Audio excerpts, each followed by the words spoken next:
экологические организации и организации защиты прав человека в Балтийском и Арктическом регионах и для того, чтобы достигать цели устойчивого развития, декларируемые Организацией Объединенных Наций. Мы считаем, что зоны в Балтийском регионе и в Арктике должны быть зонами мира между людьми и гармонии с природой. Поэтому я заканчиваю свое вступление и предлагаю выступить с приветственной речью Тамары Лоренц. Кто? Дэвид. Дэвид, спасибо, что вы участвуете. У Дэвида сейчас 2 часа ночи, это в Нью-Йорке, поэтому я предоставляю слово вам. Спасибо, что вы не легли спать так поздно, и мы слушаем вас. Пожалуйста, вам слово. Thank you very, very much. Tell me if I'm not clear or too fast or anything else. It is wonderful to be joining you, even virtually, in St. Petersburg, which I am informed is even more beautiful than Moscow, which I was fortunate enough to visit 7 years ago. Moscow is a wonderful city, 20 times the size of Washington, D.C. Just the long hours of sunlight were amazing to me. I met a lot of wonderful people when I was there. I didn't agree with every one of them on everything, but I have never met anyone here in the United States with whom I agreed on everything either. I am looking forward to being in Norway and Sweden in November, if any of you will be there. There are some differences between people in Russia and the United States, and even more misunderstandings. In Moscow, I met an elementary school student who said to me, I saw a movie and I want to ask you, in the United States, are there black people and do they always kill the white people? When I assured him that they did not, he breathed a deep sigh of relief.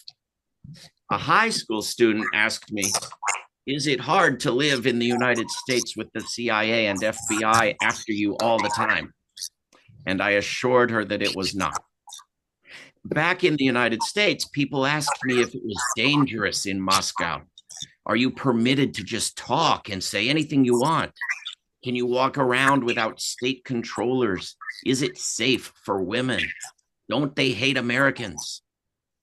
I like to explain that in Moscow, I saw a car pulled over by a police car and the driver jump out and run back to yell at the police officer, an act which in the United States could end up getting you shot. Between Russians and Americans and all the rest of us, there are, of course, mostly similarities. For example, almost nobody in Russia or the United States is stupid enough to think it's a good idea to burn enough fossil fuels to heat the planet enough to melt more ice to allow easier access to more fossil fuels with which to further heat the planet. And yet here we go down just that path, with the US government leading the way and most other governments playing right along, filling the roles of sidekicks or enemies, without which any emperor could be recognized as having no clothes. Militarism is a widely unacknowledged major contributor to environmental destruction, not to mention devourer of the funding needed to address non-optional crises, not to mention the source of hostility that prevents international cooperation when it is desperately needed. I want to express my great admiration and appreciation for everyone who speaks up for peace in all the countries from which people are taking part here, but especially Russia. And I want to express my shame and regret that there has been so little opposition to the war in Ukraine from the people of the United States. There has been more opposition to the war in Palestine because the propaganda has been less accepted in that case. And there has been even less for the war in Sudan because people have hardly even heard of it. I met some great people in Russia 7 years ago who told me they opposed wars. But I later found out that they only opposed US wars. I have met many, many people in the United States who have stood shoulder to shoulder with me opposing particular wars in the past years and decades, who now passionately support either Ukrainian or Russian war making. This is a problem the whole world over.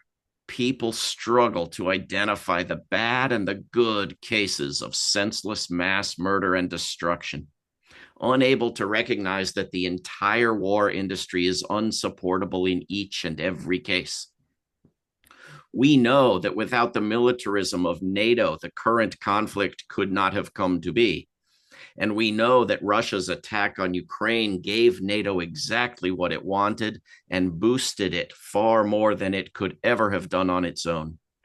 We know that the West has sabotaged treaties and negotiations for years, and also that this did not justify or require Russia invading Ukraine.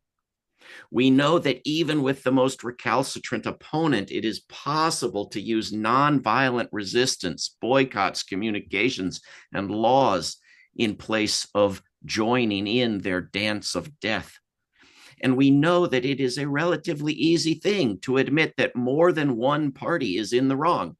A great many people will tell you that both Israel and Hamas have done wrong, who find it too difficult to say the same when it comes to NATO/Ukraine and Russia. But the intellectual feat here is not so difficult, really. We are risking nuclear war and nuclear winter. Even the most hideous alternative is far preferable. The war industry, dominated by the US military and US weapons sales, does immense damage every year to the environment, to government budgets, to the rule of law and foreign relations. We hardly stand a chance of dealing with climate and homelessness and poverty if we don't end the wars and the war preparations. Obviously, the US government, as the worst offender, ought to take the biggest steps, but others can help. When someone in Romania tells me they want all the US NATO bases out, they add that they don't want them replaced with Russian bases. It occurs to me that the US and Russian governments could take some world-changing steps together if we could move them to do so. Neither the United States nor Russia is a party to the International Criminal Court, and the US punishes other governments for supporting it. Both the US and Russia defy the rulings of the International Court of Justice. Of 18 major human rights treaties, Russia is party to only 11, and the United States to only 5, as few as any nation on earth.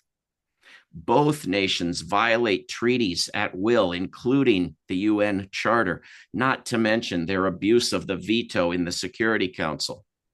While most of the world upholds disarmament and anti-weapons treaties, the United States and Russia refuse to support and openly defy major treaties. Russia and the US stand as rogue regimes outside the Landmines Treaty, the Arms Trade Treaty, the Convention on Cluster Munitions, and many more. They each use cluster bombs and each denounce their use by the other. Neither the US nor Russia supports the Treaty on the Prohibition of Nuclear Weapons. Neither complies with the disarmament requirement of the Nuclear Non-Proliferation Treaty. And the United States actually keeps nuclear weapons in 6 other nations, while Russia has put them into 1 with the excuse that the United States does it. And both threaten to use nuclear weapons. Imagine every good person in the world who wants peace together telling the 2 governments that possess most of the nuclear weapons on Earth to reverse all of the foregoing positions, either together or one of them unilaterally until the other is shamed and pressured into following suit. I would like to invite everyone who hasn't to visit WorldBeyondWar.org and sign the peace pledge that indicates that you are part of a movement to end all wars by everyone. This would be one of the better available paths to greater friendship and understanding across borders, but the greater understanding may actually have to come first. In the US, we have to work to inform people that Russia is not determining the outcomes of our elections, that we are electing these horrible people all on our own. Not to mention the US government openly claiming credit for Boris Yeltsin. We have to remind people that the Russian government is run by human beings, not monsters, that one can speak with and become friends with human beings. We should remind people of that memorial given to the United States by the Russian government back in 2001 and stashed away quietly in New Jersey. Perhaps move it to the National Mall in Washington, D.C., while there are still a few spots not yet occupied by war monuments. And while we are at it, Washington should borrow some of Moscow's tour guides who actually tell the truth, good and bad, shockingly to U.S. ears. In fact, an exchange of tour guides between the two cities might have very interesting results. The more we can talk with each other, the better. The Russian ambassador has a house a couple of blocks from the White House. Whoever is running the White House could do nothing better than to take that little walk. Talking can be awful, but I am sure you would rather hear whatever thing I've said with which you passionately disagree than be bombed, just as I would love to hear what you have to say and give it full and open consideration. Thank you so very much for including me.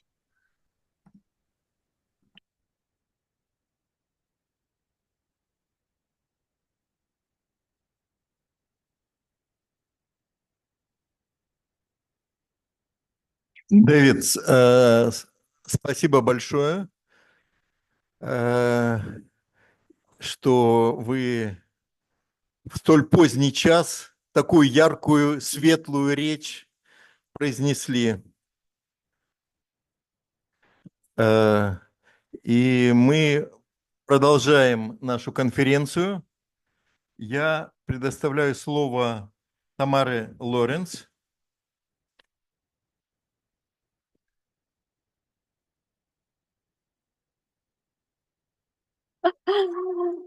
So good morning, everyone. It's so great to be with you all. My name is Tamara Lawrence. I'm like this? Yeah. Oh. So good morning, everyone. My name is Tamara Lawrence, and I'm a member of the Canadian Voice of Women for Peace and the Women's International League for Peace and Freedom Canada. And this is my second time in Russia, my second time in St. Petersburg. The first time that I came was in November of 2022, and that's when I met Oleg. And I'm so pleased to be back here. So I have a little speech that I'm going to read and that I've given to the interpreters. So it is wonderful to be with you all on International Peace Day in the beautiful city of St. Petersburg. The United Nations theme of this year's Peace Day is cultivating a culture of peace. This year marks the 25th anniversary of the adoption by the General Assembly of the UN's Declaration and Program of Action on a Culture of Peace. Sadly, in the past 25 years, what we have seen is more militarism and war in many places, such as Yugoslavia, Afghanistan, Iraq, Haiti, Libya, Congo, Sudan, Ukraine, and Palestine, and we have seen the reckless expansion of NATO. What we are doing together this weekend by engaging with one another in dialogue, listening to and learning from each other, and establishing relationships is cultivating a culture of peace, and this gives me a lot of hope. I am bringing warm greetings of friendship and solidarity to all of you from the Canadian Voice of Women for Peace and the Canadian and American national sections of the Women's International League for Peace and Freedom. We are feminist organizations who are committed to peace, diplomacy, disarmament, demilitarization, gender equity, social justice, and international law. We are also members of the new initiative, Global Women for Peace United Against NATO, that was launched last year by the courageous Finnish women who are here, Ulla and Leah. We have a website, Women Against NATO, and we encourage you to go to the website and sign our declaration. We are also on social media, so please follow along. Connect with us and help us build a big global movement against the US-led nuclear-armed military bloc. We say no to NATO, yes to peace. I would also like to tell you that in 1966 and 1982, members of the Canadian Voice of Women for Peace came on delegations to the Soviet Union at the time to meet with Russian women, help reduce tensions of the Cold War, and establish friendly relations between Canada and the Soviet Union. It is with the spirit of my sisters before me that I am here in Russia. I came to participate in this conference, and I appreciate very much the hard work of Oleg and Ula and many others here. I also came to St. Petersburg to attend the Eurasian Women's Forum, which took place at the magnificent Chatrivetsky Palace over the past 3 days. It just finished yesterday, and it was truly an amazing experience. The Eurasian Women's Forum was organized by the Russia's Federation Council and the Interparliamentary Assembly of the Commonwealth and independent member states.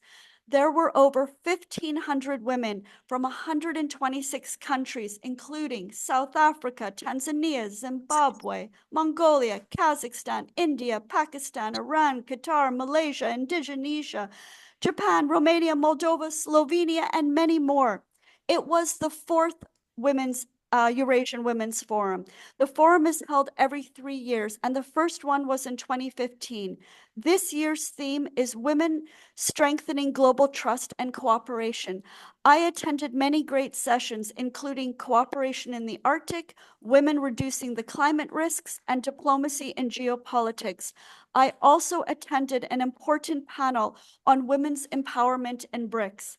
During the forum, I also met with Russian indigenous women from the Arctic and Inuit women from Greenland who, like Canada's Inuit people, want the Arctic to be a zone of peace, not a new theater of war.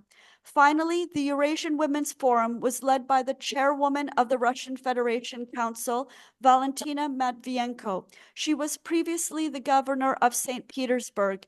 In her closing speech, Matvienko said, "St. Petersburg is known for its beautiful historic bridges. Bridges connect people. The Eurasian Women's Forum is a bridge to connect women around the world. Our conference this weekend is also a bridge to people around the world who care about peace, nature, and cooperation. Let us work together to make the Arctic and the Baltic regions zones of peace and friendship." Thank you. Благодарю, Тамара. Сейчас слово предоставляется для приветствия Рейнеру Брауну из Берлина. Рейнер, для тебя 5 минут приветствия, а потом отдельное 10 минут сообщения. Поэтому я предлагаю начать с приветствием. Thank you, Oleg, and thank you all who are organizing this important conference. Good morning from a beautiful autumn day in Germany. The title of the opening session is Peace Between People. One of the most famous political songs says and have the sentence, "Once the people speak for themselves, they will be soon united." I think this is true. And what does this mean in these times of confrontation and wars? For me, it means first, people have to stay and to fight for peaceful conflict resolution as the alternative to war.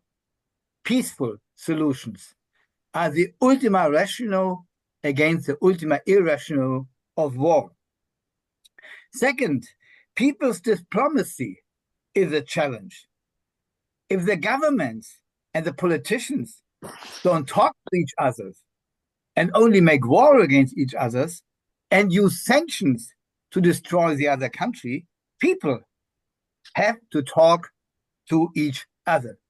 And our conference today, people from the Baltic region, is a good example for this. We have so much common in this region, economically, ecologically, and also by history. But above all, especially in terms of peace policy, we don't want to have a nuclear war. We don't want to have a conventional war. A conventional war for the Baltic region means the end of these regions. Think only about the consequences of bombing all the nuclear power plants and chemical industrial complex in the region. So we are forced to fight for peace and to keep peace. The Baltic region, and this is a part of people's diplomacy, are ecological, highly sensitive. Oleg was speaking about this. I only want to remember that we have still many, many tons of old munition from 2 wars in the Baltic Sea. And all of us know what are the consequences of these munition for the whole region. We need people's diplomacy, diplomacy from below at all levels and in all areas of the society. People's diplomacy from the munitions, people's diplomacy from sport, people's diplomacy from trade unions, and people's diplomacy definitely from the peace movements. And our conference is a good example that we are trying to do it. And we are offering it as an example to all other societal parts of the different society. We don't want to have hate. We don't want to have enemy stereotypes. They are destroying our minds, and they are not helpful for developing peace and solving the global problems and the regional problems. This means we will not be incited. We want peace in relationships, and these characterize these conferences. The message is, let's go ahead for cooperation, dialogue, negotiations, talk, setting examples for peace in these regions. And we are in a great tradition of this. This is a tradition of common security developed by the Olaf Palme report in 1982 and underlined by the common report of IPB, ITUC, and Olaf Palme Center in the year 2022. We want a sign for demilitarization and disarmament. Without disarmament, we cannot solve the global problems and the regional problems. I think that is the message for our conference, and I'm very happy to join this conference and to be with you today. Thank you for inviting me, and I wish all the best to the conference.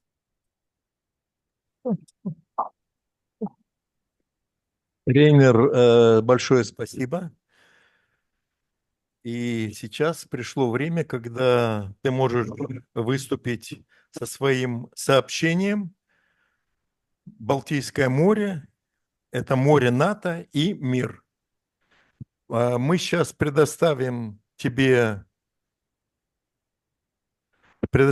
возможность демонстрации экрана, и ты можешь запустить свою PowerPoint-презентацию. Okay, so you make me a co-host, I hope.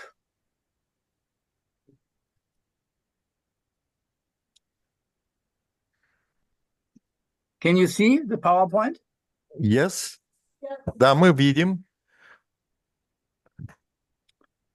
So my presentation is, look to the first map and you will see about what we are talking.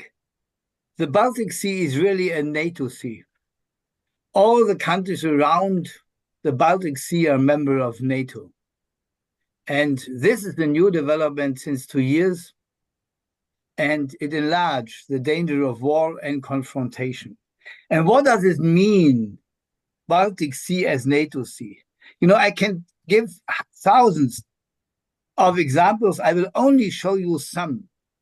Norway has a supplementary defense cooperation agreement with NATO that allow... Excuse me, прошу прощения, Рейнер, можешь ты внизу экрана, есть такой значок, когда на весь экран будет показан слайд. Это справа значок. С правой стороны экрана твоего есть такой значок. Ниже, ниже, ниже, вниз. В нижней части экрана. Да. Better? О, Ван, замечательно, спасибо. Okay, so now you can see... Yes. Oh, can you go back one slide? Can you go back one slide for him? Но это ты должен сделать демонстрацию экрана. Это ты меняешь слайды.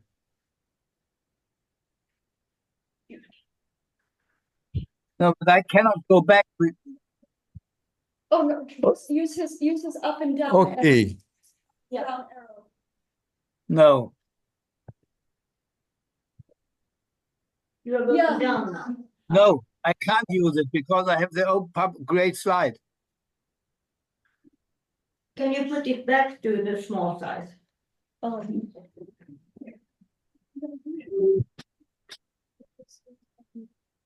No, I have no slide any longer.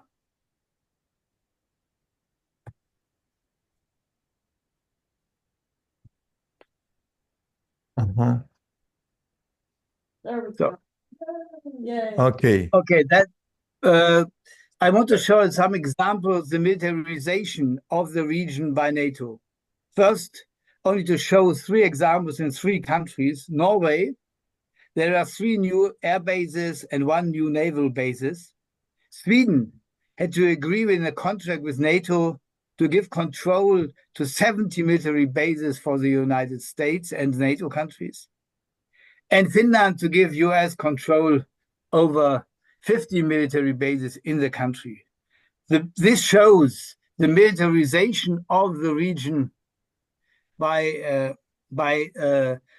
joining NATO, and there are a lot of other examples, but I want to show this. You can see this in Poland. Poland has a number of military training areas and is increasing the logistic hoops for US materials. They are coming through Germany to several parts of Poland where new small military bases were built up. And there's always in the discussion to have new nukes which are up to now in Germany, now bringing to Poland. So the militarization of NATO to Poland is growing. And you know, like me, that Poland is increasing its military budget now over 3%. We have now the new German Bundeswehr in Lithuania, with at the end till 2027, with 5,000 people living there as a military base of German army in Lithuania. Never forget the history of Germany to Lithuania. And this is a huge step for the first time in German history that we have a military base for such a long time out of Germany in another NATO country. So also this is only one example for the militarization of Lithuania by NATO. So the same is with other countries. The same is with other Baltic countries. So we have new military bases, we have new US forces and others in all these countries.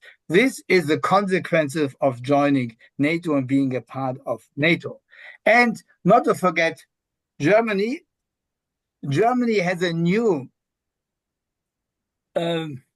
naval command in Rostock, and now you can see the beautiful picture of the new building, a new naval NATO command in Rostock, which is the control and organizing NATO command for the whole Baltic Sea. And this is combined by NATO response forces maneuvers in the Baltic Sea, which include this year 40,000 soldiers, 30 warships, aircraft squadrons, and battalions. So also Germany, as a leading nation in NATO, as one of the leading nations, will be militarized and will be getting more influence. What does this mean? We have, in the consequence, on one side, we have more the militarization of the whole area with only one goal. One goal is to be strong against Russia and to prepare really a war against Russia. And what I'm saying now is that the alternative we should have in mind, the alternative for me is that we have to come back to a policy of common security, which includes the question of negotiations, dialogue. And what we need for the Baltic Sea and the Baltic region is a policy of dialogue and cooperation to solve the social problems in all countries, to solve the ecological problems of the whole Baltic area, and to develop the Baltic area again, like in old times, including the Hansa time, to a center of peace and cooperation. Thank you so much.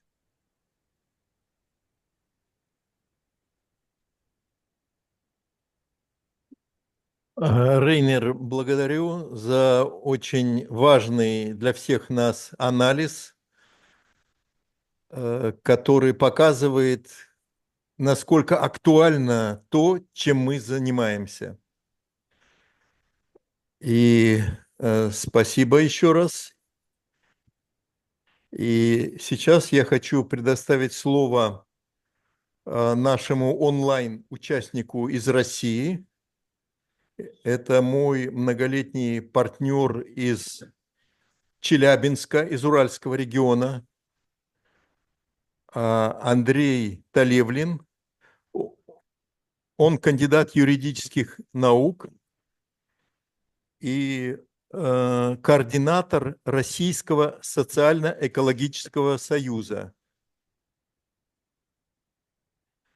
И его выступление, я думаю, Андрей сам назовет. И я предлагаю,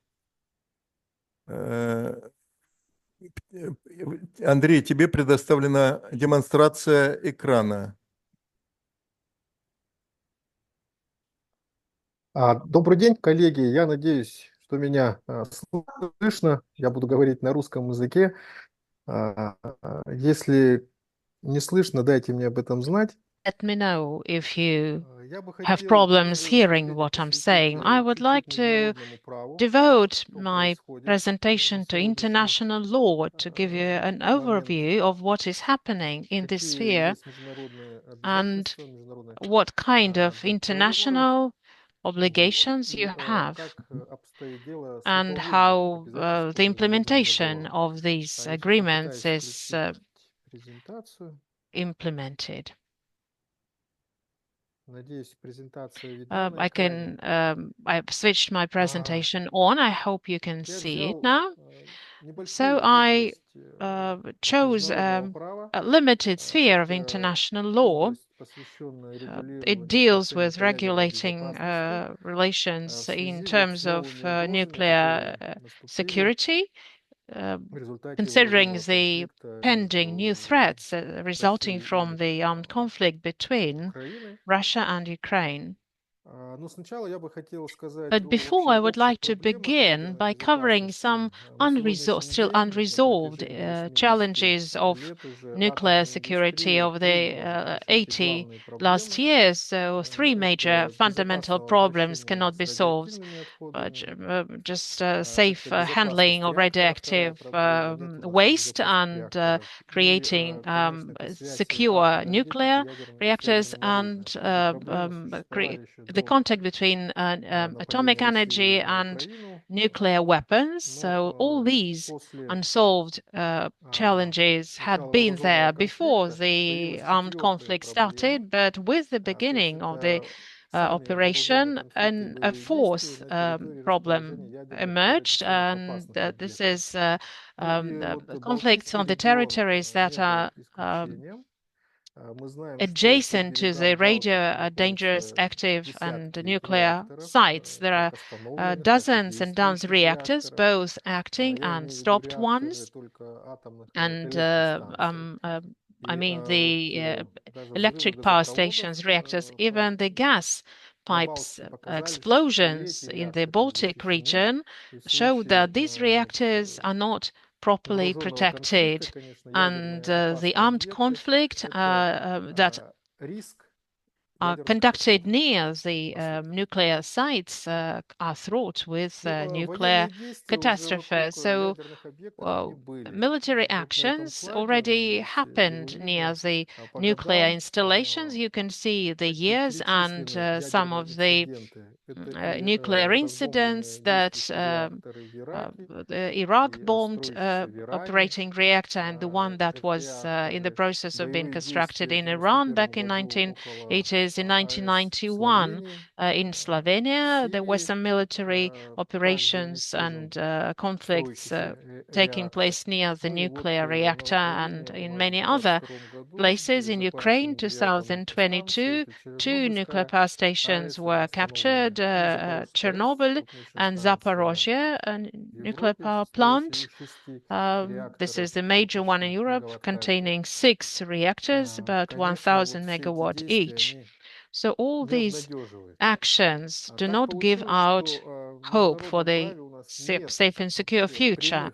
In international law, there are no direct dedicated conventions that would be regulating nuclear security and safety during the military conflicts. Here on the slide, you can see some of them who at least indirectly regulate them.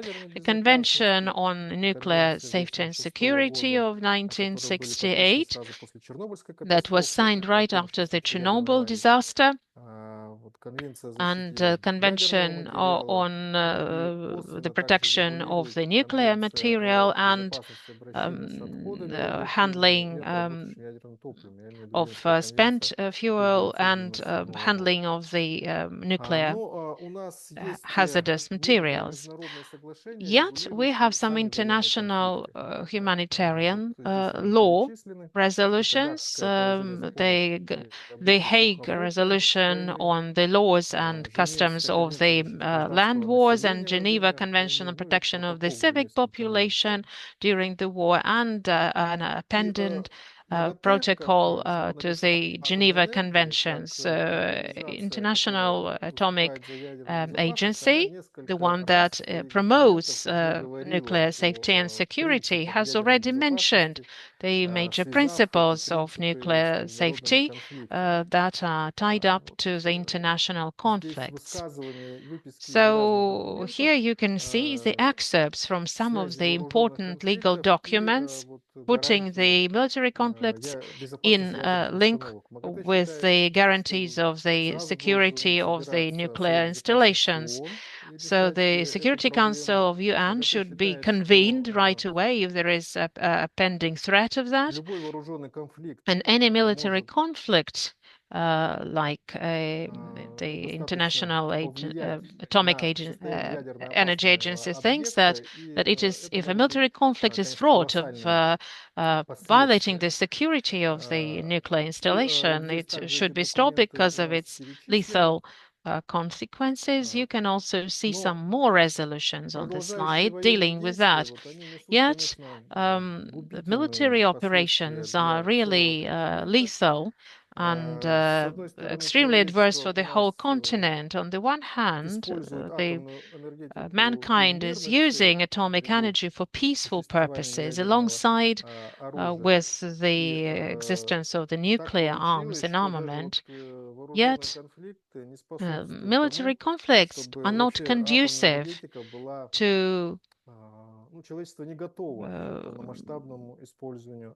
just fully using atomic energy safely. So thanks to Oleg and the organizers of this conference, I can share my vision here.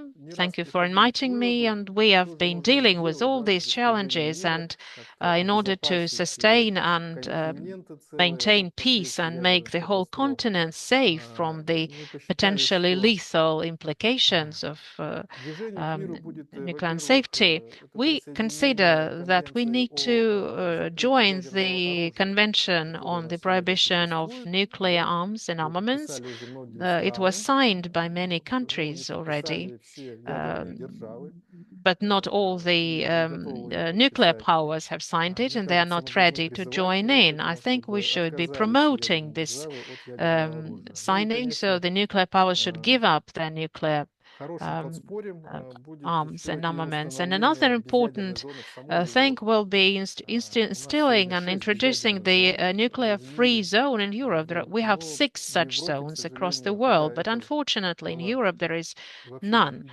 It was a European initiative. Jan Rapatsky is, my memory serves me right, but Europe so far does not have a nuclear-free zone. Lamentably, thank you. I've finished my presentation. Should there be any questions, I'll be happy to answer.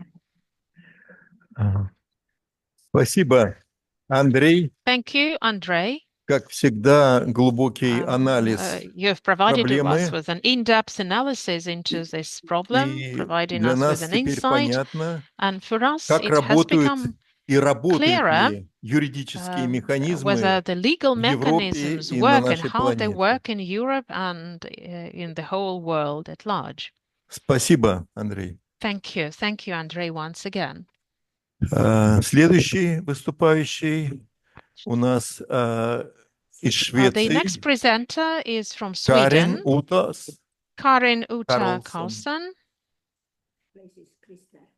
Sorry? She replaces Krista. Grip? Krista was supposed to come, but Ah. she was not. Okay.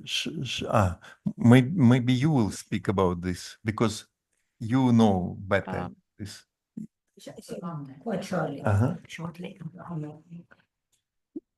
We are very happy to have Karin here because we had a man speaker, Krista Ludgren, who is very, very well known for having written very much about being very much in Russia, but he unfortunately got a heart attack Много раз бывал 1.5 week ago, and we hope that he's сердечный recovering. приступ несколько But недель Karin назад. was Он really, сейчас really еще fantastic to step in for him. выздоравливает. Thank you, Karin. Но, Карин, мы очень благодарны вам, что вы его заменили, будете выступать.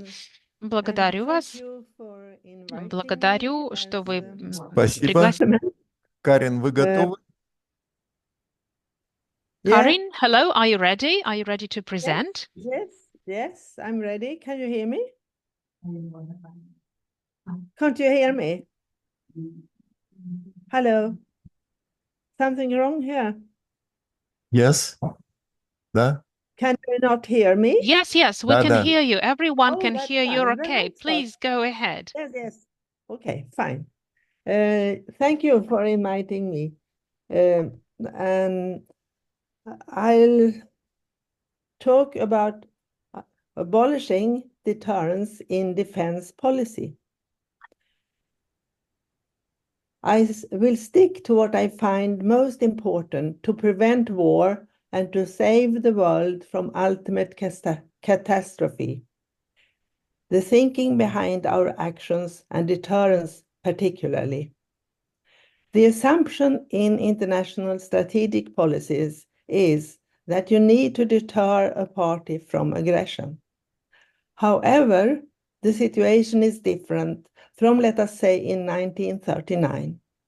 We now have nuclear weapons to threaten us, whether expressed in words or not. In the war in Ukraine, nuclear powers stand against each other, and the tension might anytime reach explosion. Still, all parties blame the other one. Ukraine is used as a tile in a power game, and the society is polarized. The other day, there was a panel discussion on TV in our 4 Nordic countries, not Iceland, between Nordic ministers and some peace workers of different kinds. No one questioned deterrence as such. One of the peace workers pointed out a need for a balance between deterrence and détente, avspänning, but deterrence was not questioned. However, there is a main problem.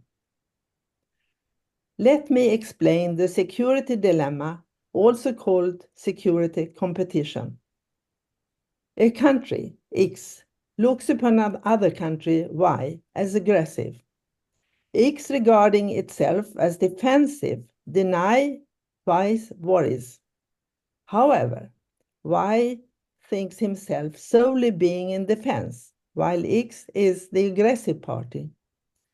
Thus, they have the same way of thinking and thereby attribute the blame exclusively to the other. Now they both need to defend themselves through deterrence. Violence has to be credible to be taken seriously by the other one. Therefore, stakes are raised continuously. This leads to a circle of violence, and now we find ourselves in a chicken race. More and more resources are attributed to military budgets, planning, rhetoric. Retaliation is considered necessary to show strength and give credibility. This might lead to nuclear explosion by mistake or intention. One explosion might lead us to a situation out of control, nuclear war. We in the peace movement have noticed that the respect of this situation is more or less lost. Nuclear winter is something not considered. Knowledge has been weathered away among socialists, journalists, politicians, and public. Denial of the risks is common. Strength means weapons. There is lack of belief that the warnings from the other side are serious. In short, a militarized and dangerous hostile society emerges where the enemy image is predominant. Words change their meanings. Peace is war, and war is peace. Peace activists are foreign agents. Add human needs to this picture. People act according to needs, and fears are exploited by politicians and the war industry. Existential needs not being met, violence is used when other means are not considered. The consequence of what I've said is that we all should utilize knowledge of conflicts to prevent escalation. There is an enormous amount of knowledge not used in international politics. With a few exceptions, diplomacy is forgotten. Some examples: threats lead to hostility and lack of cooperation, retaliation, tit for tat. Conflicts need to be analyzed in a just way, using the same standards for both sides. In a situation where the enemy is defined as evil, the chance to resolve a conflict is gone.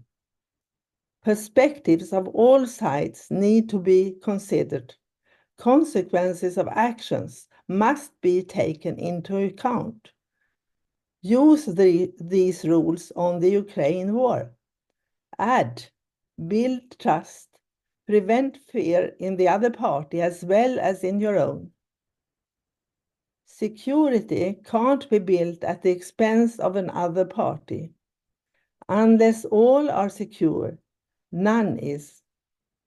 This means what Rainer talked about, common security, should replace the ideology of deterrence, which is not really more than a theory. It can be gone.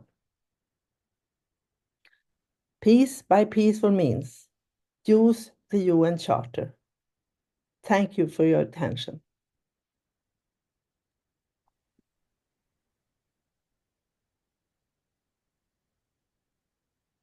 Карен, спасибо. Приятно слышать каждое слово, которое вы говорили. Я готов подписаться под ними. И это замечательно, что мы живем в разных частях Балтийского региона, но мы очень близки Parts of по the Baltic нашим region on взглядам. both sides of the Спасибо. Baltic Sea, but we have the same mentality and the same world perception. Следующее выступление Our next Туве speaker, Йенсен из Дании. Tove Jansson from Denmark. Туве, вы готовы? Tove, are you Yeah. ready? Yes, I'm here. Can you hear me? Yeah. Hello, good morning. Ага. Доброе утро. Вам слово, пожалуйста. Спасибо большое. Спасибо for inviting me. Are you hearing me? Louder. Hey, I can't see it. My name is Tove Jensen, and I'm a spokeswoman from the Peace Initiative in Denmark. And I'm a spokeswoman for a publishing house called Demos, an old publishing house from the 60s. And the title of my speech today is No to the US bases in Denmark. The US bases in Nordic countries are a threat to our security. And I will say that Karen hasn't said anything I don't agree in. But I will tell more about some small things about this agreement and what it means for the countries in the Nordic, for the countries Sweden, Finland, Norway, and Denmark. The bases were never a Nordic wish, but the US government and military powerful forces wanted to dominate the Baltic Sea, near by the heart of Russia. That's the headlines for my speak. I'm an anti-imperialist working against the Danish NATO membership for many years and against the US space empire. And as you know, there is nearly 600 spread over the whole world. But mostly when you look at this globe from the world beyond war, mostly increasing Russia and China when you are looking upon that globe. We in Denmark have just organized a conference about these bases in Denmark. And I'm telling it because it was an event for a long time with success.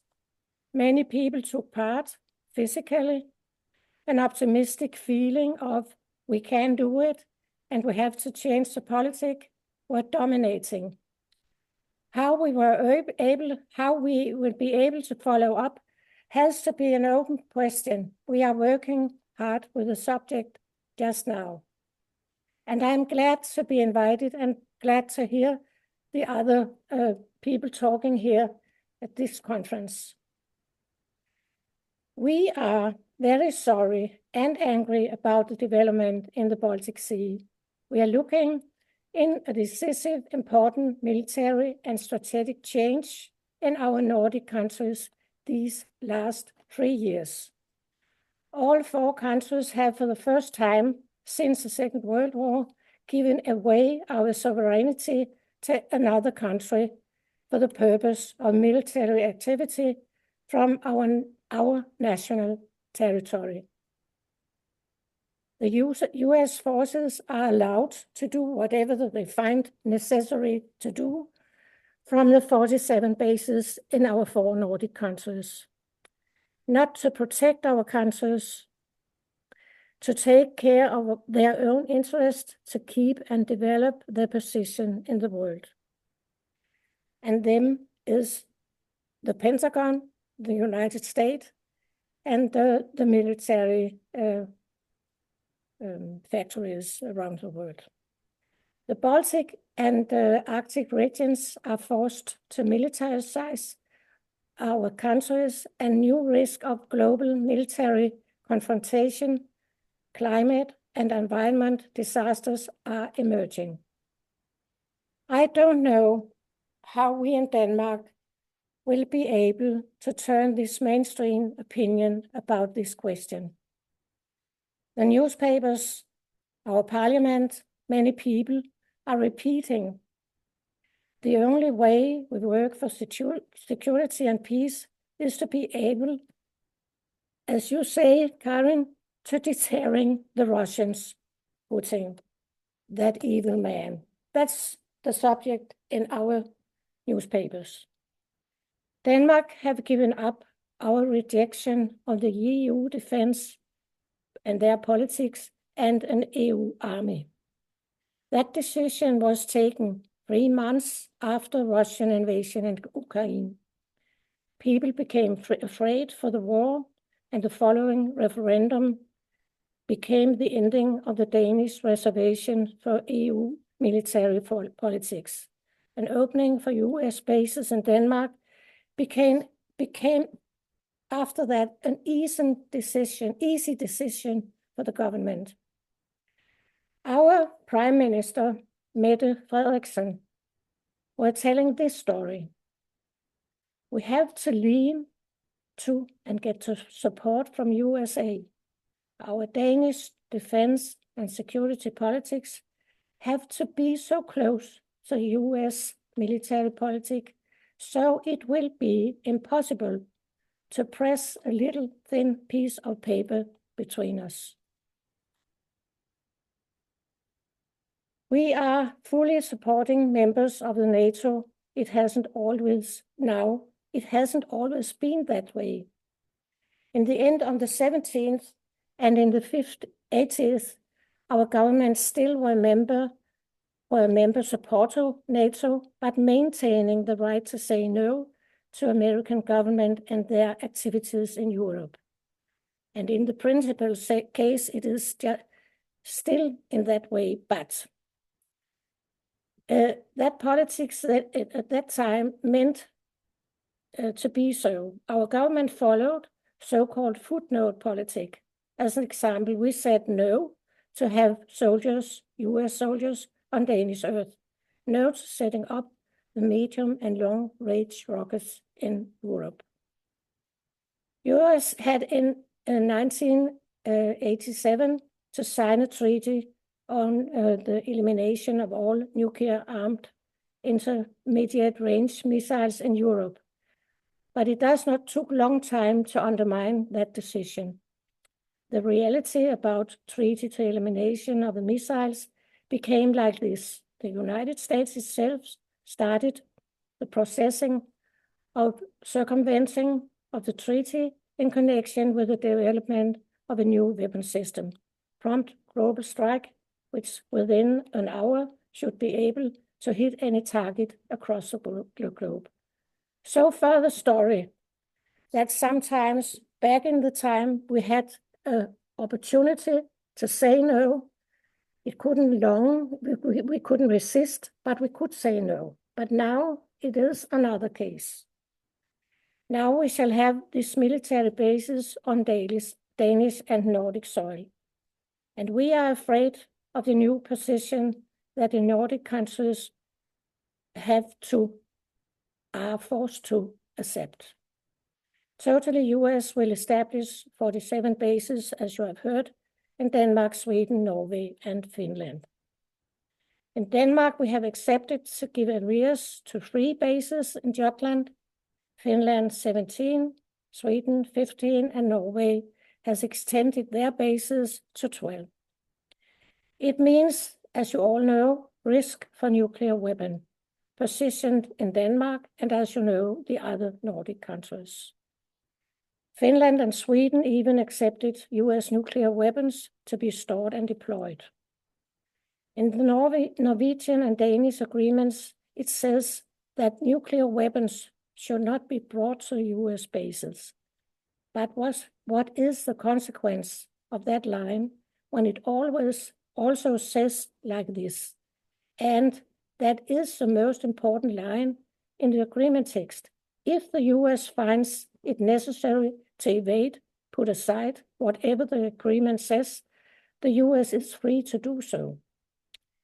The agreement says the US don't have to consult the national authorities in these important questions.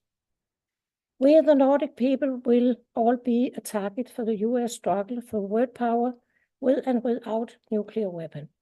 US intervention from the bases, war acting in and against Russia.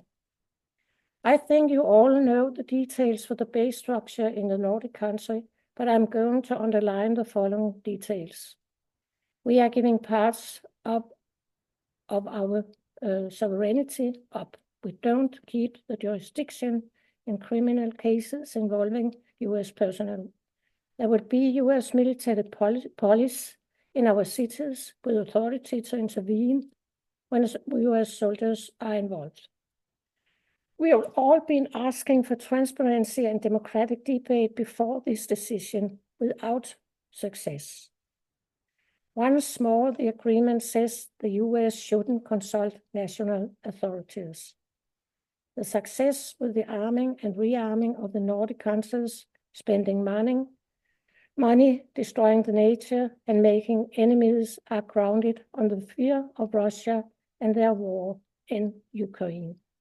The press and the politicians don't dare to speak openly about the background and the influence indicated by NATO in the area between Ukraine and Russia. It's not possible to discuss that. It's always more difficult to explain the circumstances, the history, when you are speaking out against the power, and you will be shamed in a while if you speak up for peace. One of the questions you are raising in this conference is, will it be possible making the Baltic Sea region and the Arctic zones of peace between people and with nature? Yes, as we like to talk about the sea before US interference, the Baltic Sea is a sea of peace. Yes, we have to. There will be a great work to be done, and the military bases will not be helpful, but an initiative for peace negotiations taken from a united left-wing and peace activist in Europe would put pressure upon the local governments in Europe. It will take time to argue against the destructive military rearmament, but we can't recognize an alternative.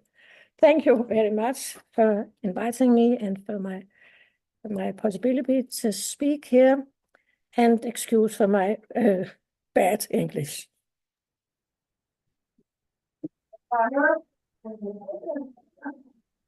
Дорогая Туве, я хочу сказать, что мы, жители восточной части Балтики, полностью разделяем вашу озабоченность.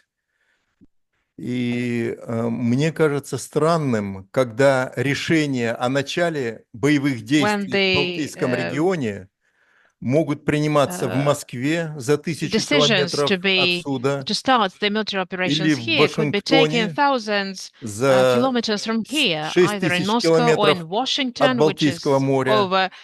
Но никто не спрашивает нас, жителей Балтийского региона. И наша конференция будет работать над тем, чтобы наш голос гражданской общественности Балтийского региона был единым, и чтобы он учитывался лицами, принимающими решения. Спасибо вам за это. Thank you for your intervention and contribution. Следующий выступающий – это I'm announcing the next speaker.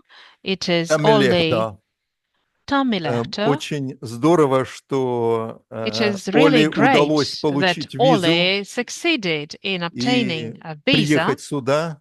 and he arrived Я here in вспоминаю, как это было person, легко совсем and недавно, I remember how easy а that сейчас, was. чтобы попасть в Петербург, Just very нужно recently to делать get from очень Finland to Russia, длинный and путь now, in order to get через to St. Petersburg, Эстонию you или have to даже через cover a другие very long way страны, более via южные. Estonia or even more southern Но most вы countries. здесь, и Yet спасибо, you are here with us и мы с today. удовольствием вас And выслушаем. we're very grateful and will be happy to hear from you. Сюда, смотрите. Dear friends of peace, дорогие друзья мира, I'm going to speak in English, but first a couple of words in Russian. Я читаю мой доклад на английском языке, но у меня есть это доклад тоже на русском языке, если кто-то хочет читать это здесь, пожалуйста. My title of my presentation is How Finland Became a Vassal State of the USA and how the movement against this process was defeated. On the 1st of July of this year, Finnish Parliament approved the so-called Defense Cooperation Agreement, or DCA, between Finland and the USA. Only one of the 200 members of the parliament opposed it. The agreement allows the USA to build 12 military bases in Finland. One of them will be in Lapland, near the main Russian nuclear submarine base. The DCA gives USA troops free entry to Finland without any permission or control by Finnish authorities. The troops can move and exercise anywhere on the public and private lands.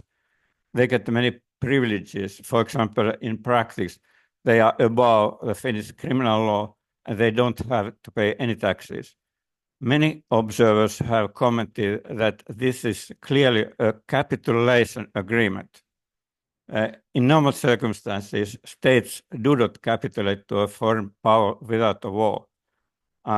Besides this obvious fact, there were many other excellent arguments against the DCA. The agreement was claimed to increase Finnish security, but the opposite was true. By increasing the tension between two nuclear superpowers, the DCA endangers the security of Finland and the whole world.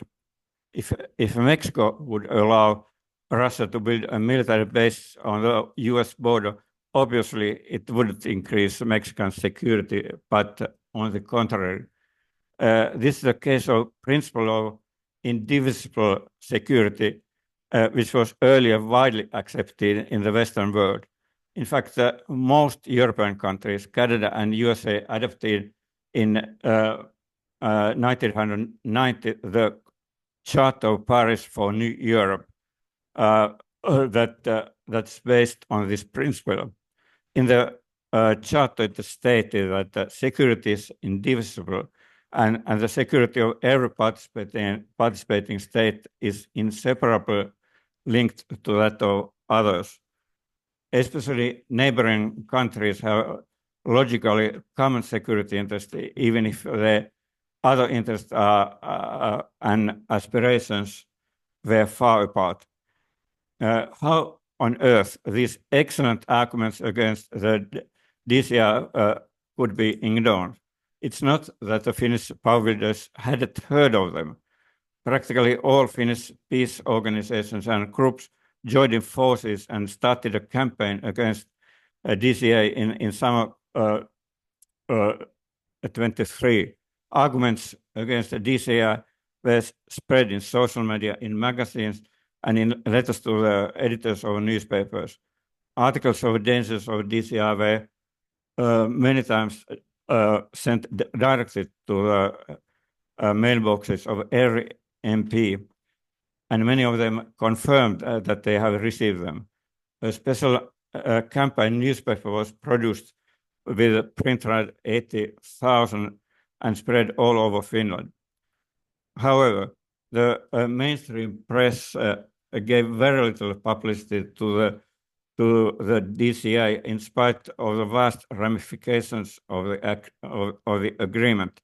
There were practically no discussion on the treaty in the media and no public DCA debate among political parties or inside them. A couple of times a letter to the editor written by peace activists got published in big newspaper, yet there were no reaction to our excellent arguments against DCA. It seems that politicians and bureaucrats promoting the DCA were afraid of discussing because in a public debate they would have been defeated. In the absence of public debate on the DCI, it was difficult to get a movement against it to grow.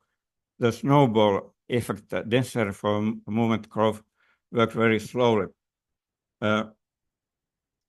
Also, the mainstream media did not make a lot of propaganda for the DCA directly. It did indirectly on a grand scale. During many years, almost daily dose of propaganda created a conscious and subconscious association between everything Russian and everything dangerous.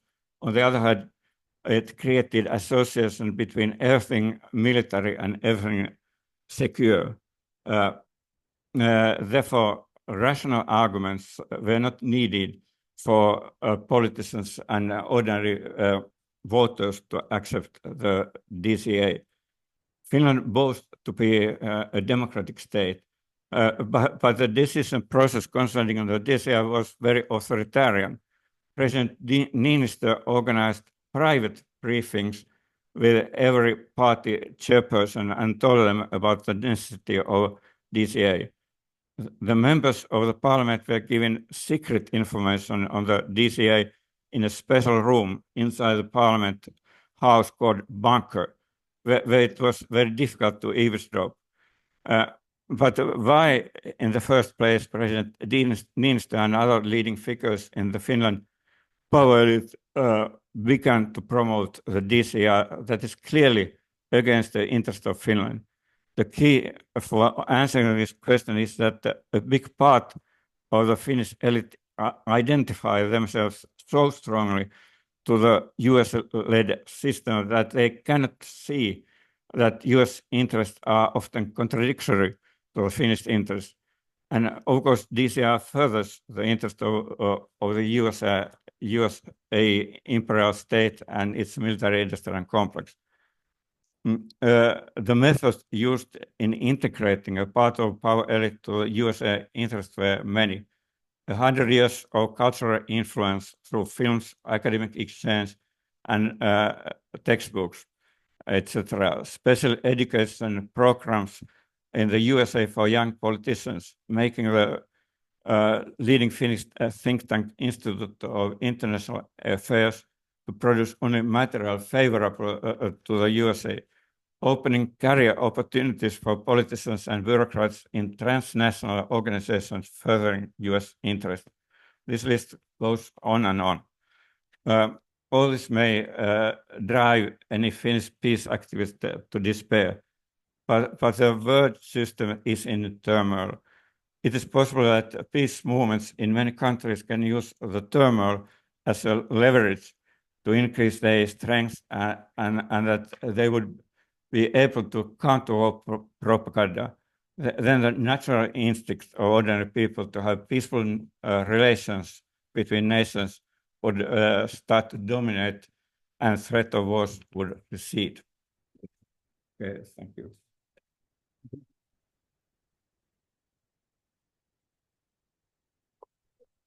Дорогой Оля, спасибо за такую детальную информацию о том, что происходит Very совсем much рядом с for Петербургом. this detailed information. Thank you. И мне Because кажется, you мы have имеем много outlined what is поводов для happening того, so close to чтобы St. Petersburg. объединиться и And I действовать believe we have совместно.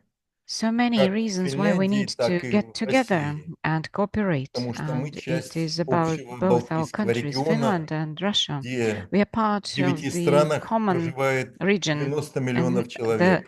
90 million people live in 9 Важно, countries чтобы мы все close to this услышали area. друг друга, And и we need чтобы to Балтийский регион, hear each other's voices. гражданское And this общество Baltic region, Балтийского региона было the civil силой, society которая of the Baltic region should сможет be a power заставить that политиков could услышать нас. make politicians Спасибо тебе. listen to us.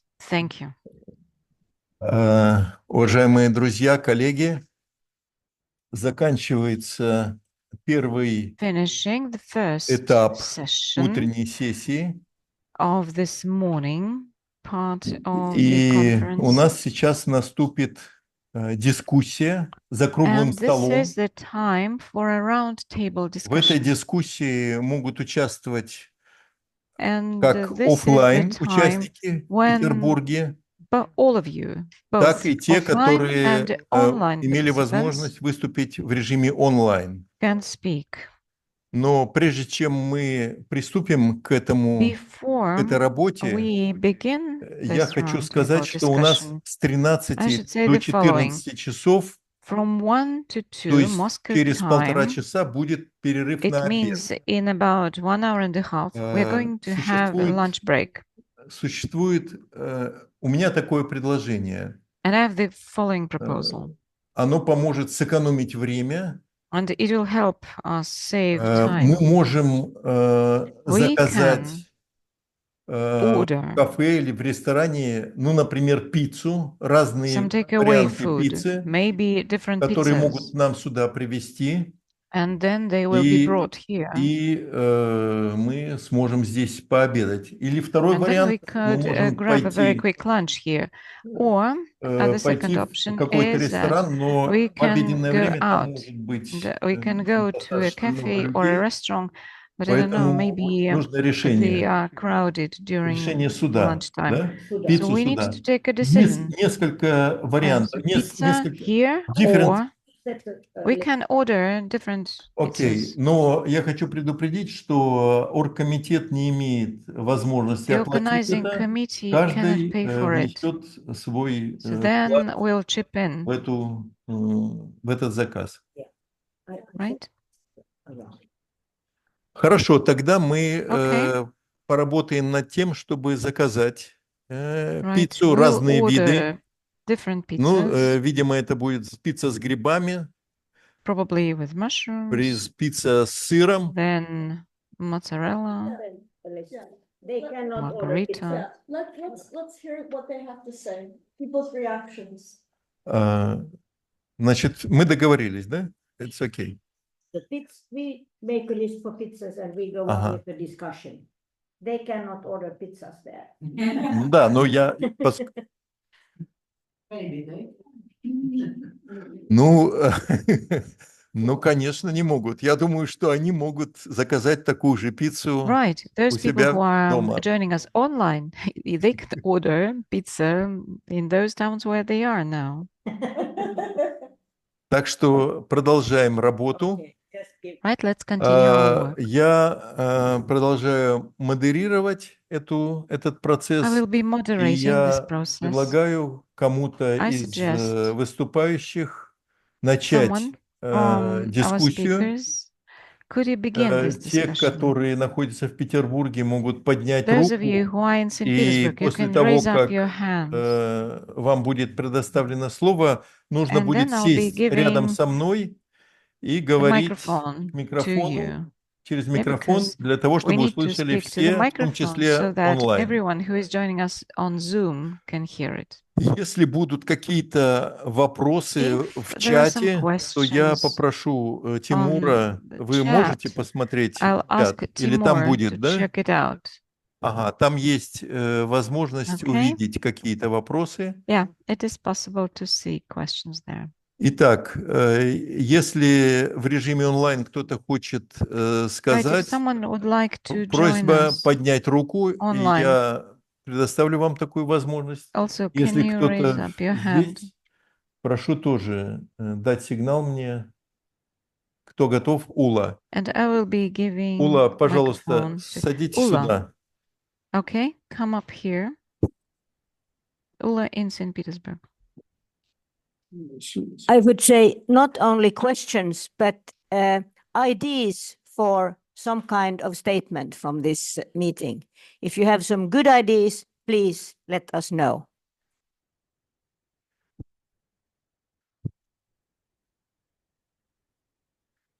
Да, значит, коллеги, пожалуйста, какие идеи будут предложены для того, чтобы зафиксировать их в резолюцию? Пока можно только факты какие-то, предложения делать. Мы будем фиксировать, а потом будем обсуждать их.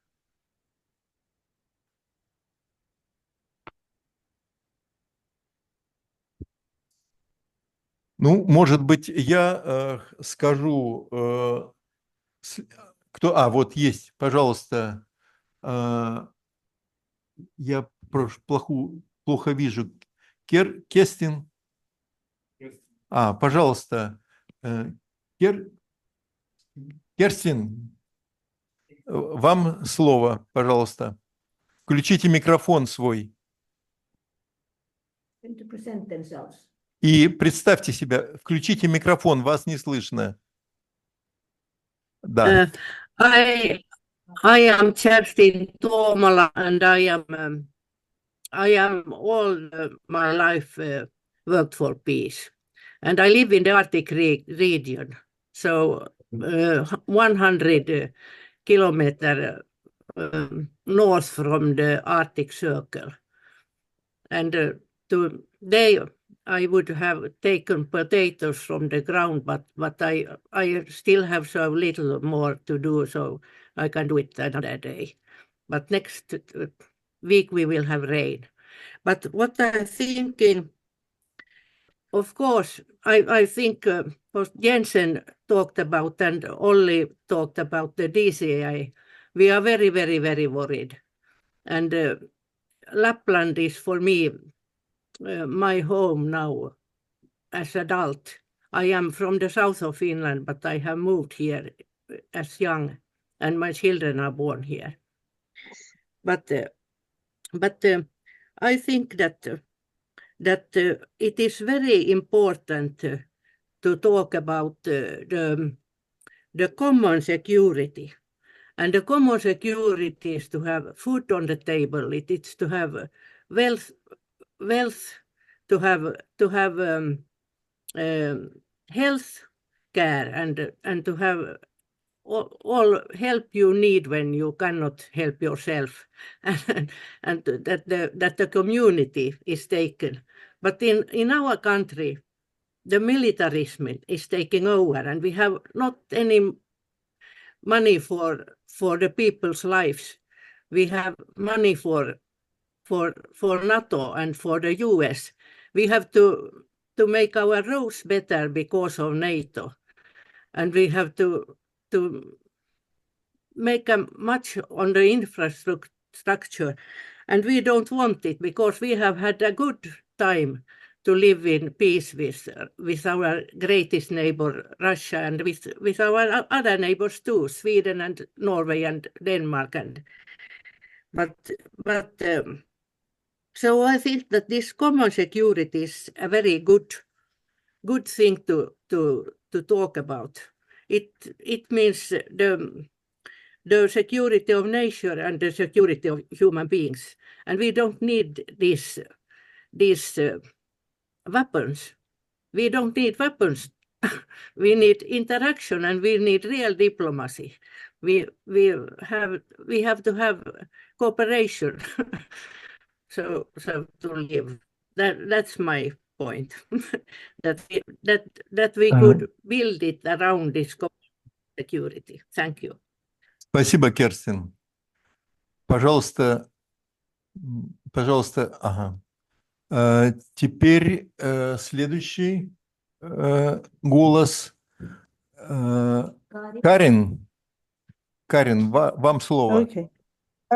Yeah, thank you, Kerstin, for talking about common security, that this is our chance to change our way of thinking. And it goes together with what was talking about, to change our thinking about deterrence.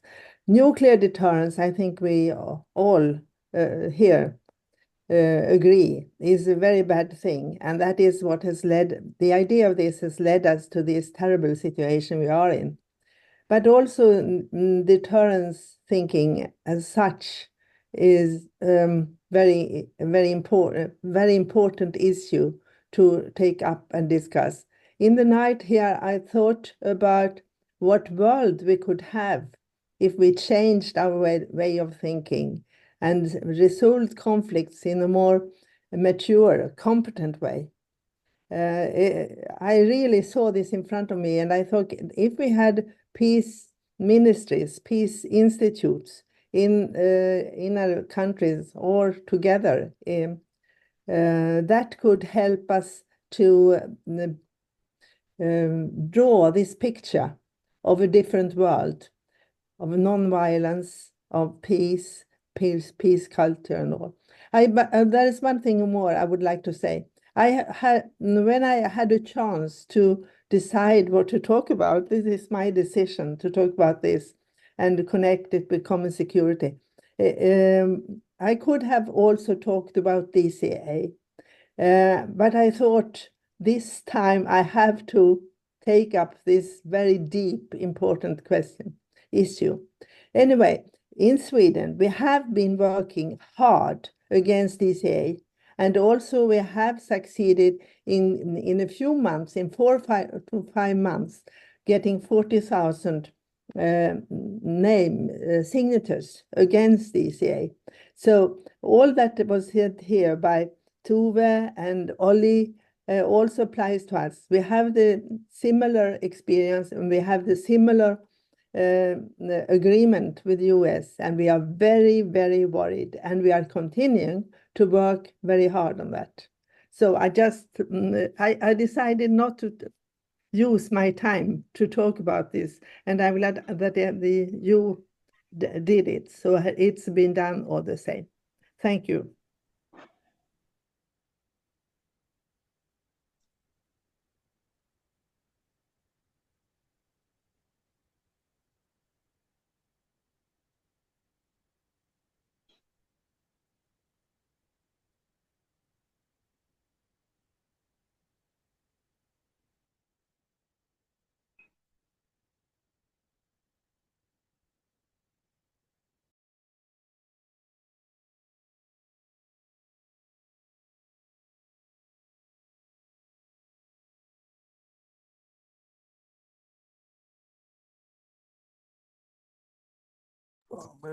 Pale, switch on mic.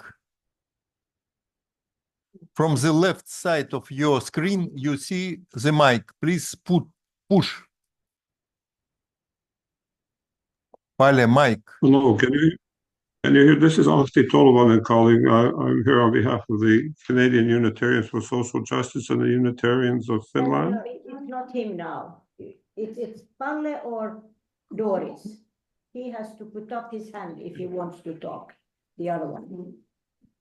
Take Doris. Yes. Palle comes back. Хорошо, окей. Пале, найдите возможность включить микрофон. Пока я предоставляю слово Дорис.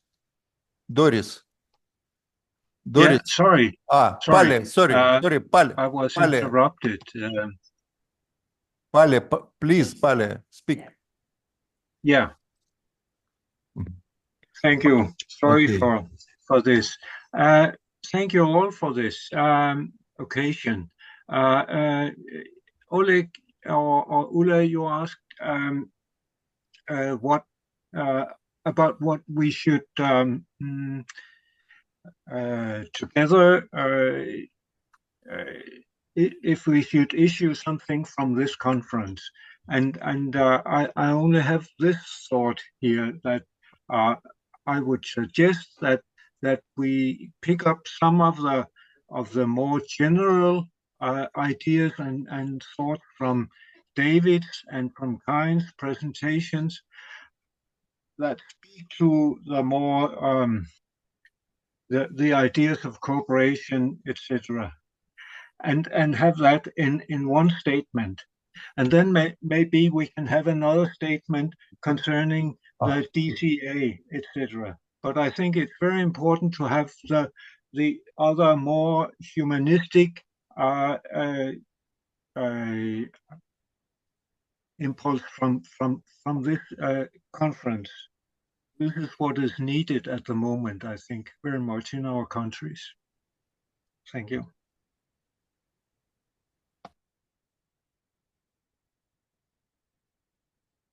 Спасибо, Пале. Следующая, Сюсанна. Да, sorry, Doris. Switch. Then Susanna. And next, Okay, thanks a Susanna. lot. Can you hear me? Yes. Can you hear me? Да. Okay. I'd like to say to our statements, and I think it's very, very important to Present herself. to Introduction. call. Sorry, please introduce yourself. Представьтесь, чтобы все понимали, кто вы. Вы понимаете меня? Yes. И представьтесь, чем вы занимаетесь. Okay. My name is Doris, and I'm from Germany. I'm from Women Against NATO, and I'm here online because I want to work for peace. It's very important for me. And I want to tell something about the statements, and I think we should call in every country a commitment. We should force a commitment for dialogue from every our countries, a dialogue with Russia, because I know no embassy, no consulate has any contact, does speak with the Russians. There is no contact, nobody speaks to the other one. And we have to force a dialogue, the dialogue between Russia and all other countries. Because without dialogue, we can't get this.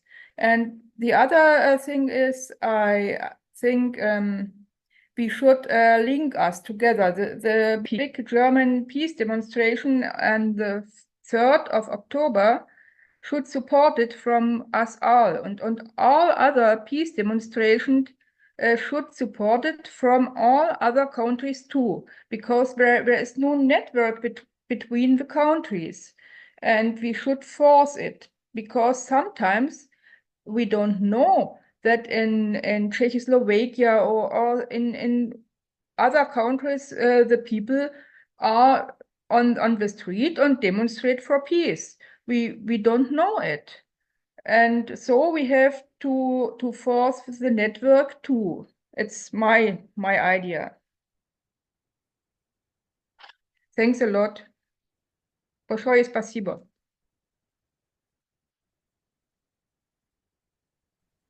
The microphone is not on. Please ask to turn on the mic. I cannot hear the moderator. Please, someone ask the moderator to turn on the mic.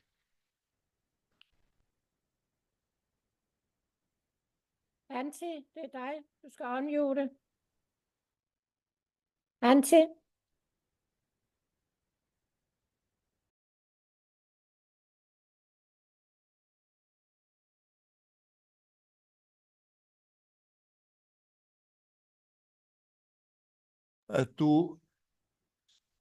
Не работает?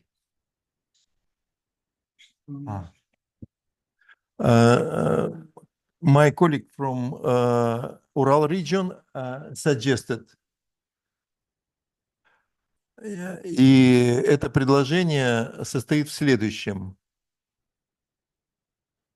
что Арктика должна быть демилитаризованной зоной по аналогии с Антарктидой. Такой договор существует с 1959 года, что Антарктида демилитаризованная зона.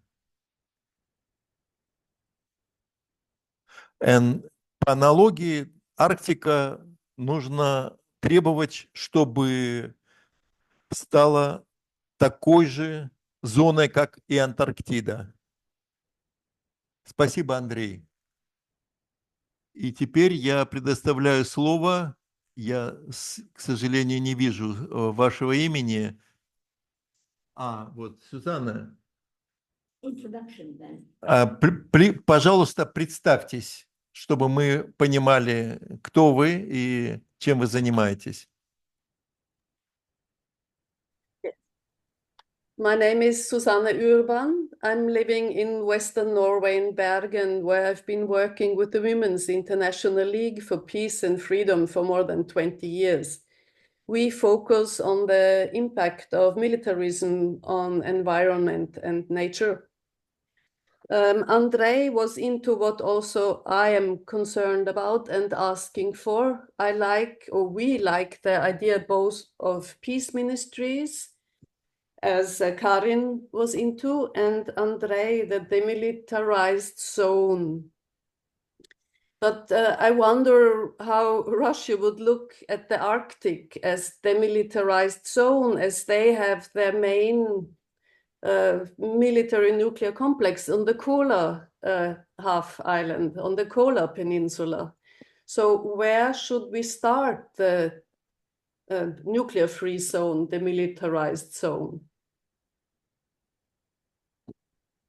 Does anybody have any suggestions to that question, where to start the demilitarized nuclear-free zone? Это спасибо за ваше предложение. Комментарий у Улы сейчас будет. А после этого, после этого я сейчас не вижу имени. Ула, пожалуйста. Yes, there have been many suggestions for nuclear-free zones. The nuclear-free zones were suggested by the Finnish president Urho Kekkonen 2 times. He said about the Nordic countries being nuclear weapons-free. And it was also stressed by Olof Palme, who wanted in the 80s to have a corridor through mid-Europe, which would be nuclear-free.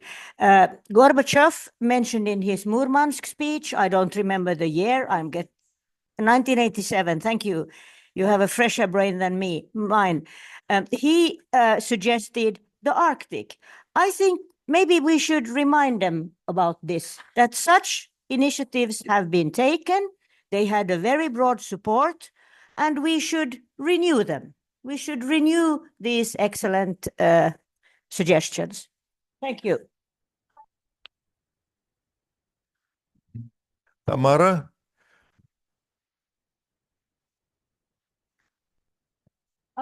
I want to add to what Ulla said about, for instance, Gorbachev calling for the Arctic to be a zone of peace. The other groups that are calling for the Arctic to be a zone of peace are the indigenous peoples. So the Inuit Circumpolar Council for 40 years has called for the Arctic to be a zone of peace and cooperation. In fact, 2 weeks after the start of Russia's special military operation or invasion, whatever you want to call it, in February of 2022, in March of 2022, the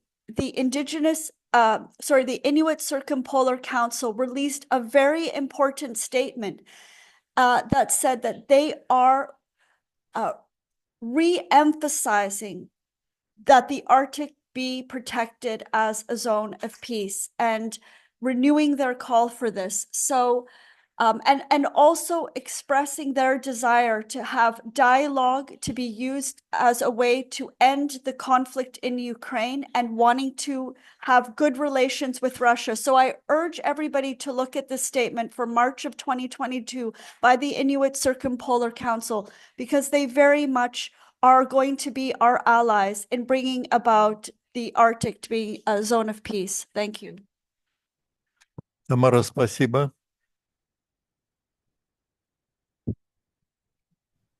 Спасибо, Тамара. Я вижу поднятую руку у мужчины, но я не вижу его имени, поэтому это единственный человек, который поднял.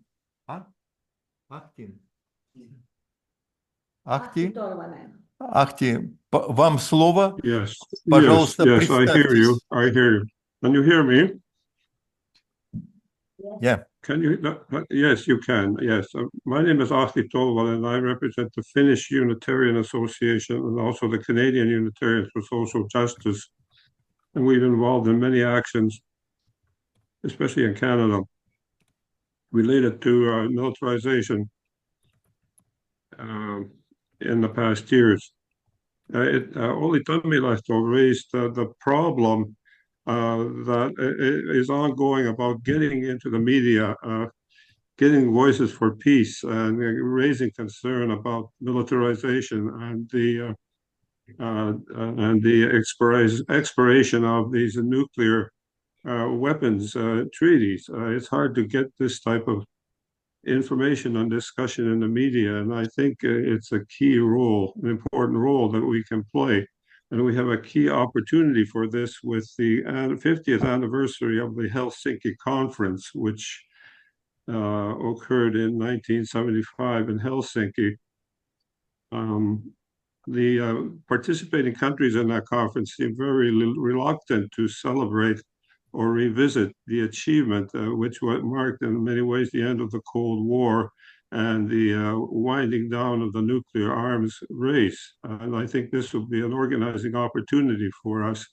There are numerous NATO conferences and so on where we could form shadow events. There's one coming up in Tallinn at the end of November, I mentioned, on the Rapid Intervention Force and others, to raise this issue and do our organizing work. So this is just a suggestion for inclusion in the final statement. Thank you very much, Ati, for coming to the conference. It's so nice to see you. We met in Sharm el-Sheikh in Egypt at the Climate Summit, and we are allies on environment, climate, and peace. We focus this way? Yes. Sorry. Tell them that you are moderating. I am just going to moderate for just a few minutes as Oleg leaves to order us pizza. And I'm hoping that you're ordering your lunch or your pizza wherever you are.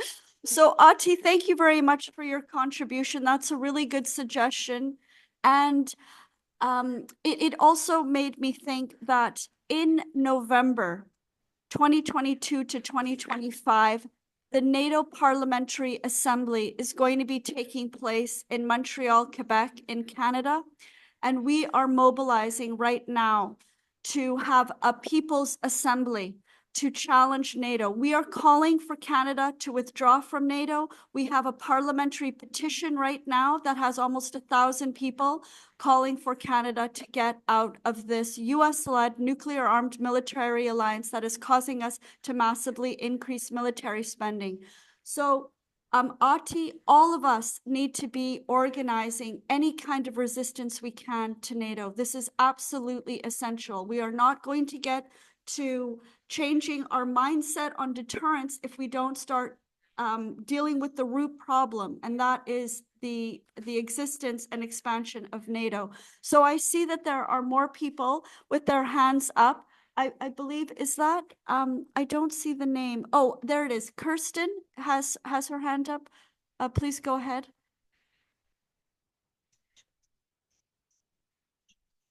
Kerstin. Oh, we can't hear you. Oh, we can hear you. I had difficult to find the right place to to have my sound on, but now it's okay. I was thinking of what I was talking about, the common security. It was also the Helsinki conference that established it, and it was the same matter that Russia's foreign minister wrote before the intervention to Ukraine, that what does it mean that no one can build his security on cost of other security, and this we should have in mind. And I think, Karin, you talked about this, so it's okay. Yeah, I think that this is very important. Thank you. Thank you very much, Kirsten. That's right. Russia has said repeatedly, and in fact had a statement about it in 1999 and has re-articulated in other documents, that security is indivisible and that security of one country cannot be at the expense of another country. And so that point is essential. Thank you so much for that contribution. And I believe that Lisa is next in the list. Please go ahead. Laskinen from Finland. I have been a peace activist for about 50 years, and at this moment I'm a chairperson of the Communist Party of Finland, and in its peace group, and also in the peace group of the European left. I just want to tell that at the same moment as Ahti Tolvanen had written in chat what he was talking about the Helsinki summit in 75. Also, I wrote the same proposal that the peace movement must not forget it, and I think that we should use it as much as possible and organize something, because our government is not going to organize anything, as they are telling now, and it's written in the chat. And I think that you have quite a lot of thoughts how to organize it, and I'm asking that also, that are there any plans? But this is all so far. Thanks. Thank you, Lisa, for that. Oh, yes, please go. Yes, please come. I think you have to come here because if the microphone doesn't reach very far. We're just going to have Ika, come and talk. Yeah, my name is Kikka Rytkönen, and I'm a member of. There. It doesn't. Yeah. To talk to this one. This one. Yeah. Okay. Here. Okay. So yeah, my name is Kikka Rytkönen, and I'm women of for peace, and also I'm a member of the that too, but then aseista kieltäytyjä riitto, the union of conscientious objectors, yes. And I just want to comment, because I had the same idea than Lisa, that like when it's going to be 50 years. It's been 50 years from this Helsinki summit.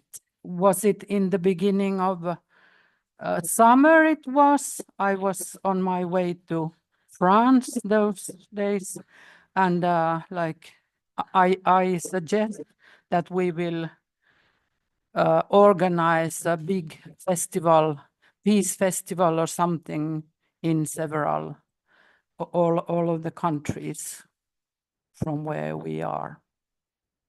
And also another thing that we in Finland, we have a demilitarized area, Åland island. Still, but yeah, now we have the kind of president and whoever that I think they have thoughts to destroy that. Thank you very much for that. And maybe another idea too is that next year is going to be the NATO summit in the Netherlands. And I know that Reiner is on the call and is helping to organize a big conference. And I wonder if there could be, because there is limited capacity and resources, perhaps there could be some sort of combination next year in the Netherlands around opposing NATO and strengthening the Helsinki Act and the OSCE and common security. Maybe that's an idea. But maybe I see that Reiner has just turned on his camera, and I wonder if he wants to, because we're on this topic right now, if you want to address that briefly, and then we should move on to Halle and Karen who have their hands up. Reiner, do you want to make some comments here? Yeah, thank you, Tamara, because I have to leave. I have to go to another conference today because of the preparation of our big German demonstration on October 3rd. Yes and no. I think we need a big conference and a big manifestation in Den Haag at the end of June when there is the next NATO summit. And I really would like to invite all of you to join the preparation of these big events. Since for the first time they are in a country, the NATO summit is in a country where we have a peace movement in Dutch, and we really should join all our forces to have big activities around these days, counter summit and demonstration. That's one point. The other point is, I think we need activities to the Helsinki summit. And it would be great when we could have a manifestation and a conference in Helsinki itself. Yes. To show the peaceful, to show the need for revitalizing the common security politics. I know that Helsinki and Finland is not an easy political country now, but this could never be an obstacle for us. So maybe one of the results of these events could be to say, let's prepare a bigger event in Helsinki at the end of August 2025 as a big event. But I would like to remind you that there is another very important event next year. There's May 8th and May 9th. This is the 80 years of the end of the Second World War. And we are preparing a new war against Russia. And I think we should think about common and activities in the different countries also around May 8th. This should be an important day, not for the militaristic guys in our countries, but for the peace movement to show the peace field and the peace activities. So that is my comment. Yes, let's prepare it. And please don't forget May 8th. For Germany, we will do our best to be active at this day and to show that there is peace and not aggression and not confrontation. Reiner, just before you leave, do you want to tell the group as well about how they could get involved in helping plan the big conference, the People's Summit against NATO in the Netherlands? Because I know that there's planning meetings. Yes, we have a next meeting of the International Coordinating Committee in the beginning of October. Then we will invite for a first Zoom call, first preparatory Zoom call, which will be an open call. Everyone can and should join. We'll discuss the agenda, the key topics, and also the speakers and everything.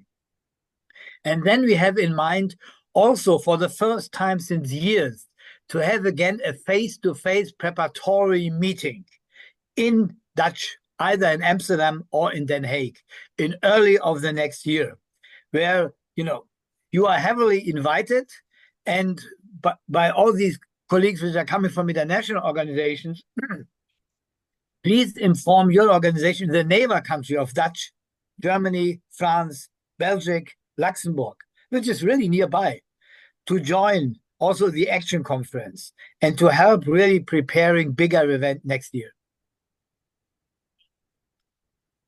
Thanks, Reiner.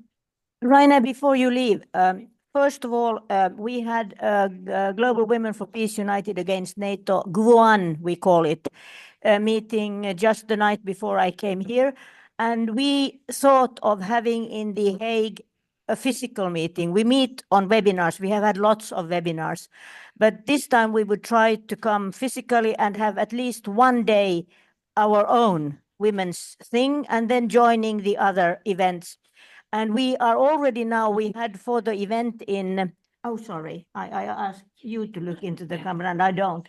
I'm a bad pupil. And we had this photo display of 200 women all around the world showing their signs that we are against NATO and we are for Guan and blah, blah, blah. And we are now planning the second display because it was such a success, and people said, there were women saying, oh, my photo is not there. And we met lovely indigenous peoples here now in the Women's Forum, so we can expand this and have the photo display number 2 with messages, so that you know this for ICC. About the OSCE, Women for Peace has been sending a lot of invitations to sign appeals for having a new OSCE conference in Helsinki next year. Our President Niinistö bribed that he had got the support for it from Beijing and Moscow and Washington, and then suddenly came the Ukraine war. So I wonder, maybe that was a chess piece not to have, to destroy the idea of having an OSCE conference, which obviously was successful.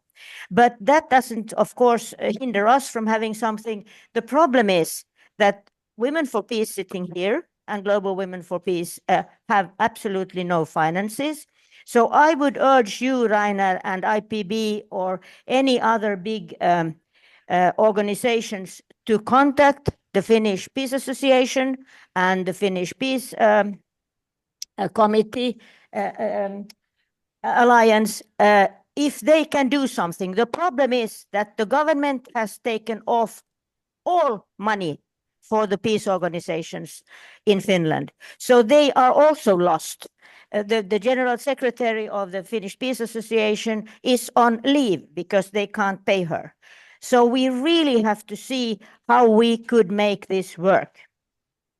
Another thing is the Guan women also talked about the Munich Security Conference, that if there is some kind of actions from German organizations, we could try to involve more women from Germany and Eastern Europe into Guan, but we have to come back on that. And May 8th, we have to return to, but The Hague is, of course, our main issue, and the OSCE, if we can do something. But I think we should include that in the statement from here, somehow raise the question of OSCE in the statement. And if you, Rainer, would have the time to write like 5 lines about the OSCE need to put in the statement and send them to Oleg, we would be really grateful. Thank you.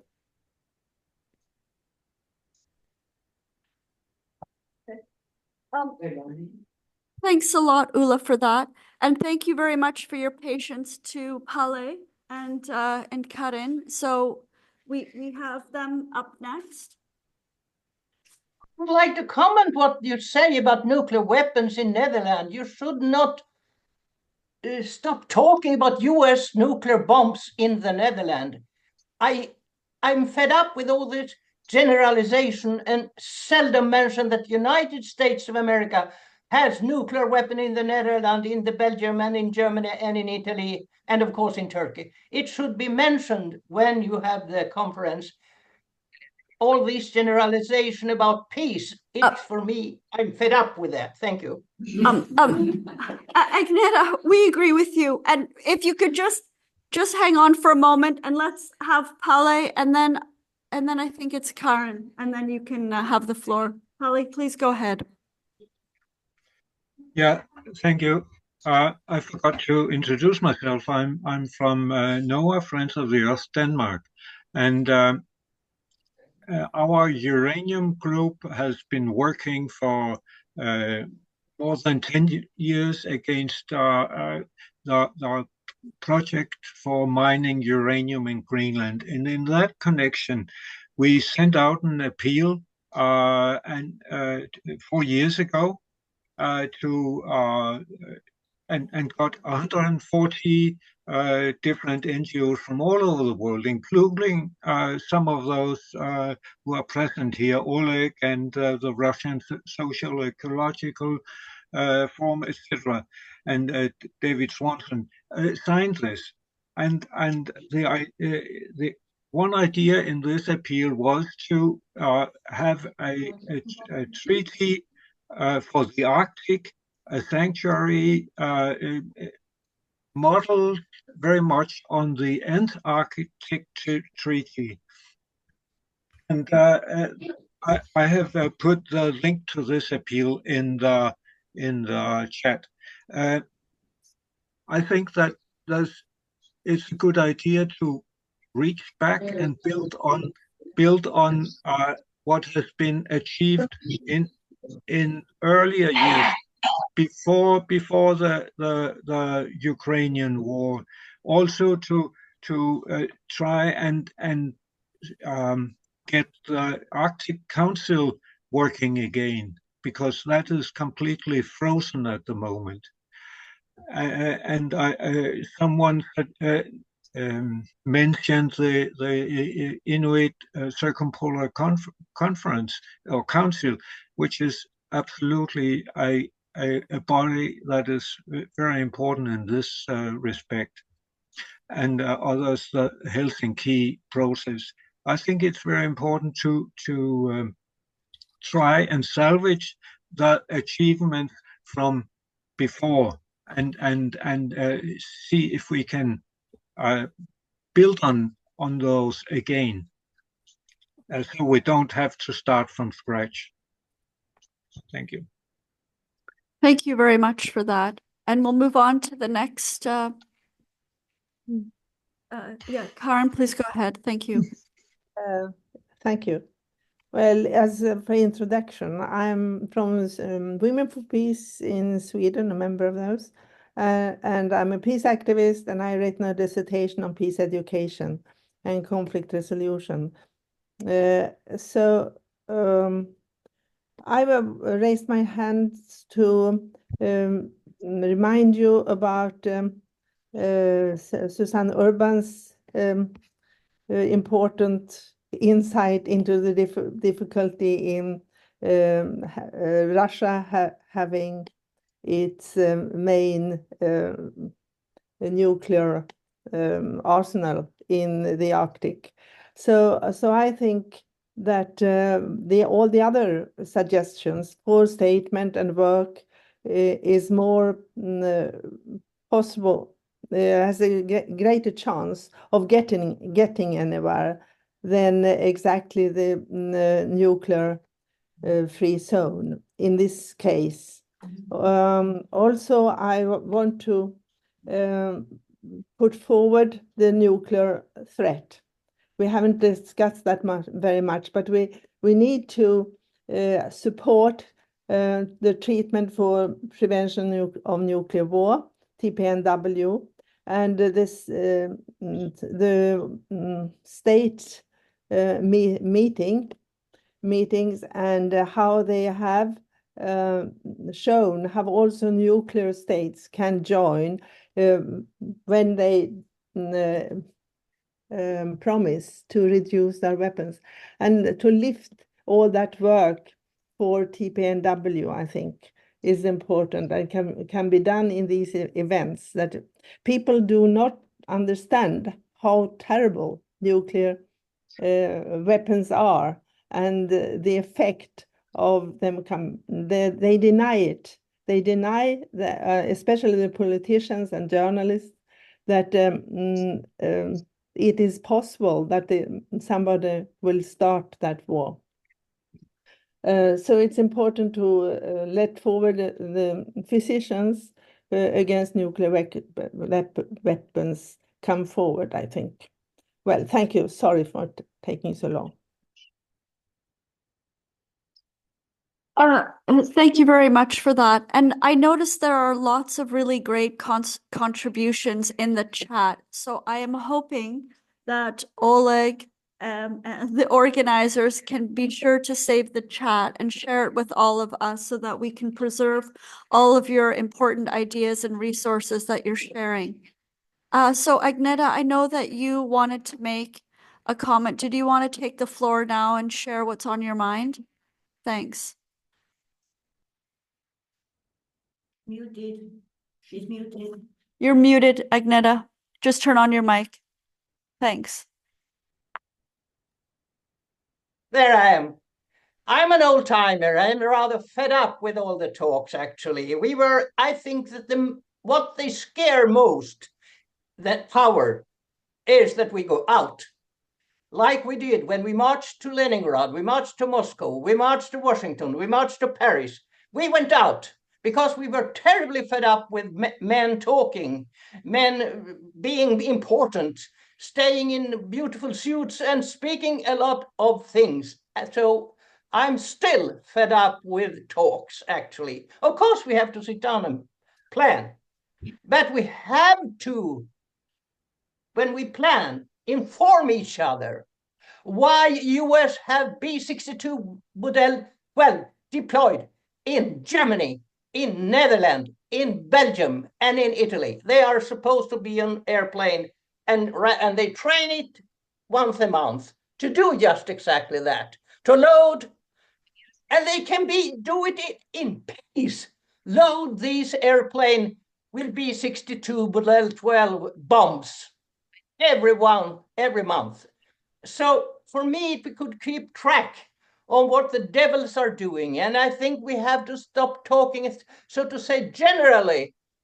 RAND Corporation, remember, you know what RAND Corporation is? RAND Corporation is the biggest world's planning ideas for Washington.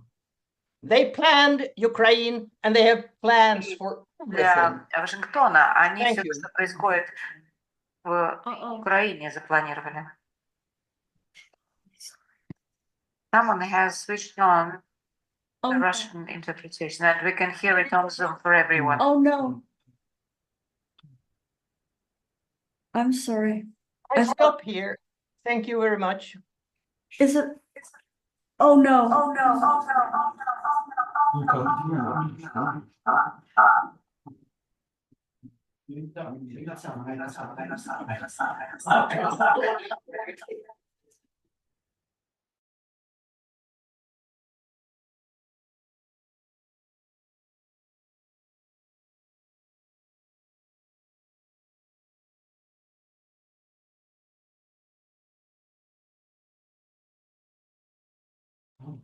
Is it okay now? Is it okay now? Is it okay now?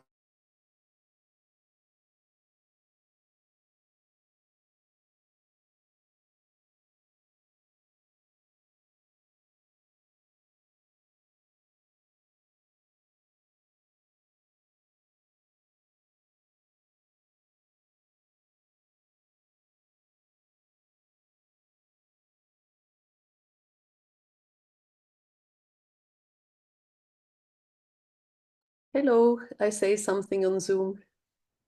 You hear me? Does the interpreter hear me?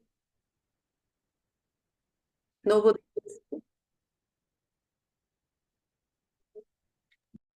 I hear you. Все хорошо? Можно продолжить. Да, давайте попробуем. Yeah, let's try. Ага, есть эхо.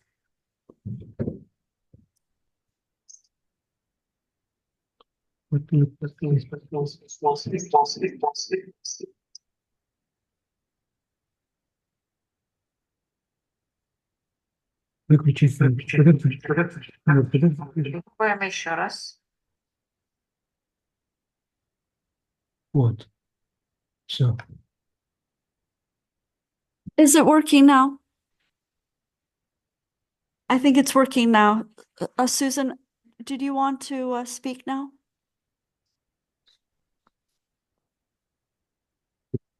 Susan, Wilt, Norway, you want to unmute yourself and speak? Yes, Thank you. I try to resume all the ideas, and I agree with Agneta, we cannot only talk. As I am nearly the last speaker tomorrow evening, I want to show my topic in the other topics I have now posted in the chat as the to-do list, because we are going to split up in groups and to talk about the resolution and about networking. And when we talk about networking, we'll maybe have to network to a goal, to different goals. So my to-do list now is peace ministries, demilitarized zones, nuclear-free zones. I hear the problems. And then my topic is a large-scale cleanup. I want just to say a few words about that, because to have a joint project can be very constructive in coming closer to each other. So a big cleanup in the Baltic Sea would be something that could transcend a lot of difficulties, problems, conflicts. So I think it's good to have a vision of a constructive joint project. Thank you. Susan, I love that idea of a joint cleanup. At the Eurasian Women's Forum that I was just attending the past 3 days, in the session on Arctic cooperation, there was a speaker who talked about how in 2008, President Putin had done a tour of Russia's Arctic and was very concerned about the contamination, the legacy of contamination from militarism and industrialization. And so he said, we must clean up the Russian Arctic. And he gave funding, and he also encouraged, he subsidized people, Russian people, who would take their holidays and go up and do cleanups of the Arctic. So I know that the Russian government has as a priority this environmental cleanup. And so this is something that we can suggest jointly. And I think that this is really amazing. It's a great idea. The other thing that I want to let everybody know, and Agneta, this is to your point about how we need to take more action and not just talk with each other.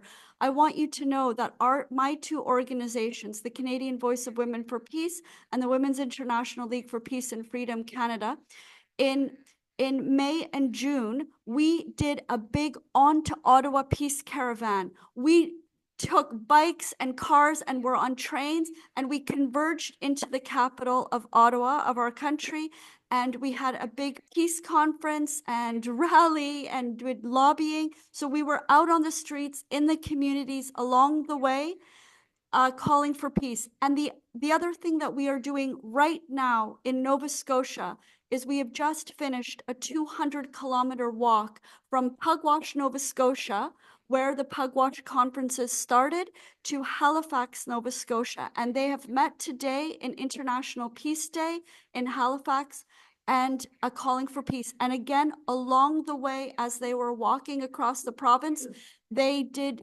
talks in the communities and at schools for peace. So we are active. We are out in the community. We are on the streets, and that is very important. But we also need time to talk with each other, to learn, and to empower ourselves so that we have the knowledge, so that we can go back out on the streets, go back into the communities, and talk about peace.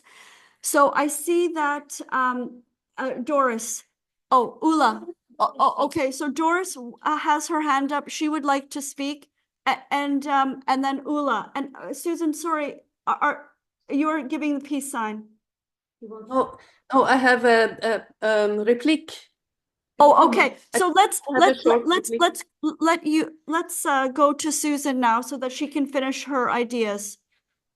My short replique is, I am not talking about we are doing too, cleaning up the beaches for plastic, involving only the civil society. I'm talking about a huge drill involving the NATO and Russia. It's the military having the resources. It's the military regularly, every year, having enormous drills, exercises. So the idea is to try something out of the box, a huge military drill for cleaning up the Balticum. Thank you. Oh, a military drill for cleanup. That sounds great. I don't think we need the military to clean up, but we need to think out. They need to clean up their mess. Absolutely.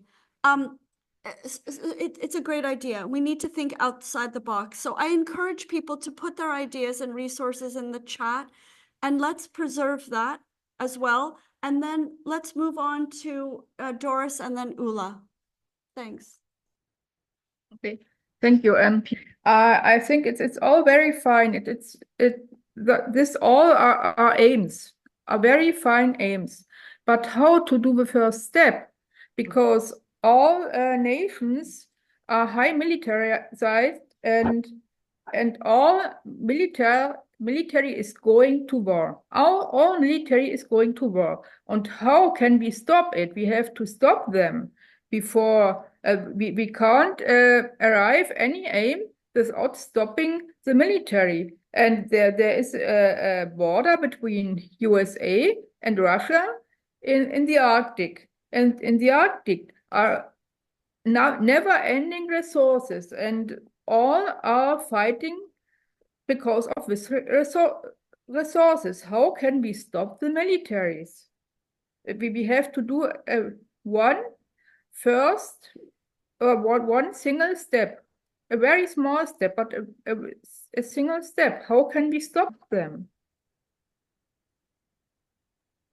Thank you for your question. I believe Ula and then Oleg will speak. If we would have the means to stop them, we would have stopped them already. But I think we can only stop them by step, never giving up, showing that we are here and that we are real. And many small steps make a big step. And to Agneta, I would say, oh my God, how we have tried in Finland with Olli and others to mobilize people on the streets. We have used all means, and you know, when we end up having some kind of demonstration, we are at the maximum 50 persons. The only thing that has Agneta, let me finish. The only thing that gives me hope is that I hear about what the Canadians do. I get regularly information what the Italians do. They have had lots of demonstrations, big ones, small ones. And we have examples of the UK. They have had great, enormous demonstrations. And as long as we can distribute this amongst each other to give hope and not to give up and try to mobilize more. Agneta, if you would have the force, you could mobilize them, but we cannot. We are completely helpless. We can't. You misunderstood me. It wasn't about that. Please, you misunderstood me.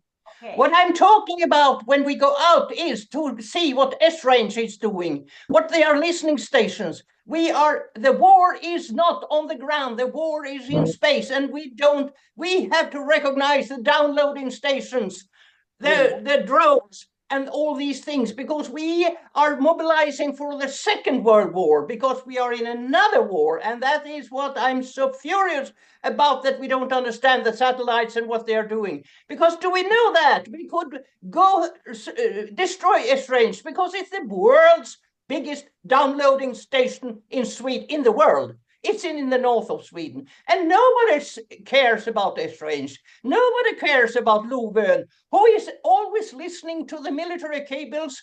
The third, why is Snowden in Moscow? Everybody here should ask themselves, why is Edward Snowden in Moscow? What did he do that he couldn't go on living in the US? We don't understand what he stands for, because that's what we should do. And we don't need to be so many. I'm not talking, but we have to go out and see the installation where they use for the war, and they are there. Thank you. Okay. It seems that almost of we who are present here and in the internet have excellent ideas, but the problem is that it's difficult to get publicity to those ideas, and therefore we must do very strange things just to get publicity. And one idea what I have is to have peace exercises, because now we have so many military exercises. We should have peace exercises. For example, that we had a camp in Finland near the Russian border, and the other camp in Russian near Finnish border, and we would in a way behave as if the border would be open, but of course it's not open; it's closed because of militarization, and so and we could do many strange things on those camps, which are somehow connected to peace, but really that I think that we must use our imagination to do something very surprising, because otherwise we are not heard. Think about the Norwegian border. We could have similar. Yes, of course. You could do it in Norwegian border, but that's a different thing because it's so open. But in the Finnish border, it's closed, and therefore it's like more like a military border only. Thanks a lot for that. I really like the idea of peace exercises.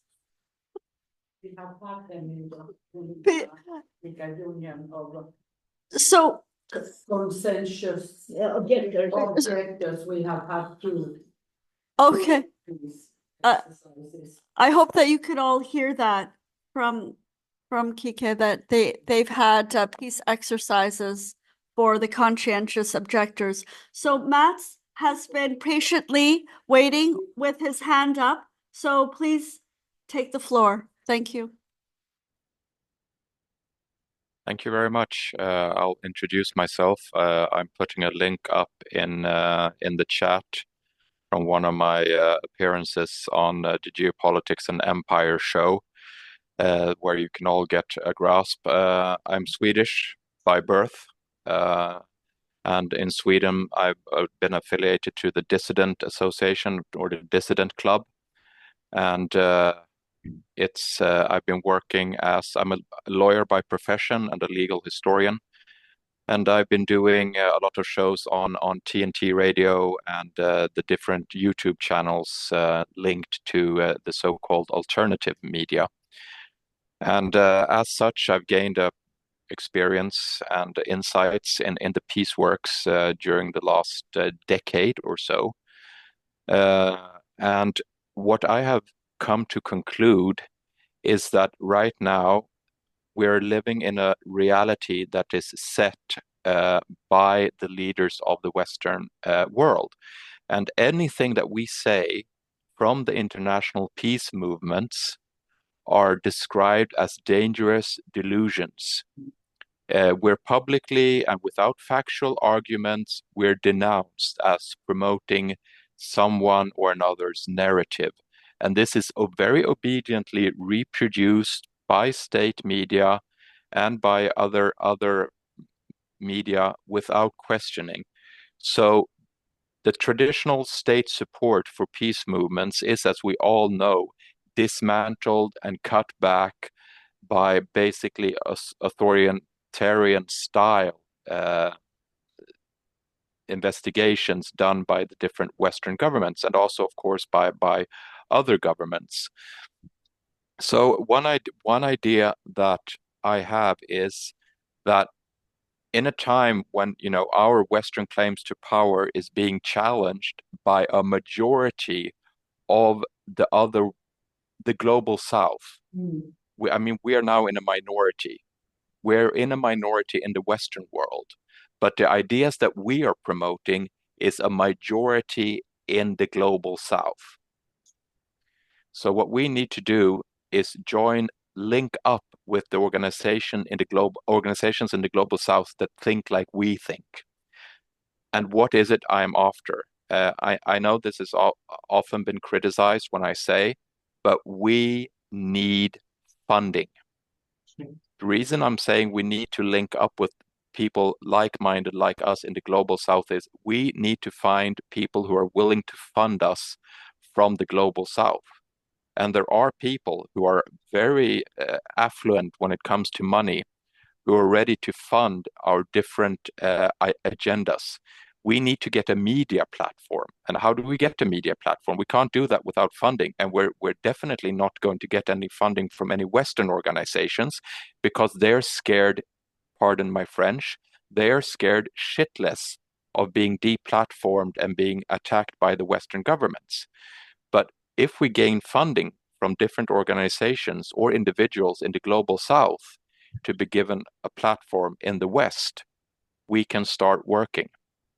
So this is an idea I've been working on, and we've been working on in the Dissident Club in Sweden as well. And right now we're having discussions with parties in India who are actually willing to fund us for different media ideas that we might have in Sweden. And it's turning the tables a bit, but I'm just saying we will never be able to promote all these wonderful ideas that I've heard you talk about without stable financing and without being able to have a media platform strong enough to negate or at least bother the current media situation in the West. So this is just something I want to send out there and for all and each in the different organizations to think about. I know we don't like the concept of money. We don't like being tied to funding for different places. But if it can be done in the right way, I think it's essential for us to get our word out there. Because make no mistake about it, the whole world is back in a 1913, 1914 situation. It's just a geopolitical struggle. And any day that bullet in Sarajevo might fly once again, and we will be engulfed in a total third world war. So that's why time is of the essence for us to gain a good platform so we can spread our wonderful ideas to a broader audience. Thank you very much for your time. Thank you very much, Mats, for your contribution. That's very important. We do need funding. I noticed we also need a lot of solidarity and to stay connected. And I noticed in the chat that Doris had suggested that we share emails so that we have each other's emails. So let's figure out a way that we can collect each other's emails. Maybe in the room here, we can pass around a sheet with our emails, and online you could share your email in the chat, and we'll preserve the chat. And Mats, I just want to add to what you said that we are also experiencing this problem in Canada. We have a censorship industrial complex. If you care about peace and friendly relations with all countries, including Russia, China, and Iran, that's considered dangerous and disinformation. But I have said publicly in Canada that I refuse to be enemies. I refuse to accept a new Cold War. I am not going to live in their new Cold War, and I am going to make peace, and I am going to establish friendly relations with all countries. So it is really on our shoulders, friends, to use diplomacy, like Reinar said, people-to-people diplomacy, to build the peace that our governments are refusing to do. The other thing that I wanted to just touch on too is that Ula, Leah, and I were at the Eurasian Women's Forum with 126 countries that want to work collaboratively together on peace, trust, and cooperation. They are the global South countries, but they are the global majority. They are the global majority, and they want to work cooperatively with China, Russia, Iran, all of them countries. So they are our allies. Like you said, they are our allies, and we need to work together. So I think I'm going to turn it over to Oleg and to Ula, and they are going to tell us what's next on the agenda. Susanne had her hand up. Oh, okay, Suzanne, I'm sorry, I missed that. And then Ula, do you want to take over? I'm not sure the next part. I just want to comment. Okay, thank you. Thank you, Mats, for addressing that with the media.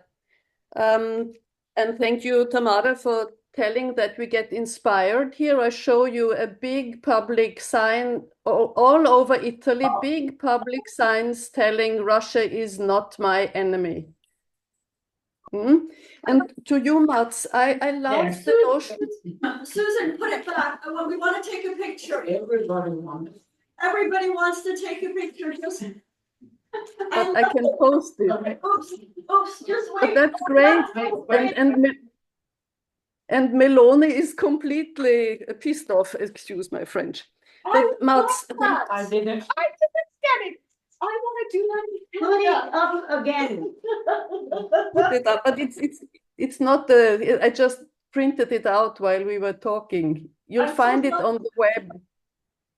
It's a hand with the Russian colors, a hand with the Italian colors telling that Russia is not my enemy. And it's one city, Utfordre, another city, I think. I think it's Verona calling, please Rome answer. It's a kind of stafette. Okay, this to be inspired. And can I, this is what I brought from Canada. You cannot throw it there. Oh, wait, this way? This is what I brought. I just wanted to finish off for Mats before unmuting me again. Mats, it's so important when you talk about the media platform. Myself, I love the notion of world beyond war. I use that as a kind of media platform. Would it be an idea to build upon something that we already have and to canalize funding there? Yes, of course. It's always easier to build on something existing, and we have good platforms. What I put out there was the idea of getting funding, stable funding, because as we know, if I can take examples here from Sweden, there are quite a few organizations linked to the Atlantic Council in Sweden. They call themselves by different names, but they quickly pop up.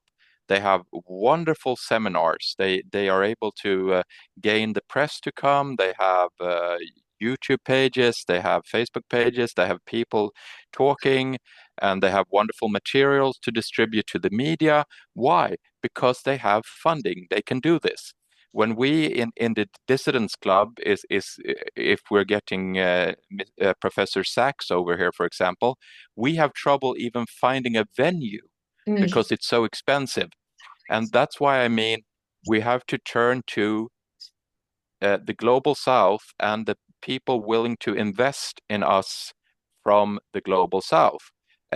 I'm not saying there aren't trouble. I mean, right now, it's not that. I mean, there are problems with peace. There are problems with human rights in China and in Russia and in all over the world. But if we focus on the primary responsibility of containing a peaceful globe or a peaceful world, I have no problem with having the discussions on funding. We have the platforms, we have the ideas, but in the current Western landscape, we need the stable funding to continue with our work, because right now we are effectively shut out of gaining a broader audience in the West, and it's sad, but it's true.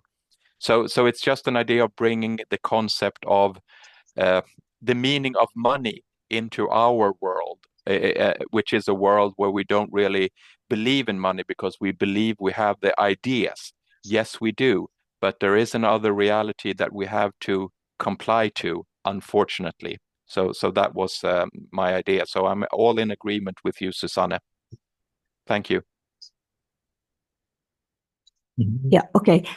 First of all, the emails. I suppose that when people register, they leave their email. So Oleg should have the list with all the emails. So if you all agree here now that we circle them, the ones who are objectors put up their hands so that we see if you don't want your email circulated. I don't see. Do you see any hands there? No. Okay, so we will circulate them afterwards. Then about the Eurasian Women's Forum. Yes, Tamara is really enthusiastic, and I'm a little bit ambivalent. I'm very glad that we saw 122 flags from all over the world. But we have to remember that the Finnish flag was only there because Lea and I were there. And we have no influence whatsoever in Finland. And we have also to remember that the women, the level of women being there, very many were business women, and they talked about growth. They didn't talk about sustainable growth. Yeah, they did, but there were many who didn't mention sustainable growth. So we have there also to be a bit careful with whom we cooperate and collaborate. And very many were officials, state officials, and with them it's harder to cooperate. And I was also a bit sad that the word peace was not mentioned there. It was mentioned, but it was not on the high agenda. So we should absolutely cooperate with everybody we can find from Global South. We found wonderful people, but all are not our kind of people. For the money, I would say, yes, but we have to be very, very careful because it can be misused. We can be misused. But I'm happy that you took it up. And I would suggest, like Susanne said, that we have World Beyond War, who has a platform.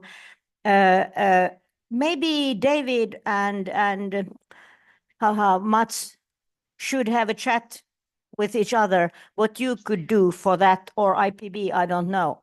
That it would be, that there would be a group considering what is good and what is bad. Okay, thank you.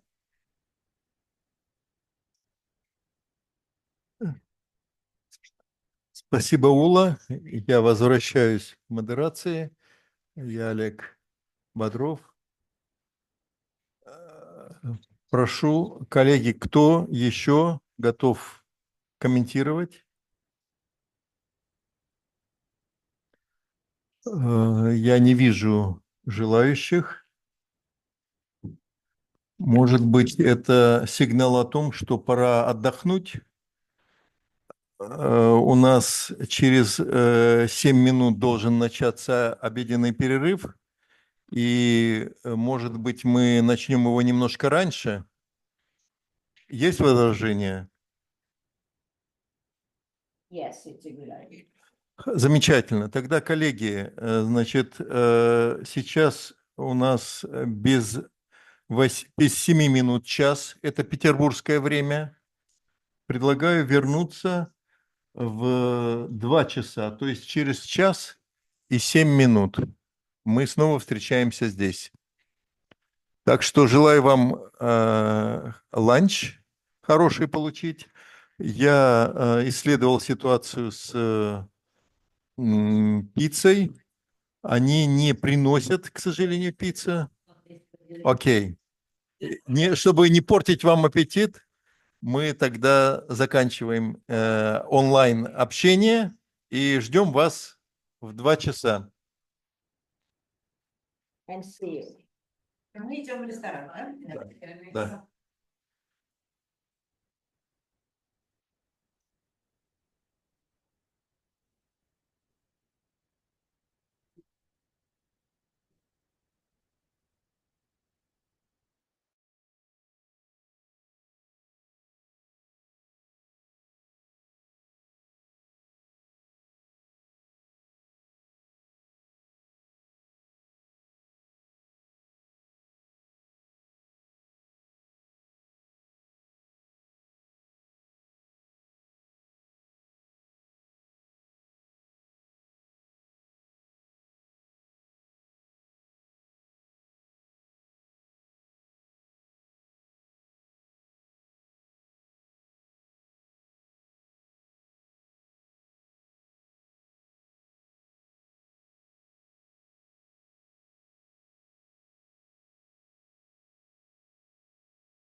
Раз, два, три, четыре, пять. Слышно? Что-то вы сейчас еще. Скажите еще что? Раз, два, три, четыре, пять. Слышно? Но я из себя слышу.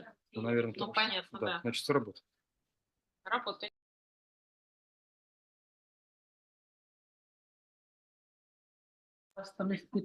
Два, раз. Слышно?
There's going to be a lot of Germans today.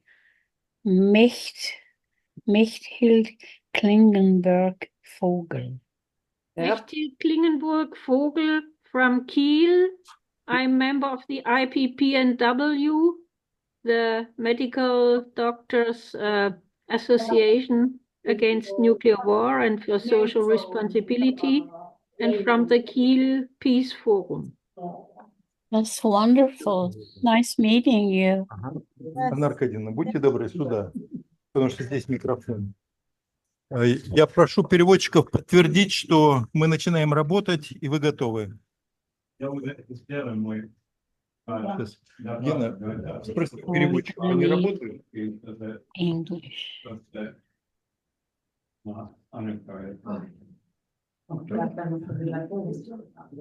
Гена, работает? А? Who is going to moderate? Тамара. Tamara, you have to say. Some comment will give Anna Shargradskaya. But do you present her? Present, sir. Maybe I will present you. You will Hearing. introduce. You introduce me. Yes. Okay.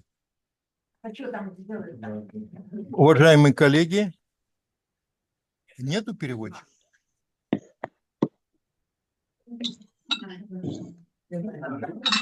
Что спросить? Да? Коллеги, вы готовы переводить?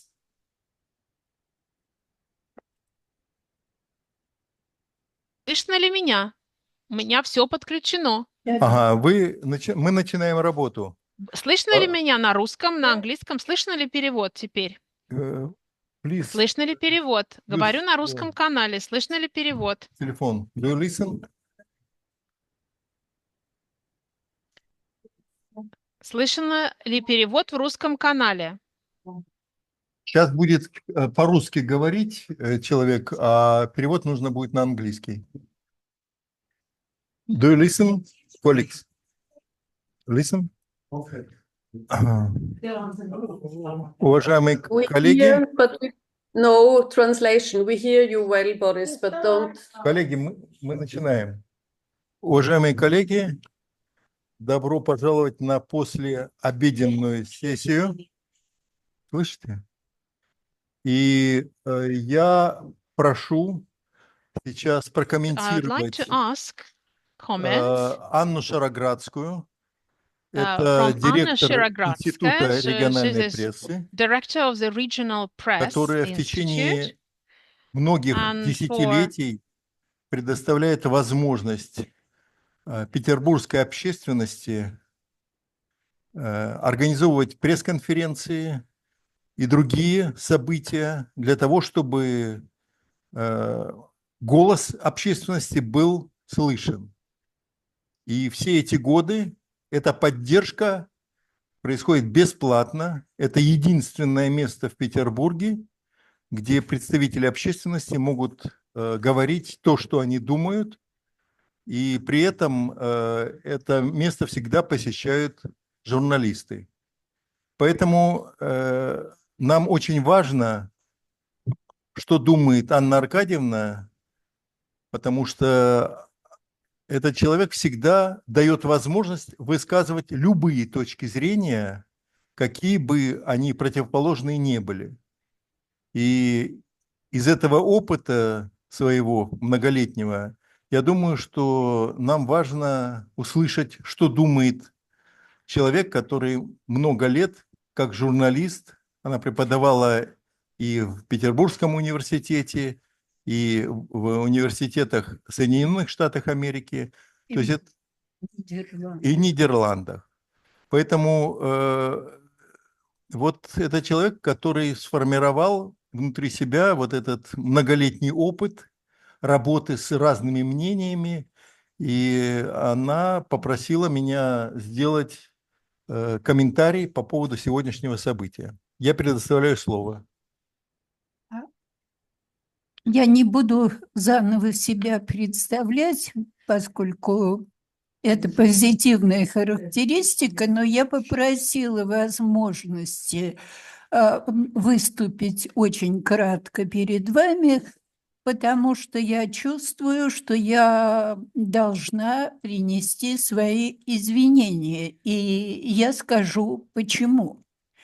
Но прежде чем я скажу, почему, я хотела бы коллегах, которых мы приглашали на это мероприятие, назвать мне два слова, которые вот в последнем... Sorry. А сейчас слышно?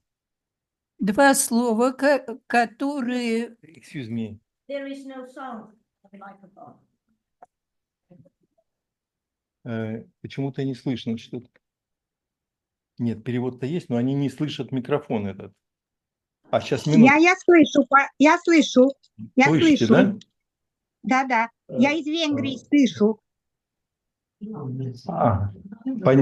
Понятно.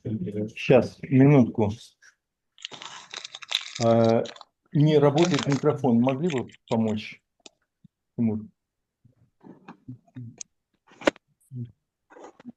Он включен, видимо, может быть... Нет, перевод не может сейчас делаться, потому что переводчик не слышит спикера. Да, это уже включенное. Сейчас. А вот этот давайте попробуем. Вот сейчас попробуйте этот. Да. Сейчас слышно еще раз? Вот в этот говорите. Хорошо. Я просила бы наших, я не хочу сказать гостей, потому что это ваше мероприятие, участников этой конференции назвать два слова, из-за которых в публичном пространстве, если они произносятся, можно оказаться в тюрьме. Вот какие эти два слова? Вы можете назвать их на русском, вы можете назвать их на английском. Какие два слова?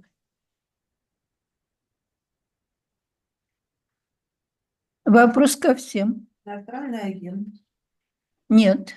Если я скажу иностранный агент, меня никто не посадит.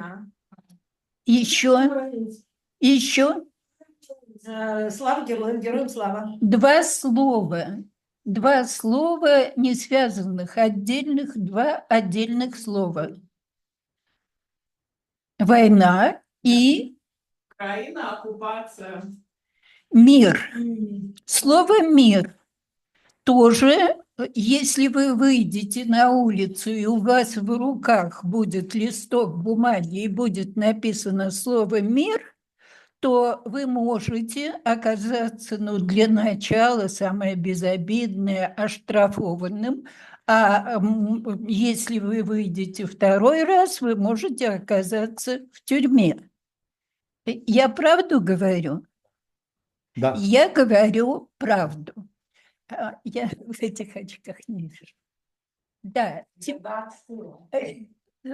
Поэтому я хочу... Спасибо.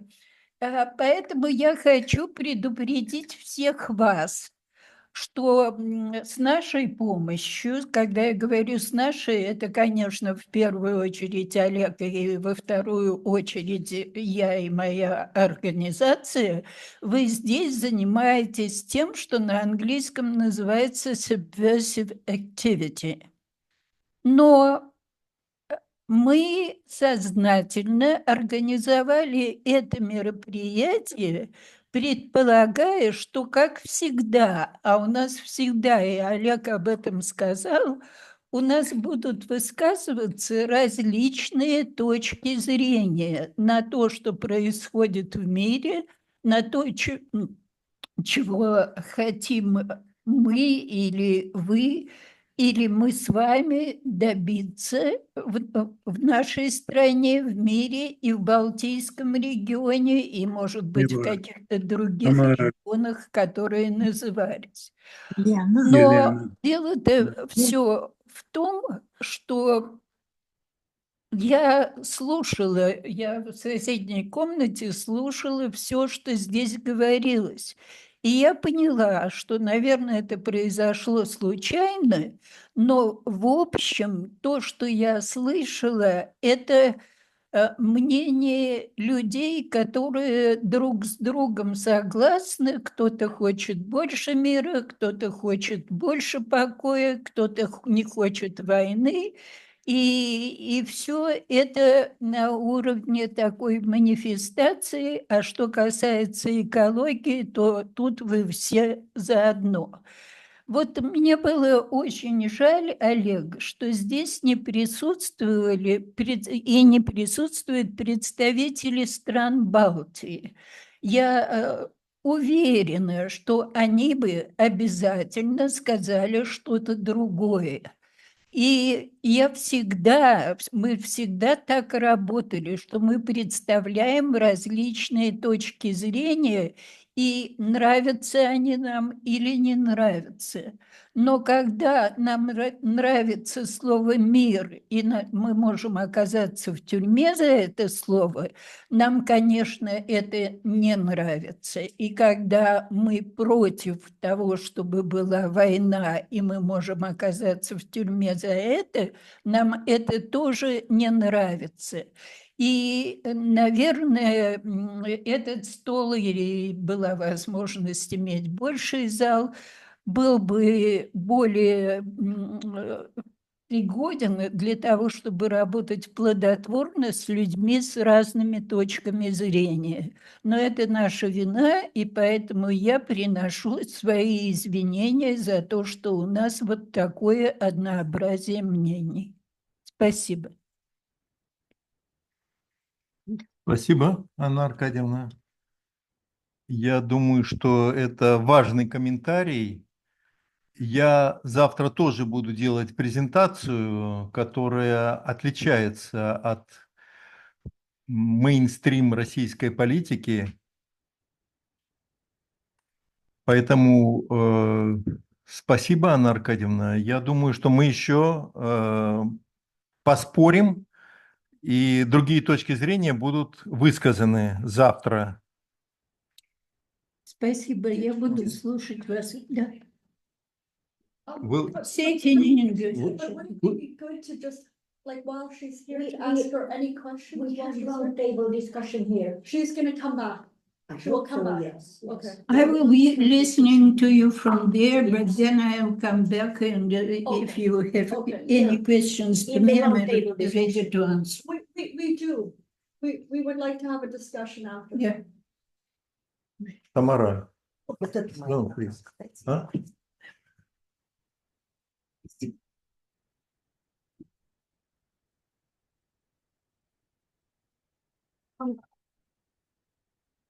like, can you also, I also have two presentations. So,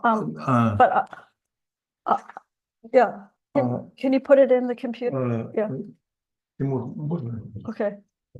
Okay. So, I just need oh, here's the sheet. Okay. So maybe we'll give this text to the interpreter. no, she already has it. She has it. I sent it to her by email. Okay, замечательно. Yeah. But first we have Alina. Please, no, more close. Oh, like this? Interpreter. Is this good? Нет. Нет. No? No. Oh, Please take like like this? Like this. Oh, I see. Okay. Oh, no. First one? we have. Which one? Which presentation? No, you no, want? we're having Alina speak first. Alina Kruglikova is speaking first. No, нет. Lena, no. It is old. It is Oh, old. I see. No. Okay, so then I shall go first. Okay. So, it is the Arctic cooperation. You have to look here. Which? Okay, sorry. And this one, is it? Yes, this one. Thank you. But please. No, I can't see it there. I here. can only see it here. So, but I will look here. Okay. So, good afternoon, everyone. We are just waiting to get my presentation up. There it is. And we will start. Oh, okay. So, I am talking about NATO and NORAD's strategy to militarize the Canadian Arctic and how this is sabotaging the Indigenous plan for a zone of peace. So Canada is Russia's largest Arctic neighbor. The women's organizations that I am with, the Canadian Voice of Women for Peace and WILP Canada, want to have good neighborly relations with Russia so that we can protect the Arctic, a vulnerable polar region. As you know, the Arctic plays a crucial role in regulating the oceans and the climate. The region is part of the cryosphere, but it is rapidly warming, and some say up to 3 to 4 times. The permafrost is being lost, glaciers are melting, and many species such as polar bears and bowhead whales are endangered. The traditional way of life for Indigenous communities is threatened, and there is chronic poverty and underdevelopment in the region. For 4 decades, Canada's Inuit have cooperated on environmental protection and economic development, and they have engaged in peace building with the Indigenous peoples of the other Arctic nations, including Russia, through the Inuit Circumpolar Council, the ICC, and the Arctic Council. The ICC is a non-governmental organization that was founded in 1977. It represents approximately 200,000 Inuit in Canada, Alaska, Greenland, and Russia, and has consultative status at the United Nations. In 1989, the ICC's then president, Mary Simon, a Canadian Inuit woman, wrote an important article entitled Towards an Arctic Zone of Peace, an Inuit Perspective, which was published in the Canadian Journal of Peace Research. And she presciently warned any excessive military buildup in the north only serves to perpetuate east-west tensions and an arms race and put our people on opposing sides. For these reasons and others, Arctic militarization is not in the interests of the Inuit in Canada, Russia, Alaska, and Greenland, nor do such military preparations further security or world peace. This is what she wrote in 1999. And she also proposed steps that the Arctic states could take to designate the region a zone of peace and a region free of nuclear weapons. Unfortunately, Canada and the United States are turning the Arctic into a zone of militarization. I just want to let you know, though, that Mary Simon has now become the Governor General of Canada, and we have written to her to ask for a meeting. I also want to let you know that in Canada's 2019 Arctic and Northern Policy Framework, the Inuit emphasized that they desire to maintain the circumpolar Arctic as a region of peace and cooperation through efforts to strengthen international rules and institutions that govern the region. So in June of 2022, the Canadian government announced that it would invest $38.6 billion over 20 years to modernize the North American Aerospace Defense Command, NORAD. This is the Continental Defense Partnership established between Canada and the United States in 1958. 2 months later, in August of 2022, Prime Minister Trudeau welcomed NATO Secretary General Jens Stoltenberg to Nunavut. It was the first time that a NATO Secretary General had visited Canada's Arctic. Trudeau and Stoltenberg toured one of the North Warning Systems. They also visited Four Wing Cold Lake, which is Canada's busiest and largest Air Force bases, and where the new F-35s will be stationed. Stoltenberg said that his visit showed the strategic importance of Canada's northern territories for the Euro-Atlantic Alliance. Trudeau also called Canada's Arctic NATO's western and northern flank. They ignored the fact that the Arctic is the homeland of the Indigenous peoples. Last year, Canada's Senate, I just want to show you, this is a picture of our foreign minister and our defense minister up in the Arctic recently. Okay. So last year, Canada's Senate, an unelected body, released their study, Arctic Security Under Threat. It is a vast plan to militarize the Arctic with carbon-intensive weapon systems and infrastructure. Not one recommendation was for building peace or reducing carbon emissions. In April, the Canadian government released a new defense policy update called Our North Strong and Free, a renewed vision for Canada's defense. It gives more troubling detail about this NATO modernization and NATO's plans for the Arctic.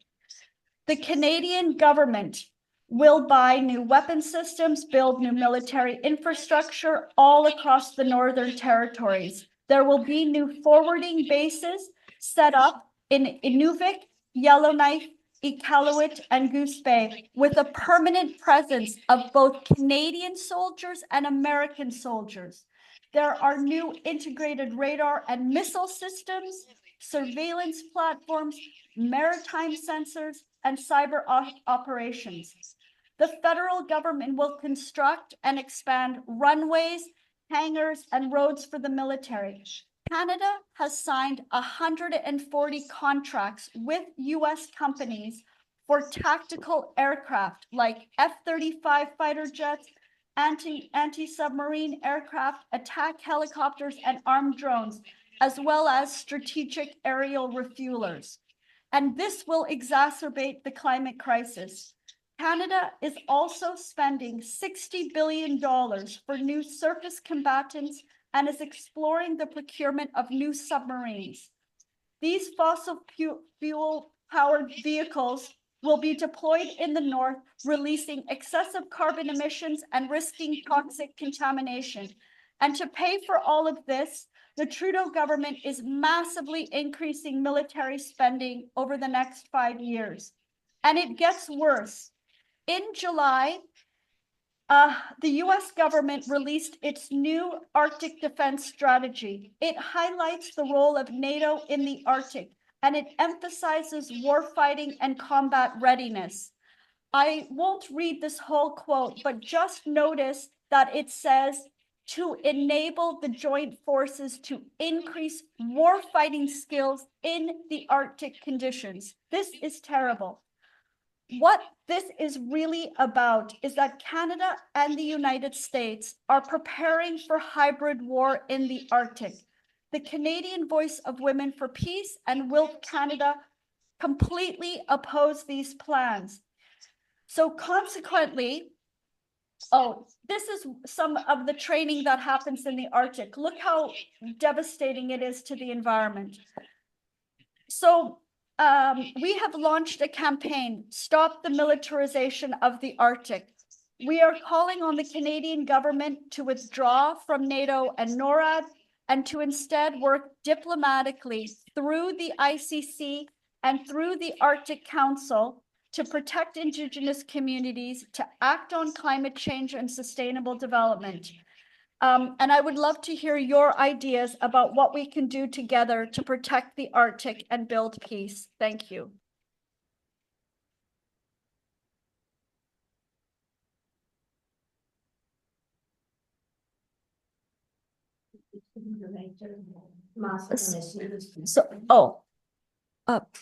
The next speaker we have is Martha Hennessy.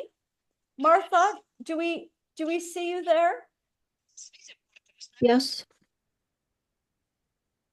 Oh, and there's Ellen. There's lots of people on the call. That's wonderful.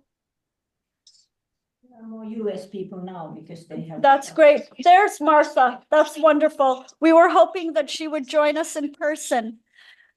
So Martha, if you could take the opportunity to begin your remarks by introducing yourself to our audience, that would be wonderful. And I'll pass the floor over to you now. Thank you, Tamara. Thank you, Oleg. Thank all of you who are here. I don't really feel that I'm that qualified as compared to what you all are doing and your work. But I am here and I have something to share with you. This will be a bit of a historical review of who I am and what I've been involved with. And I very much appreciate all who have gone before us to help pave the way for the peace movement. I am talking to you from Vermont, near the Canadian border. I've been up since 3 a.m. following your discussions. Thank you, thank you. And I am part of the Kings Bay 7 Plowshares Action and the Catholic Worker. These are two peace movements in the United States that have been in existence, the Catholic Worker since 1933 and the Plowshares movement since 1980. The Catholic Worker movement speaks of the works of mercy versus the works of war, and the Plowshares movement goes to these military bases and these weapons manufacturers and protests what is being done with the nuclear arsenal. I want to quote for you from Dorothy Day, who co-founded the Catholic Worker Movement. This is what she wrote in September of 1945 after the United States dropped the atomic bomb on Hiroshima and Nagasaki. September 1945, we go on record the Catholic Worker response to Hiroshima. Mr. Truman was jubilant. President Truman. He went from table to table on the cruiser, which was bringing him home from the Big Three conference, telling the great news. Jubilant, the newspapers said. Jubilate Deo, we have killed 318,000 Japanese. That is, we hope we have killed them. The effect is hoped for, not known. It is to be hoped that they are vaporized, our Japanese brothers, scattered men, women, and babies to the four winds, over the seven seas. Perhaps we will breathe their dust into our nostrils Feel them in the fog of New York on our faces. Feel them in the rain on the hills of Pennsylvania. Dorothy understood that we were all one of another, and the United States needs to apologize for this intense war crime of using the nuclear weapons. As far as my Kings Bay Plowshares involvement has been, we took an action on April 4th in 2018. I posted on the door of the Strategic Weapons Facility Atlantic in Kings Bay, Georgia, that houses the Trident nuclear submarine fleet. I posted on the door this indictment. Today, through our nonviolent action, we, the Kings Bay Plowshares, indict the United States government, President Donald Trump, Kings Bay-based commander, the nuclear triad, and specifically the Trident nuclear program. Nuclear triad. We have to put it on mute. Sorry to interrupt. Could we ask everyone to go, who isn't speaking, to go on mute, please? Thanks. To turn off their microphones so that we can hear the speaker. Thank you. In this indictment, we... Oh no, she's gone on mute. Martha, just one moment. We'll just get you off. You've gone on mute. Okay, there we are. That's good.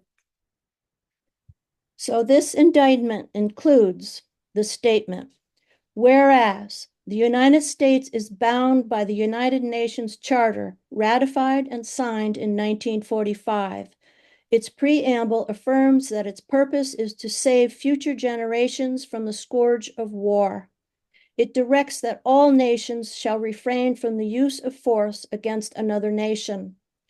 Article 2 regards the threat to use nuclear weapons as ongoing international criminal activity.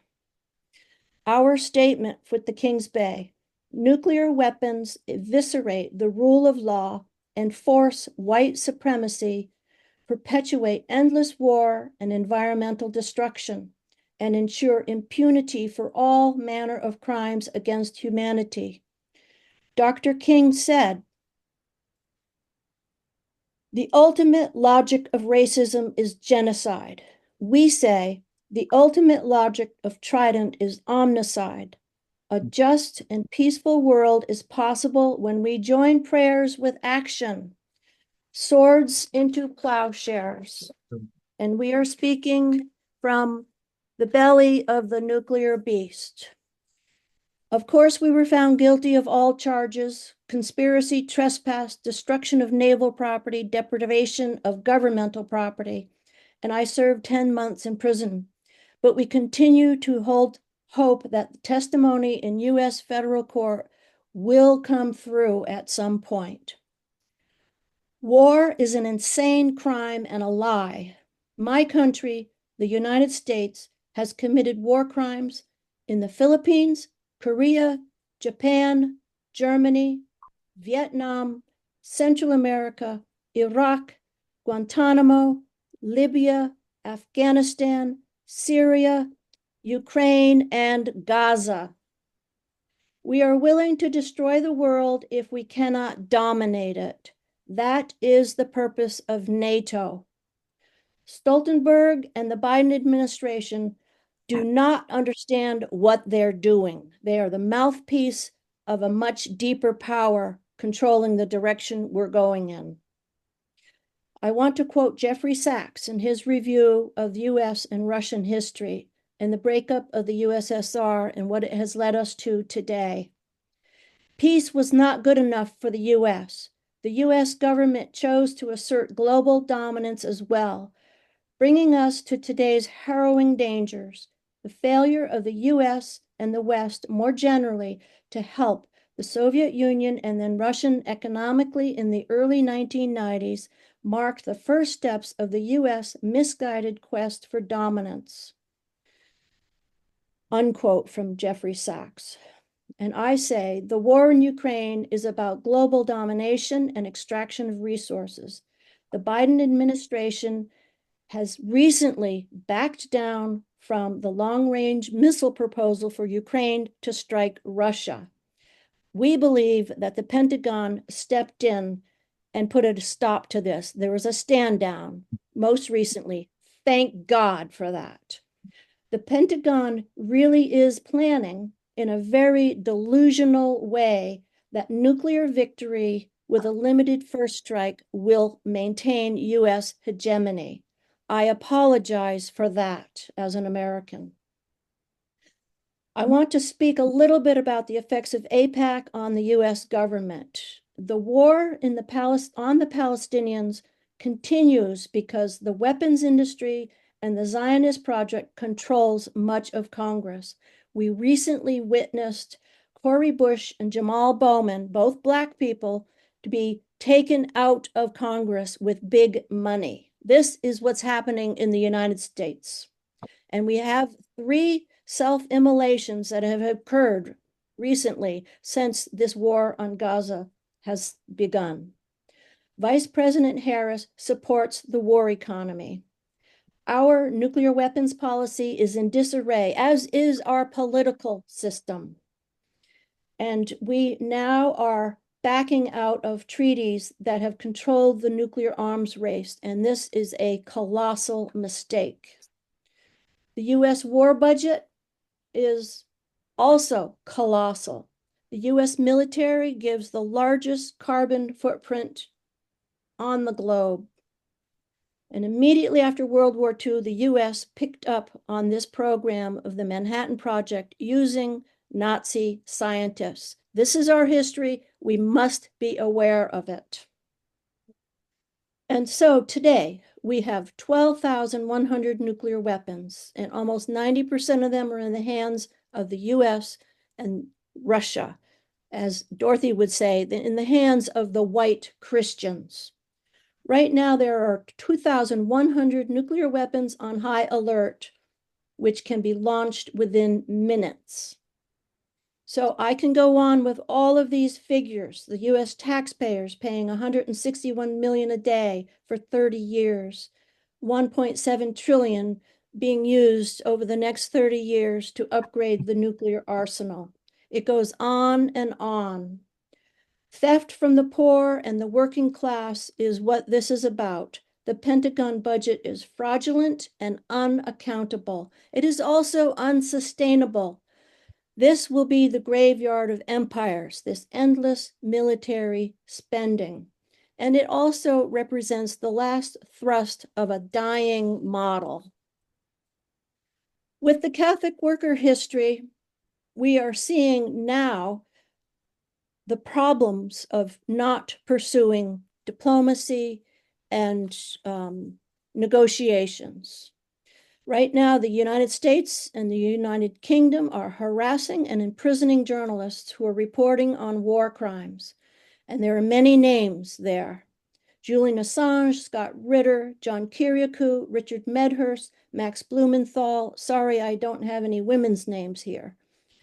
I will end with what Susan Crane, a friend and a Catholic worker, co-worker, has written from prison in Germany. I continue to be held along with fellow nuclear resistor Susan van der Huygen in a German prison for demonstrating against the US nuclear weapons that are illegally deployed at the Buchel Air Base, a German military base in Rheinland-Pfalz. My out date is January 18th, 2025. The peace community that I'm in touch with in Germany is concerned about the decisions that were made at the July 2024 NATO summit in Washington, D.C. At the end of the NATO summit, it was announced that mid-range Tomahawk cruise missiles would be deployed in Germany, as well as long-range hypersonic missiles. Additionally, a military base in Wiesbaden will become a new NATO commander center that will host the U.S. weapons and will coordinate arms deliveries and train people in the Ukrainian military. So this is what we're up against, folks. And yes, we have to put our bodies and our voices to work, as most of you, all of you, have been doing for many decades. So I want to apologize for the stance that the United States has taken, and it has gotten us to this point here today.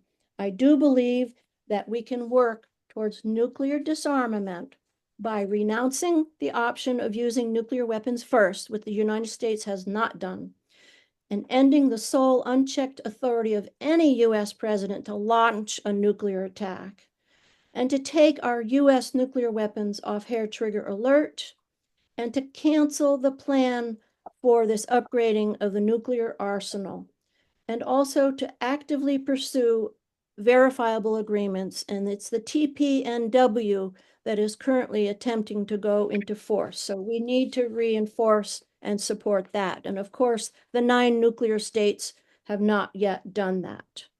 I believe that the United States can really have an impact if our workers and our students and many of our citizens stand up and get into the streets. And a general strike is what's needed. That's what Martin Luther King Jr. called for. That's what Philip Berrigan called for. So yes, we need to apologize for what we have done. We need to bear with each other, but we also have to understand that moving in the right direction is happening, but do we have enough time? Thank you so much.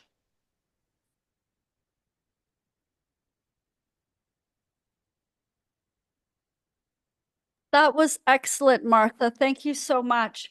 And I want to add that none of the NATO members have joined the TPNW, and most of them are boycotting the meetings. Like my country, Canada, won't even attend the TPNW meetings as an observer. And I also want to let everyone know that Martha and I see Ellen on the call, and there might have been others, were together in Washington, D.C. in July for the No to NATO, Yes to Peace week of actions. And we held many rallies and events and conferences protesting NATO and calling for its abolition. And if there's time before we take a break, I have some pictures that I can show you of of our No to NATO, Yes to Peace events. But we'll carry on with the program. The next speaker that we have is from Norway. Ingeborg, it's so great to have you here. And so if you could also begin by introducing yourself for the benefit of the audience, that would be really great. Please take it away. Thank you. Thank you, Tamara, and greetings to you all from the Norwegian Arctic. And I am happy to be here, but unhappy that I'm not with you in St. Petersburg.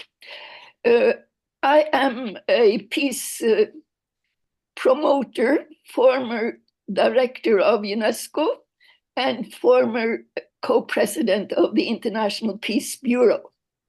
Close relations to the Norwegian and international peace movement.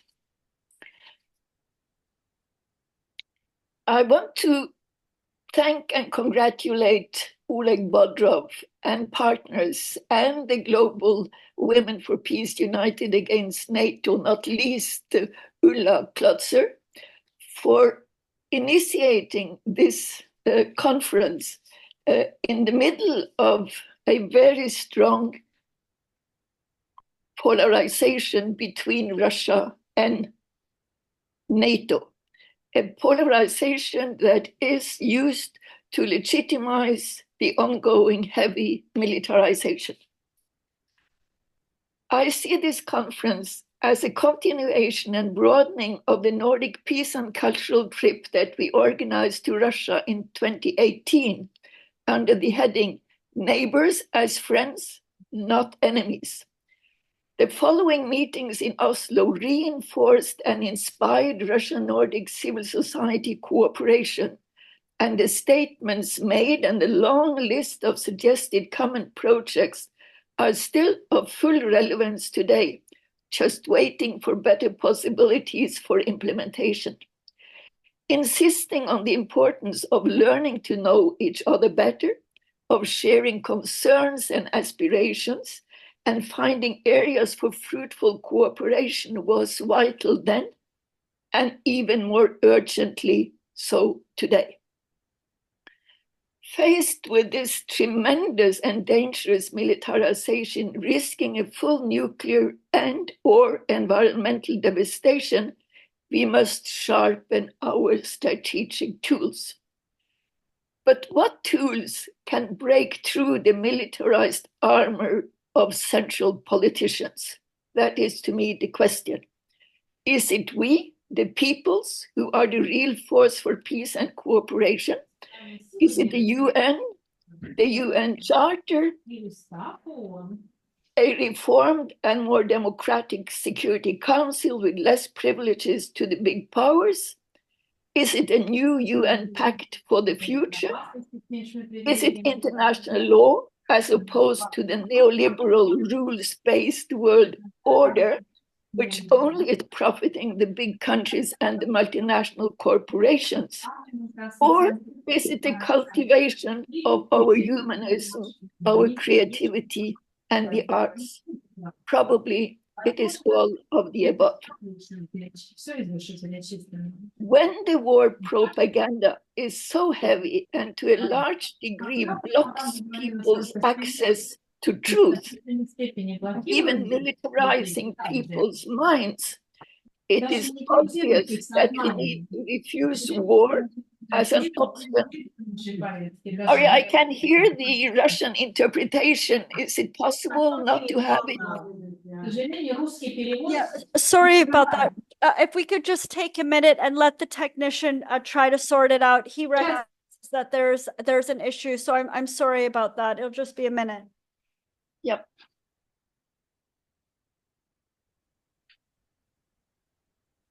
I think there is only a tea. What? Do you need this? Do you want this?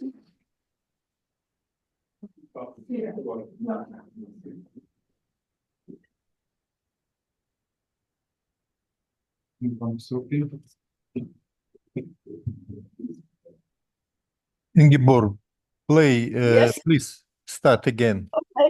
Okay. I'm saying when the propaganda is so heavy for militarization, it's obvious that we, the peace people, have to refuse war as an option and put peace at the very top of our agenda, even above being right.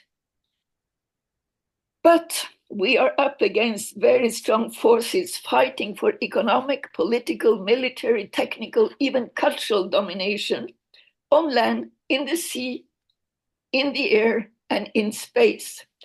The hawks, both in the East and the West, have been allowed to take over the narrative.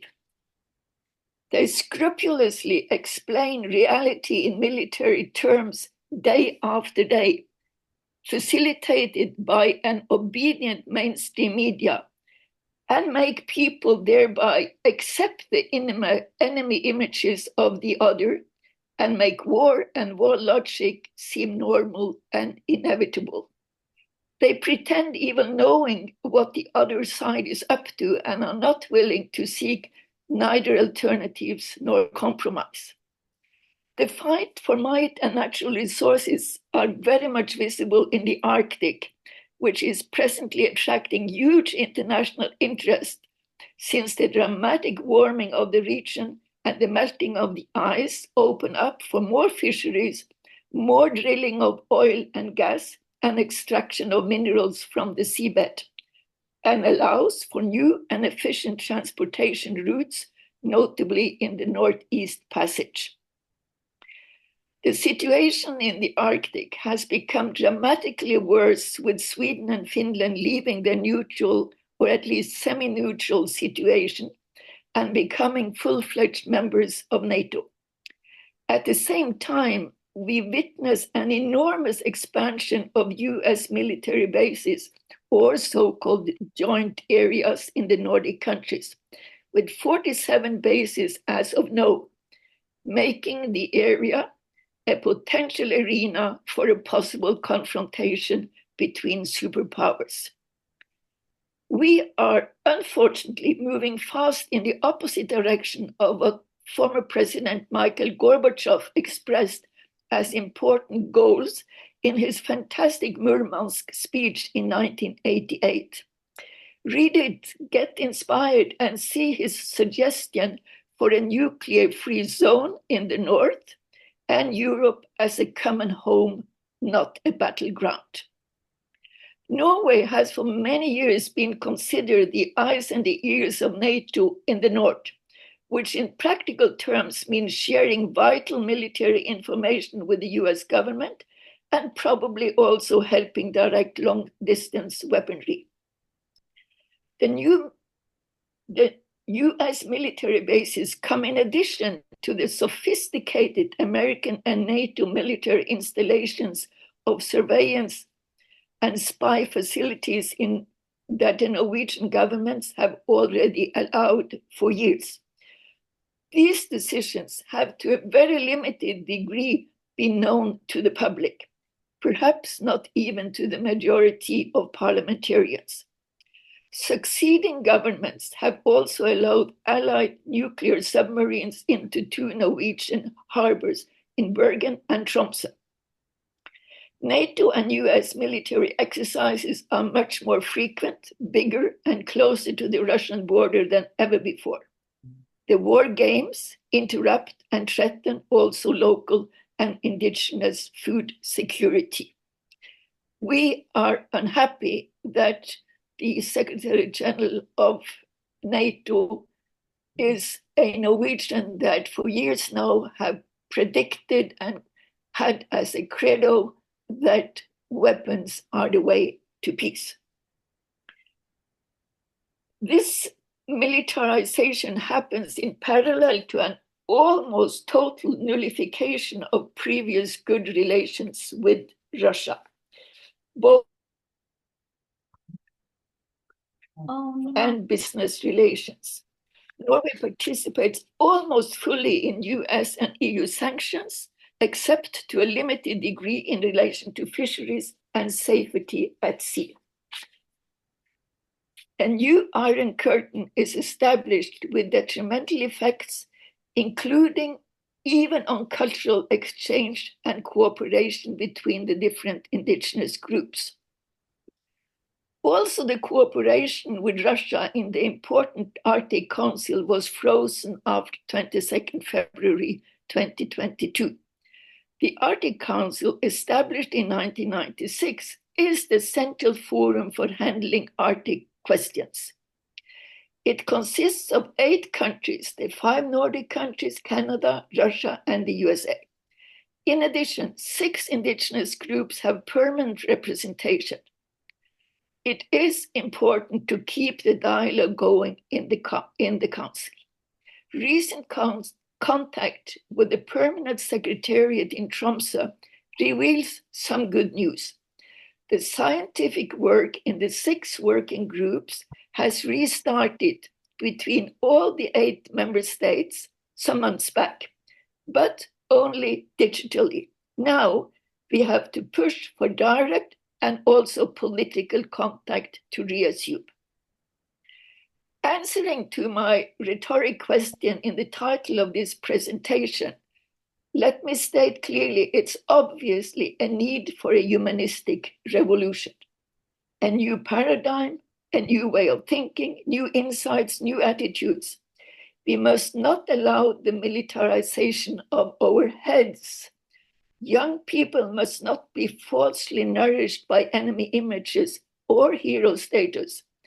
They must learn how to tackle anger and differences without the use of violence. Peace education and education for global citizenship is needed at all levels of the school system and in corporations. We must effectively challenge ignorance and suspicion of the other and dare seek knowledge and cooperation and friendship across borders. We have neither time nor resources to waste. I trust that our Russian friends will continue to seek the best ways to accomplish peace on earth and with the earth, and we in the West have to look closely at our involvement and contributions to the ongoing wars, not least in Ukraine and in Gaza. We have to look at our glaring double standards and our prioritization of warfare over welfare to the detriment of the many and the benefit only of a few. We must refuse the militaristic definition of security and instead build common security, human security, a culture of peace and nonviolence. NATO must never replace the UN. Instead of the old patriarchal model of economic growth, militarism, competition, and confrontation, we acutely need to strengthen our peace and disarmament processes. And there are important agreements to guide our strategic, forward-looking, and solution-oriented thinking. Let me only, because of lack of time, draw your attention to the UN Programme on the Cultural Peace. I was fortunate to be part of UNESCO's work on developing the vision and the program on the cultural peace, which was accepted by the entire UN system 25 years back. With 75 million people signing on to the UNESCO manifestation on the cultural peace, we actually thought we were saving the world, nothing less. It is time to bring the cultural peace program again to the forefront. Friends, we have work to do. Thank you.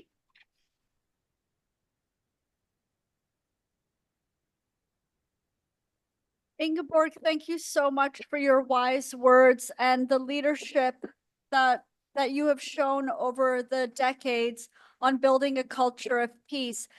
And I would like to welcome new people who have joined us in person in the room. Welcome.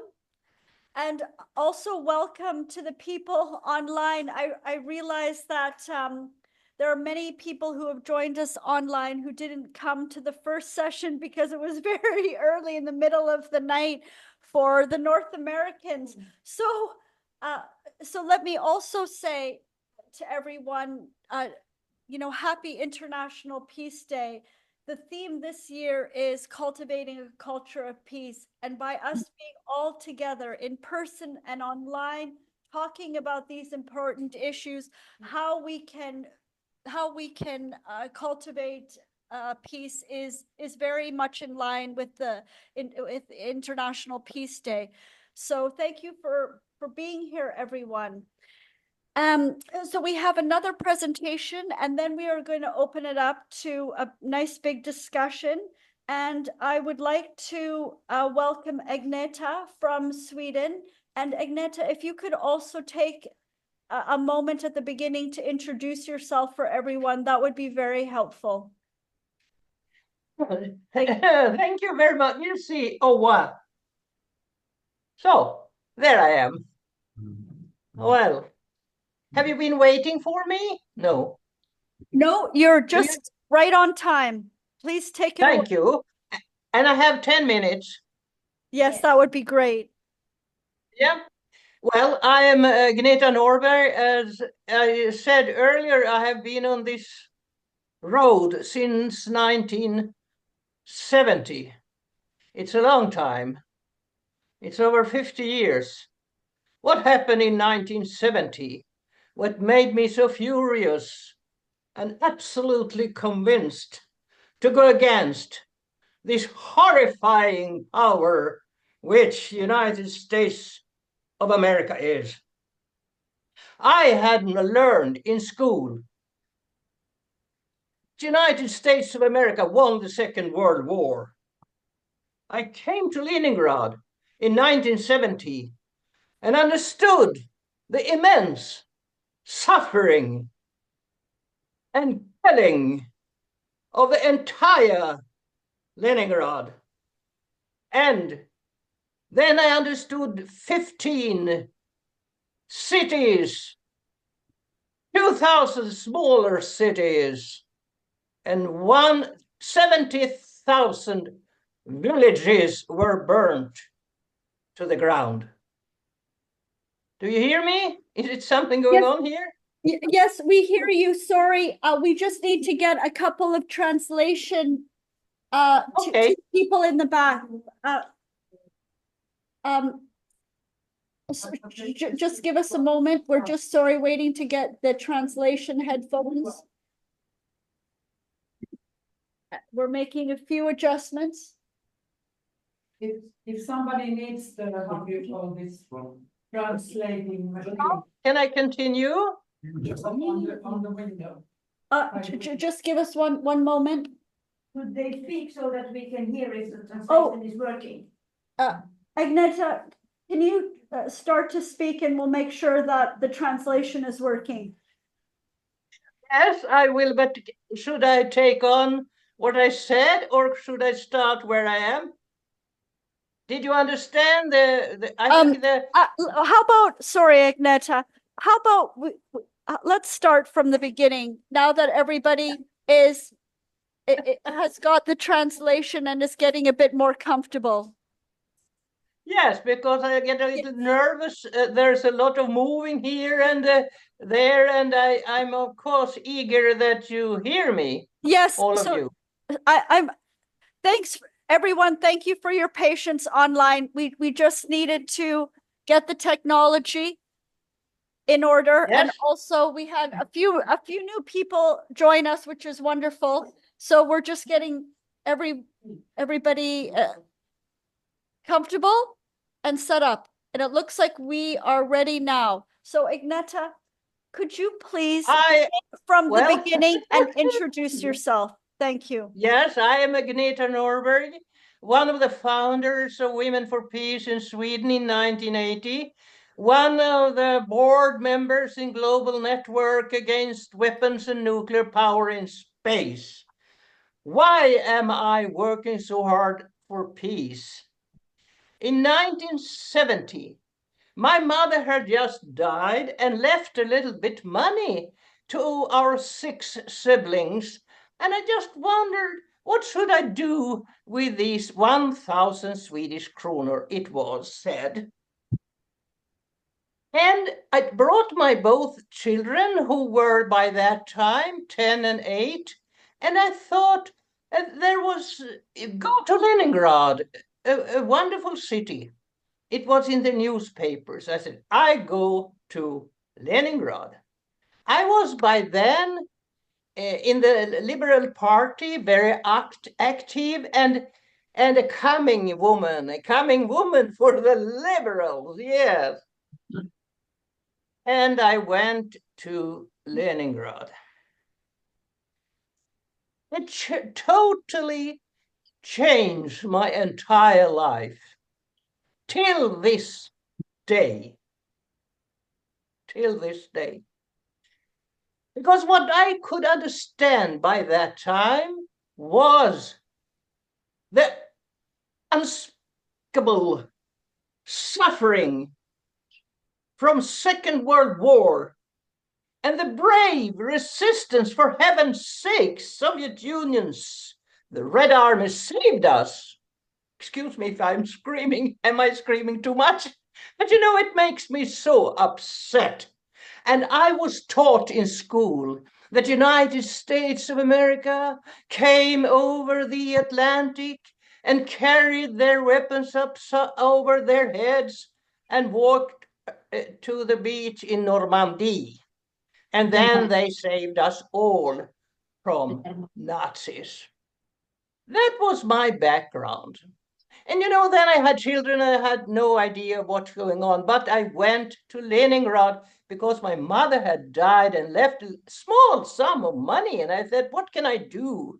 I was a coming woman in the Liberal Party. They wanted me to be, God heavens, whatever, I don't know.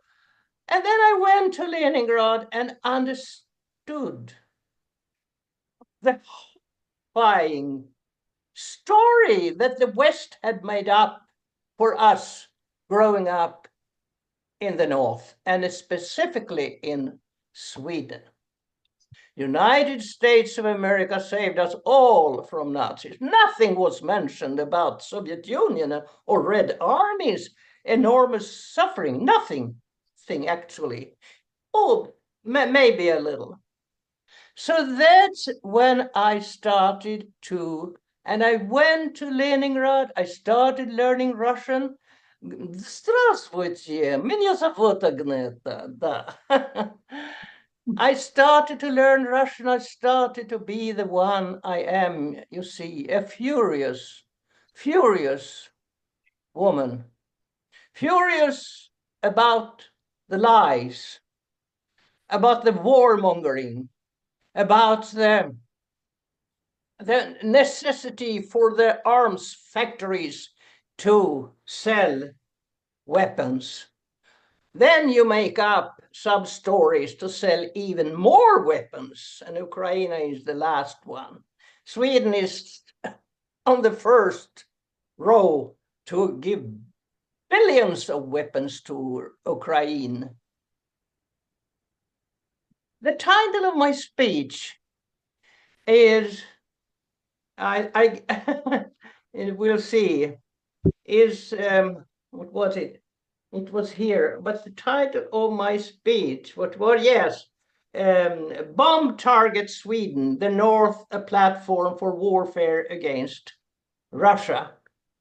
Because what has happened during the time is that media and the arms factories have made up a story that the Russians will come today or tomorrow early morning about the same situation as I experienced in 1952, when the McCarthy was one of the more warmongering to go to war towards Russia.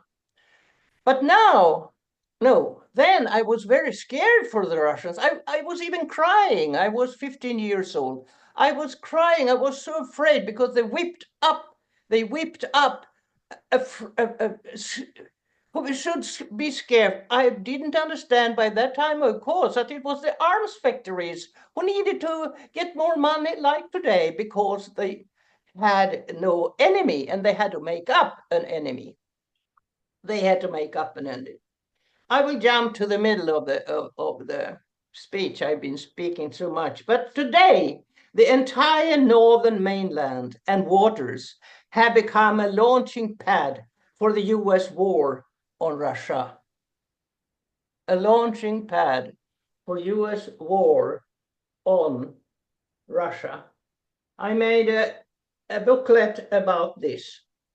I can't find it here, of course, but I have made a booklet about how the North is formed to a platform for war on Russia. Sweden and Finland are now NATO members. The other northern countries were drawn into NATO already in 1949. The reason for the US to drag them into NATO was their vicinity to Soviet Union. It should be also a launching pad from Norway. And Denmark was extra important. Why? Why was Denmark so important for the US? Because it was by that time colonizing Greenland. Rather recently, Greenland is independent, but Greenland was extremely important, and Greenland was under colonized by Denmark, so it was the North. Did the United States of America need Greenland for? They made it as a launching pad for nuclear weapons. That's what they did. But after the wall fell and it was dismantled, now Greenland has become an extremely important place for US raiders for their national missile defense to guide missiles towards Russia. And it was the Thule base. It has to be known. Remember the Thule base. It's important place for I will jump. I also want to mention the Vardø radar close 30 kilometers up in the north, in northern Norway.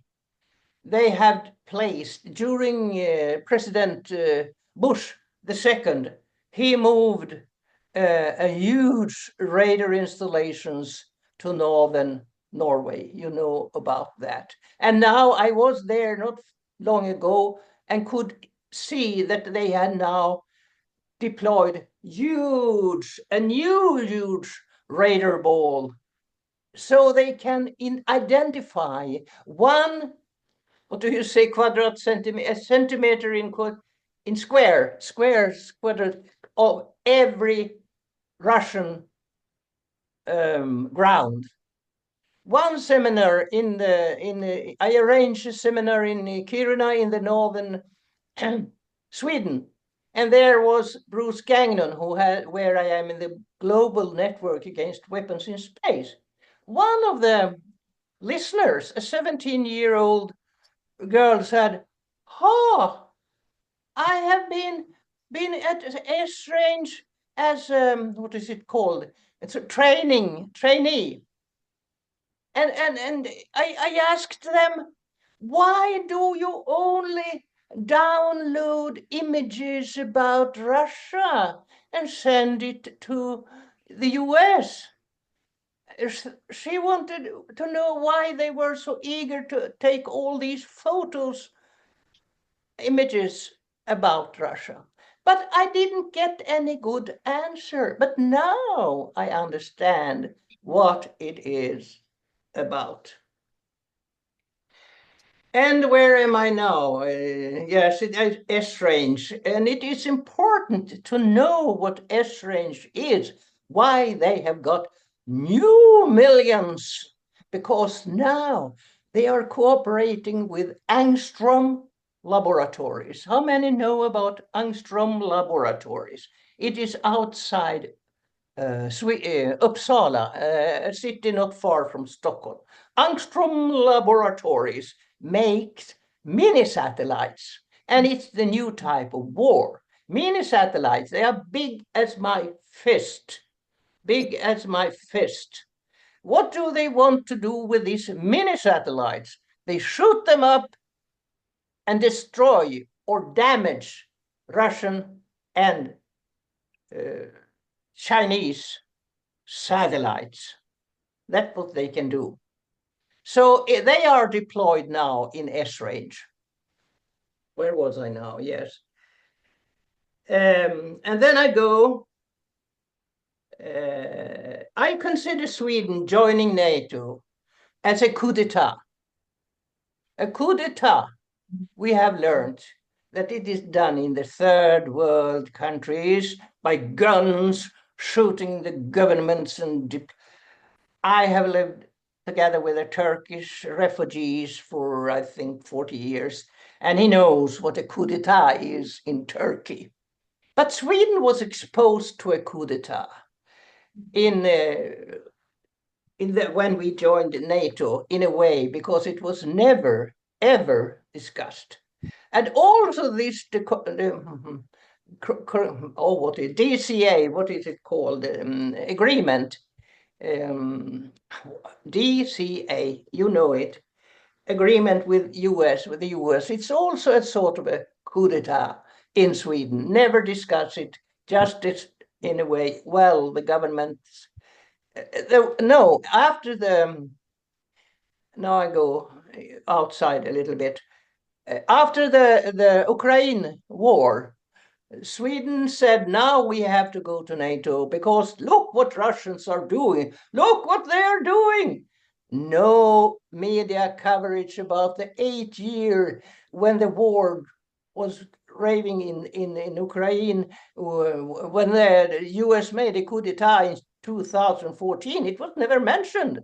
The only time they mentioned Russia was that they went in 2022 in February, and now we have to join NATO because the Russians are so terrible. Look what they are doing. And I was vilified, what is it called? When you I was exposed to horrifying treatment in Sweden because I said what I knew. So when I was invited to speak up in the north in a big conference, they say, if Agneta Norberg is allowed to speak, you will not get any money from us, said those who wanted to support the conference. So I was sort of vilified and excluded, and I'm still excluded. And then the church, I was responsible in an organization in the church, and they say, oh, you are not allowed, and just threw me away. So there I am, and I'm so happy that you have not discriminated me. So what I also wanted to say, all those broad, where I have been arrested in the north of Sweden, when we cut the fence and went in, why did we do that in Kallax airfield? Because United States of America was there training Arctic challenge exercise from Norway over to Sweden and to Finland and to the Russian borders. We were so upset. This was in 2015, the 2nd of June. And interesting enough, we were not arrested. Yes, we were arrested, but we were not accused for anything. And I said, how special. We have cut the fence, we have went in on the road, on the airfield, and we stood there hindering the planes. We were 5 women. And nothing will happen. It must be special. But after a while, I understand that something must have happened, because I've been married to a district attorney and public prosecutor for almost 20 years. So I have got some understanding about the procedures of the rules and of the judge. So it must have been some who came in and saw, but you have to accuse them. They went into the airfield. This can't be do. You can't do like this. I suspect that, because after 2 years, I was called 2 years and said, you have to come to Kiruna and be tried in front of the court. So somebody must have said, you can't do that. They can't be free. So we were put in front of you. So I think I have spoken. Jan, I think it's enough now. I have a lot to say, but can you ask some questions and then I finish? Yes, Agneta, thank you for your all of the work that you're doing in Sweden to expose U.S. militarization, what NATO was doing in your country. It is really horrible.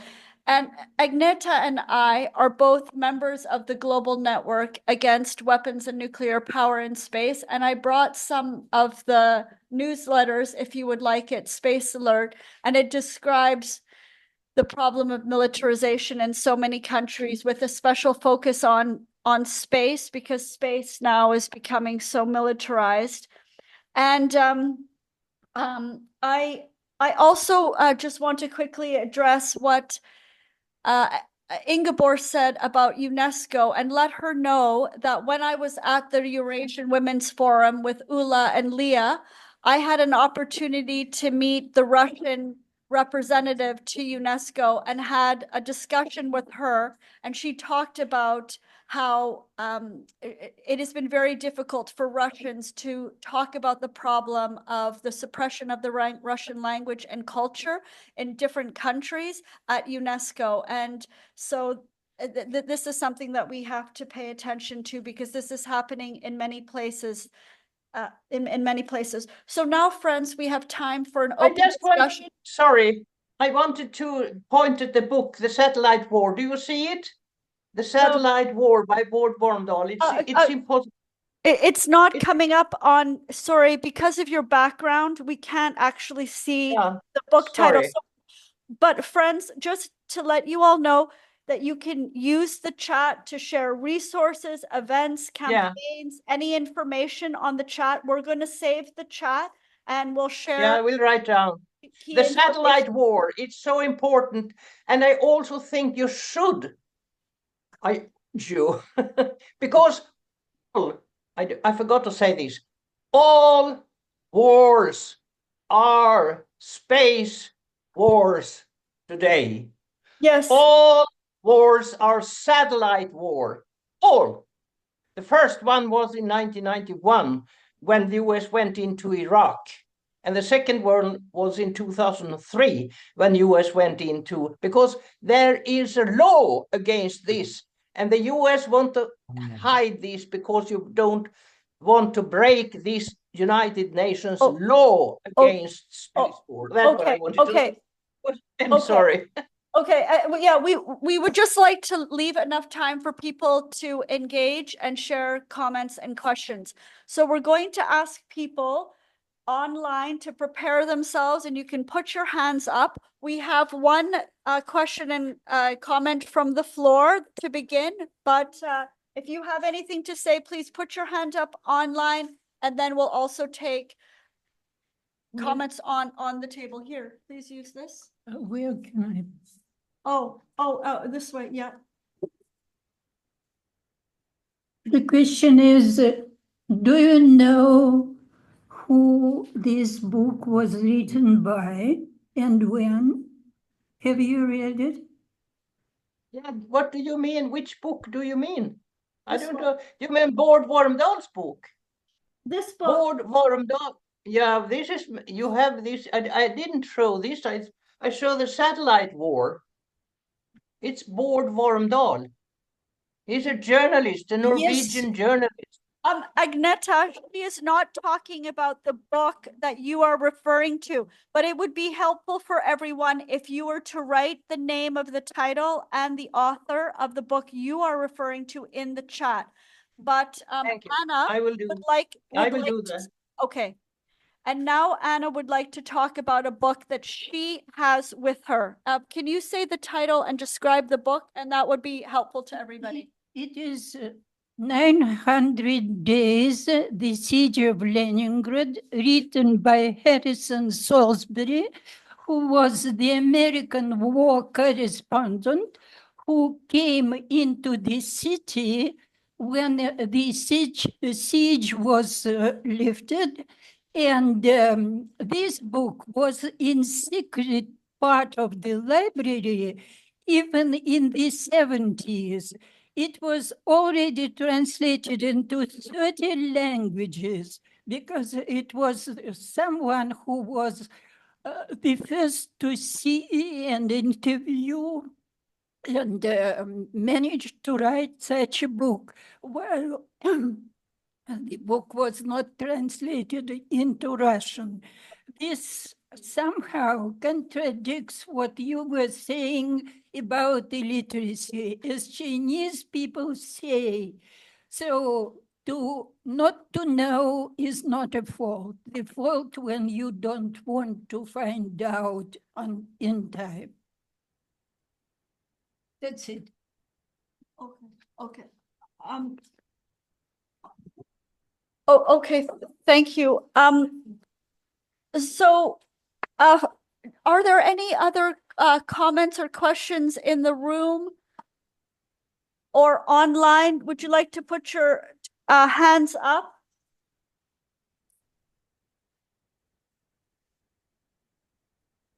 This is our session, on how Susanne Urban is putting up her hand. Oh, Kirsten has got her hand up. Okay, great. Please go ahead.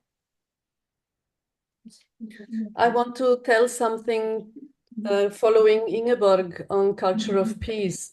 Does anybody of you know the Ox Ferdinand, the story of Ferdinand? Well, this is a book coming out in 1935 in Spain, and in 1938, when it was released, it was written in 1935. In 1938, it was a great success. It's a book for children. And then 3 months later, it got banned by Franco because it's the story of an ox who doesn't want to fight in the toreador, the bullfight. He's a pacifist. So Franco said that he was a coward pacifist. And at that time, this book was sold in more exemplaries than Margaret Mitchell's Gone by the Wind. Those of you who have read both will know what I'm talking about. I think it's very important to rise again when we want to work for a culture of peace, books like this, because it's wonderfully illustrated and it takes up what we are talking about today. How do we see two people who don't join the military and who desert? This hasn't been addressed so long, and I just want to put it in the discussion too.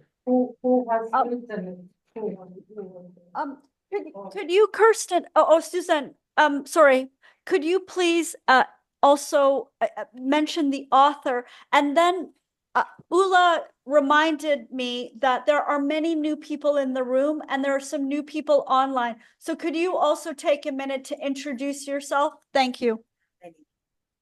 So sorry, my name is Susanne Urban. I'm living in Western Norway. I've been working in the chair of Women's International League for Peace and Freedom in Bergen for 20 years. And I'll put the title and the authors on the chat. It's the story of the ox Ferdinand. That's great. If you write it in yes, chat, if you could.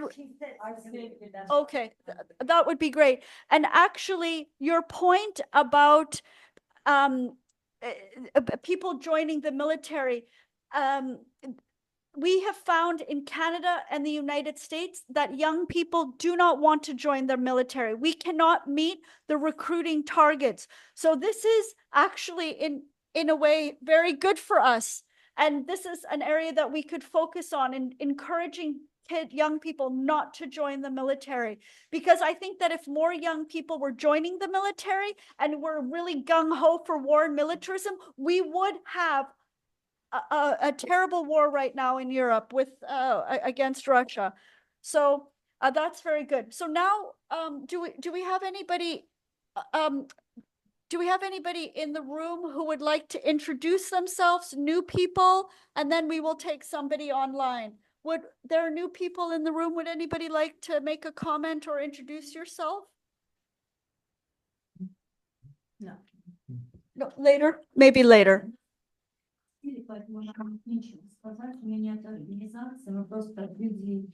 I don't have mine.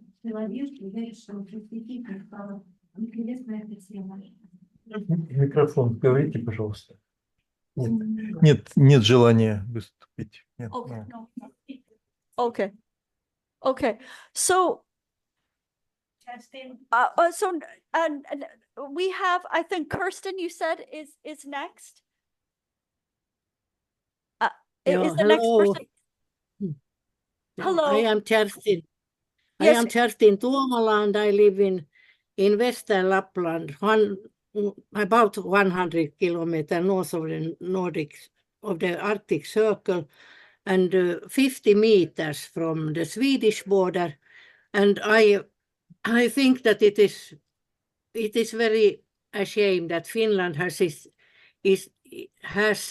the east border closed.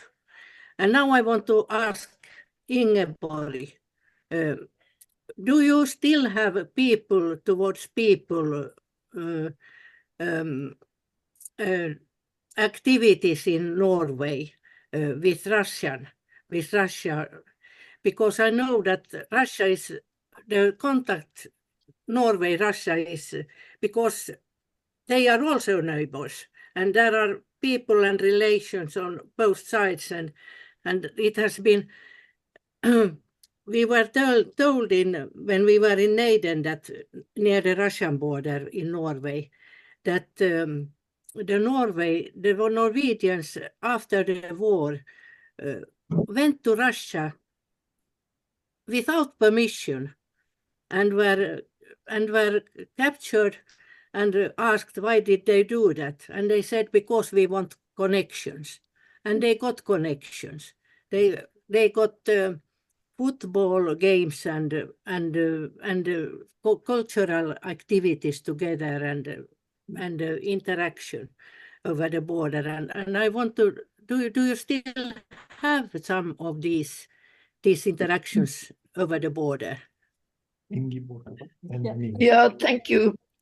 There has throughout history been strong connections between Northern Norway and Russia for survival and for culture.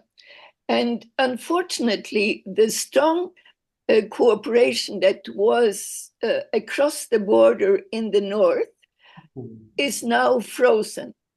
People didn't need visa, those that were living close to the borders for a long period. And there were lots of different sports and cultural activities. Now, the suspicion is growing. People that have friends on both sides are seen as perhaps traitors. So it is a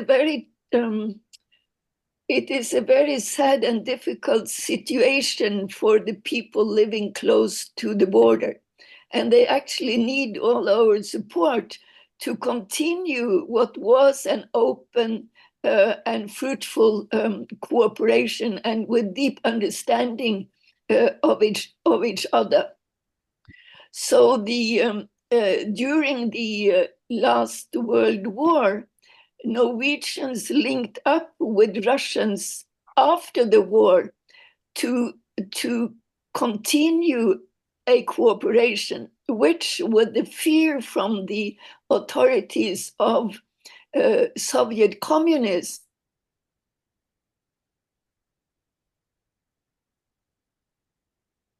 rather recent, that the King of Norway excused himself towards the people of Finnmark, our northernmost region, for the suspicion that they had been shown. And now there are lots of monuments from this cooperation during the last war and after in Finnmark. And now there are politicians that want to tear down these monuments, saying they are being used for military purposes by the government of Russia today. So sorry, we do hope that it will reassume in the way that we saw it before. Thank you. Yeah, now we are going to turn it over to Oleg, and then we will have Isabella, and we'll have a Quanta speak. Thanks. Меня зовут Олег Бодров,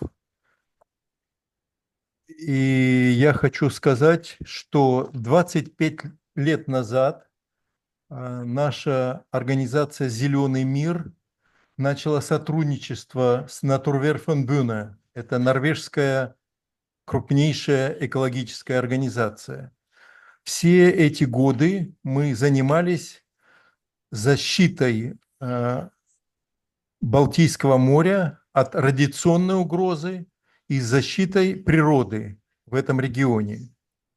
Но в 2014 году наша организация получила статус иностранный агент, потому что мы сотрудничали с норвежцами и занимались защитой вот нашей общей среды обитания.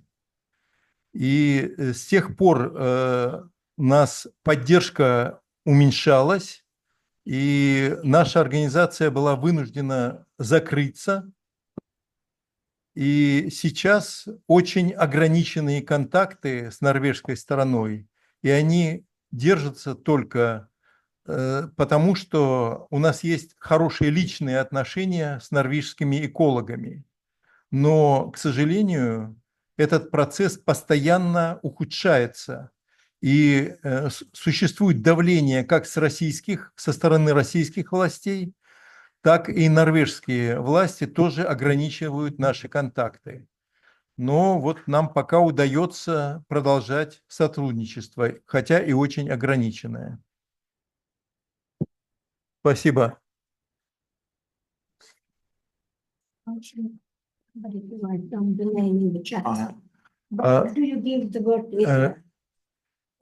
Лиз, я хочу предоставить слово, поднятая рука, я, к сожалению, не видно. Как?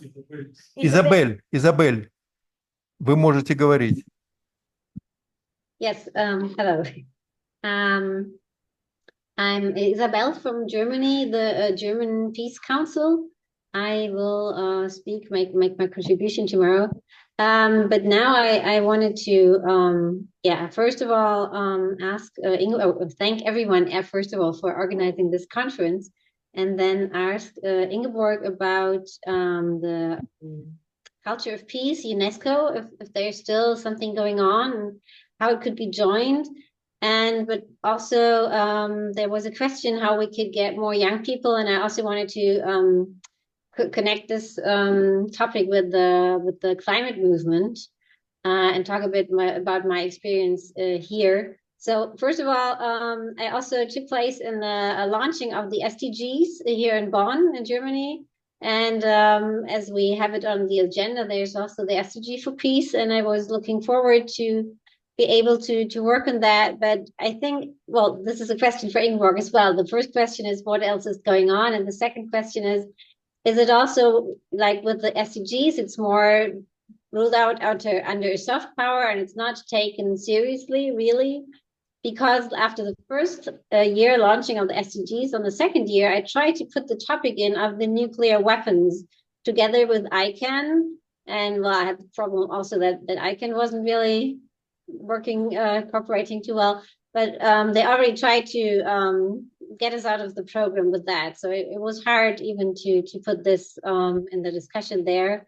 And then I also stopped because I also saw the monitoring of the German government was trying to cut out all these really, talking about peace, anti-war themes.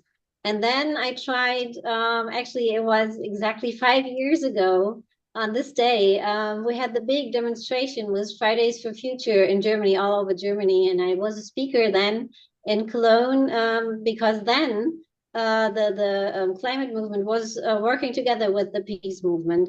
So I could talk about the issue of the big emissions from the military and armament.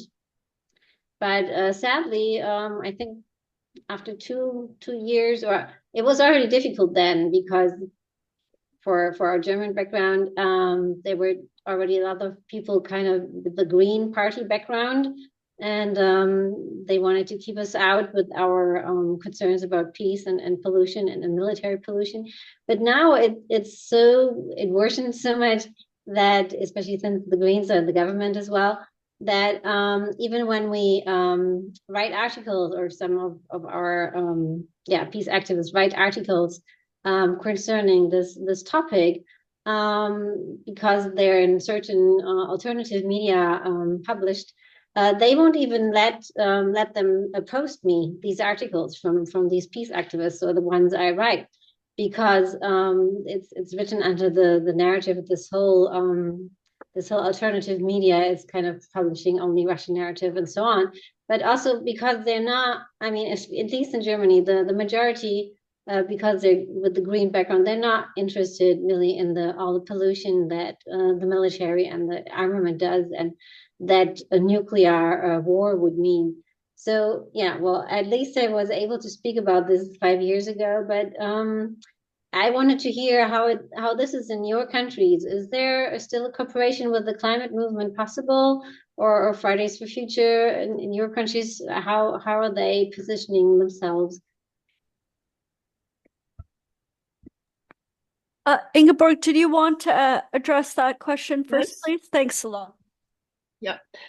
Let me first say that I think UNESCO has the best mandate in the world to create peace through international cooperation within the fields of education, culture, science, and communication.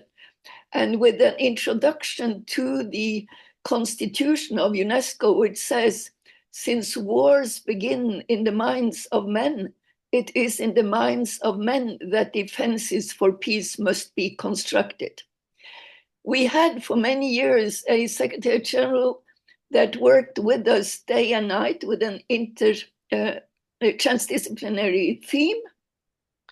And I think that the vision became too strong for many bigger countries that wanted to uphold their military and that were totally in disagreement with the whole notion of moving from cultures of peace and violence towards cultures of peace and non-violence.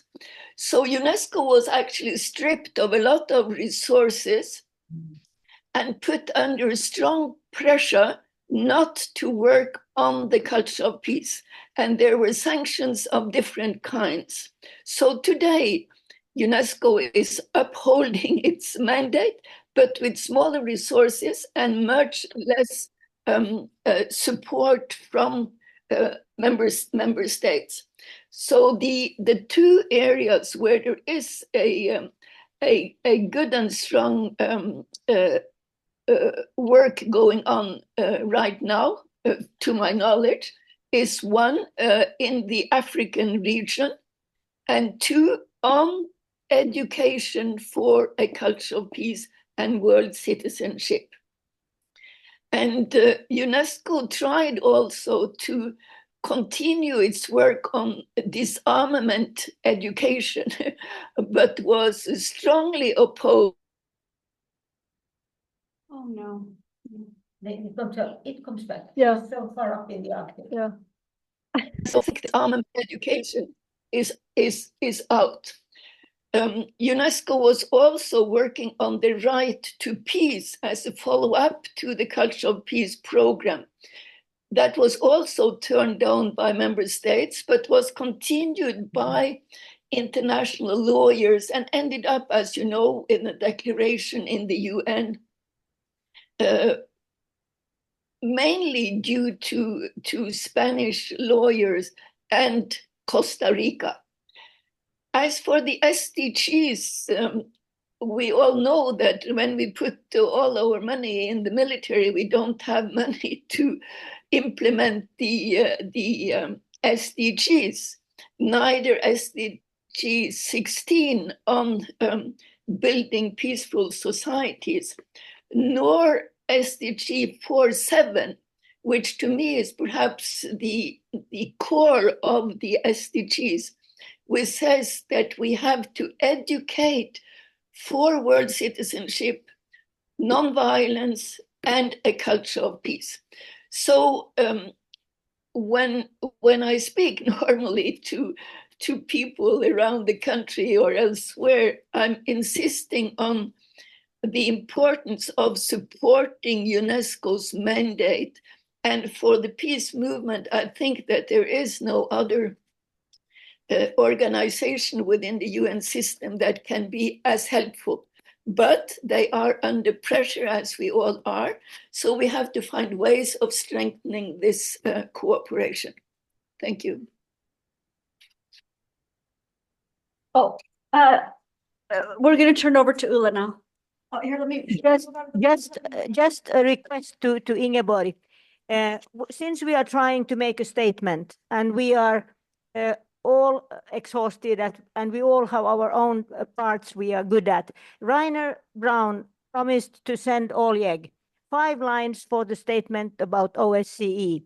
Now I ask you humbly, Ingeborg, to send us some lines about the necessity of strengthening UNESCO to put into the statement. Could you do that? Certainly, thank you, with pleasure. Yeah, and you send it to Oleg. Thank you.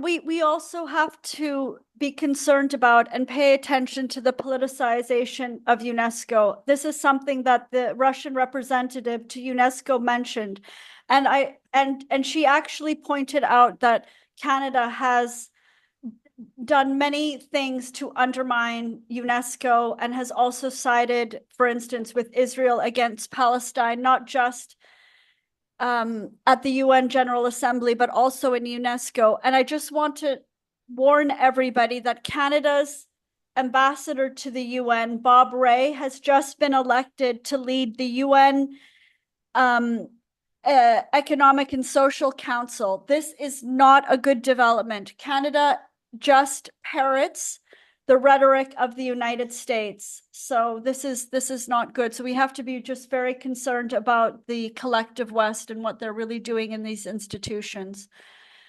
Okay, so we have somebody else. May I add one sentence, Tamara? Sure, yes, and then we will go to Quanta. Yeah. Thank you. Yeah, go ahead. When Palestine joined UNESCO as an observer, the US immediately withdrew from UNESCO and withdrew its resources. Yeah, just as one example of the situation. Yes, and Canada abstained from that vote of allowing Palestine to be an observer state, if I recall. It was all of the African countries that were championing it and standing up and cheering, and Canada was sitting on its hand. It was so embarrassing and awful and shameful. Okay, so Quanta, you've been waiting patiently for your turn to speak. If you want to open up your video and unmute yourself, we would love to hear what you have to say. Well, this is my video. I do have my video open, but let me make a very brief comment that, I'm 78 years old, and I think a lot of us that are in the peace movement really need to find and encourage young people to get involved by making a connection, saying to them, your education cost that the government can have is being spent on wars and military. I found out that American government is spending 2.1, in other words, $2.010 billion a year on military, Pentagon budget. But only 6% of that is being sent for education to the local, schools and everything. So if they are spending 94% of their budget for killing and only 6% for educating, there is something wrong there. And that needs to be brought up to children, to young people.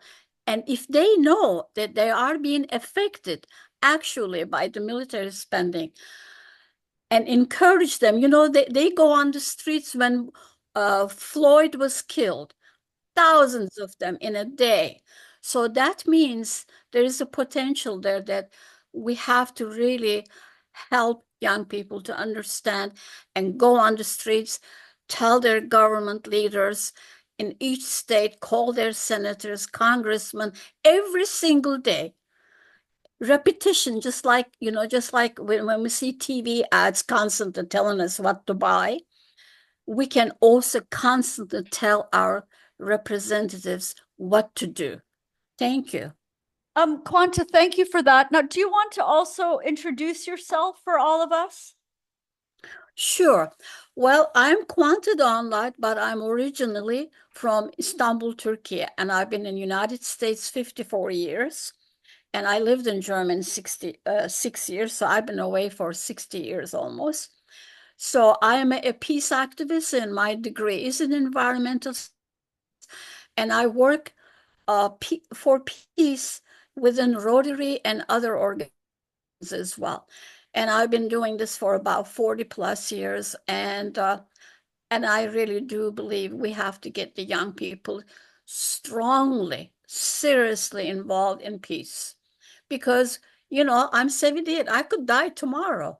And I want to make sure that young people are involved. And all of us should really work on our grandchildren, our nieces, nephews, neighborhood kids, start teaching them and having them to really understand that war is stealing their resources, their future. Thank you.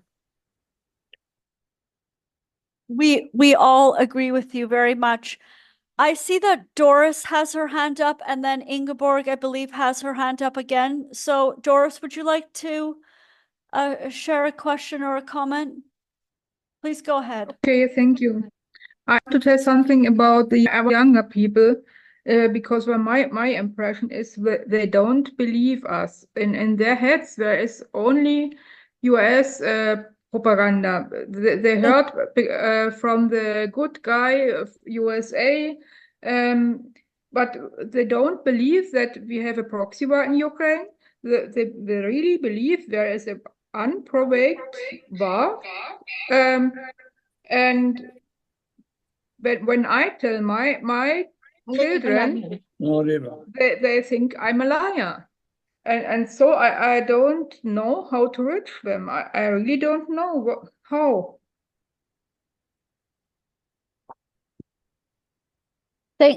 Doris, do you also want to introduce yourself? Oh yeah.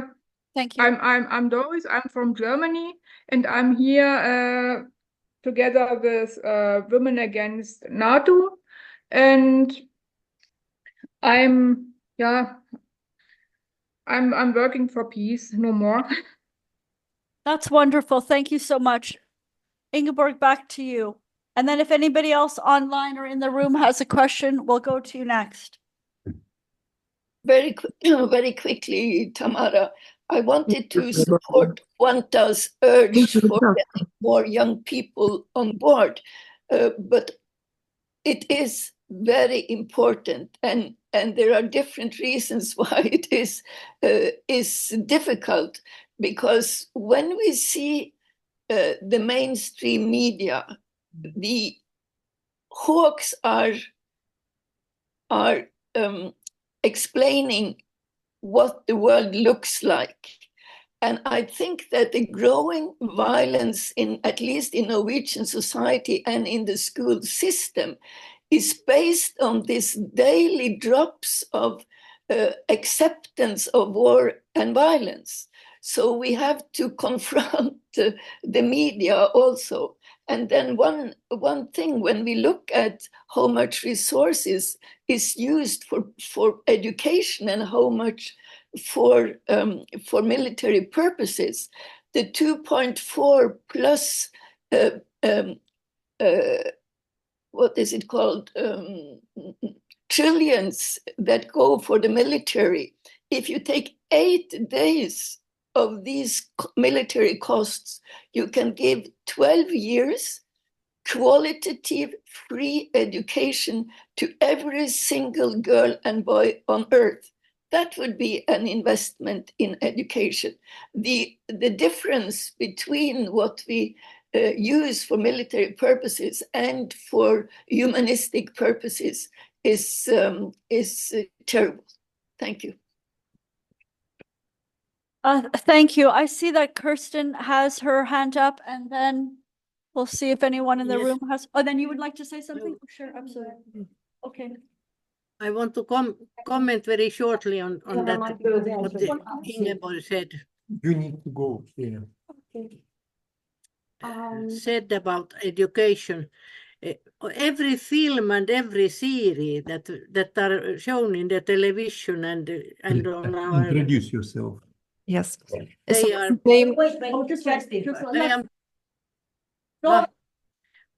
Sorry, is it my turn? Go on. Yes. Who is speaking? Yes, you speak. Okay. Yeah, I am Kerstin Tuomala, and I live still in Lapland in Finland. And I am peace. I've been working for peace all my life, all my adult life. But I was thinking that we are giving very bad, how do you say, models or modes, how to solve problems.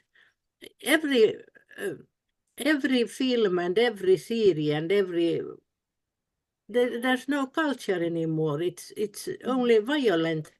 The stronger wins, and that must be changed. It's not the human way of solution. So when I was a young adult, there was also very often very good films in the TV that make some kind of problem of life visible, how to solve. And I think that the culture is so violent also, and we see it now. The streets in Sweden, the streets in Finland also now.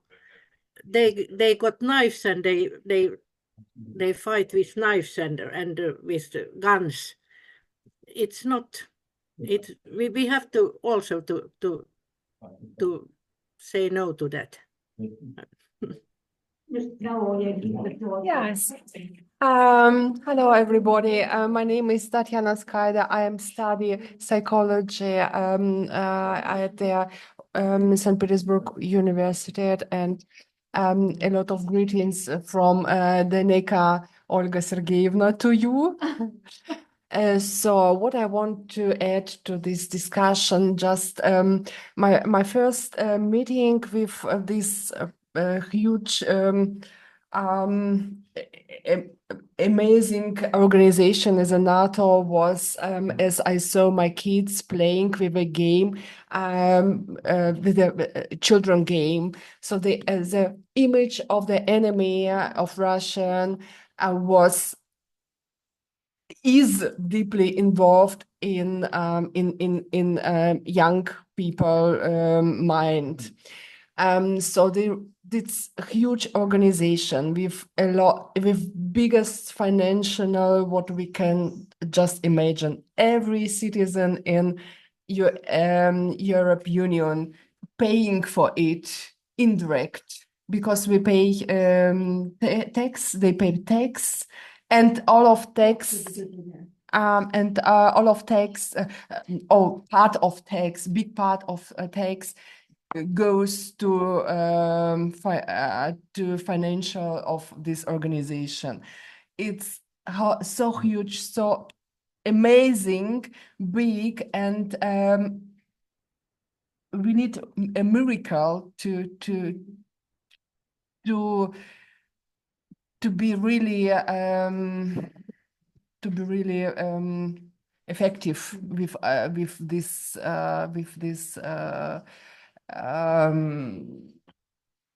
Kampf, how I can say it, with Kampf, so struggle, yes. Can you explain a little bit more, like, this is a European Union program? Every European people pay a tax. And the tax goes to military. So that's easy. It's absolutely easy. What we can do, we can do against it. Everybody indirect supported, indirect, and so it's so strong organization in Germany. It's a lot of base of NATO. It's huge base, really, with military soldier. They stay there since 1945 and do not move away as it did Russian soldier. So when you this speak, just Oh, small remark. You live in Russia? Yes.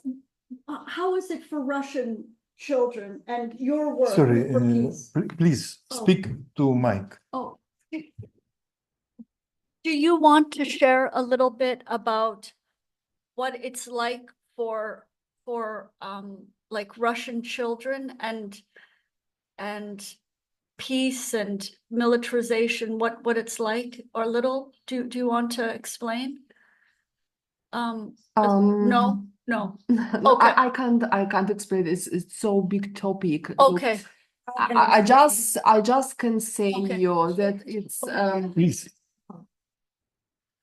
They work with young people since they are 3 years old. So they play games where is image of the enemy, and it's always Russian. Always Russian enemy who is very bad and whatever. So the all kids are playing at these games. So, and this image is so deeply involved in the mind from 3 years old kids. So, and it's so big organization, you know, they work not only on this platform, they started to work with 3 years old kids. So It's a big problem. could you imagine it? Yeah. Could you imagine this huge colonization of the planet, I would say. Yeah, yeah. У нас есть еще один комментарий на эту тему. Пожалуйста, представьтесь только. Я Мария Тысячнюк, я экологический социолог, но у меня внучка ходит в школу, вот в 1 класс, поэтому как бы я могла бы вам сказать, какие впечатления от современных тенденций. Already at the first day of school, September 1st, all children had like a march to like people from 11th grade took the smaller ones, and then it was anthem of Russia, and they said that in a month they need to all sing this anthem. And this is very new thing because before nobody cared about the anthem. And then they had another, every Monday they have first hour of all school days for all school children is like talking about important, разговоры о важном. And there are methodological kind of written guidelines for all teachers, what they have to say to children in different ages. My granddaughter had only one lesson of this беседа о важном, talking about important, and they said that at school there will be a new movement, which is patriotic military movement.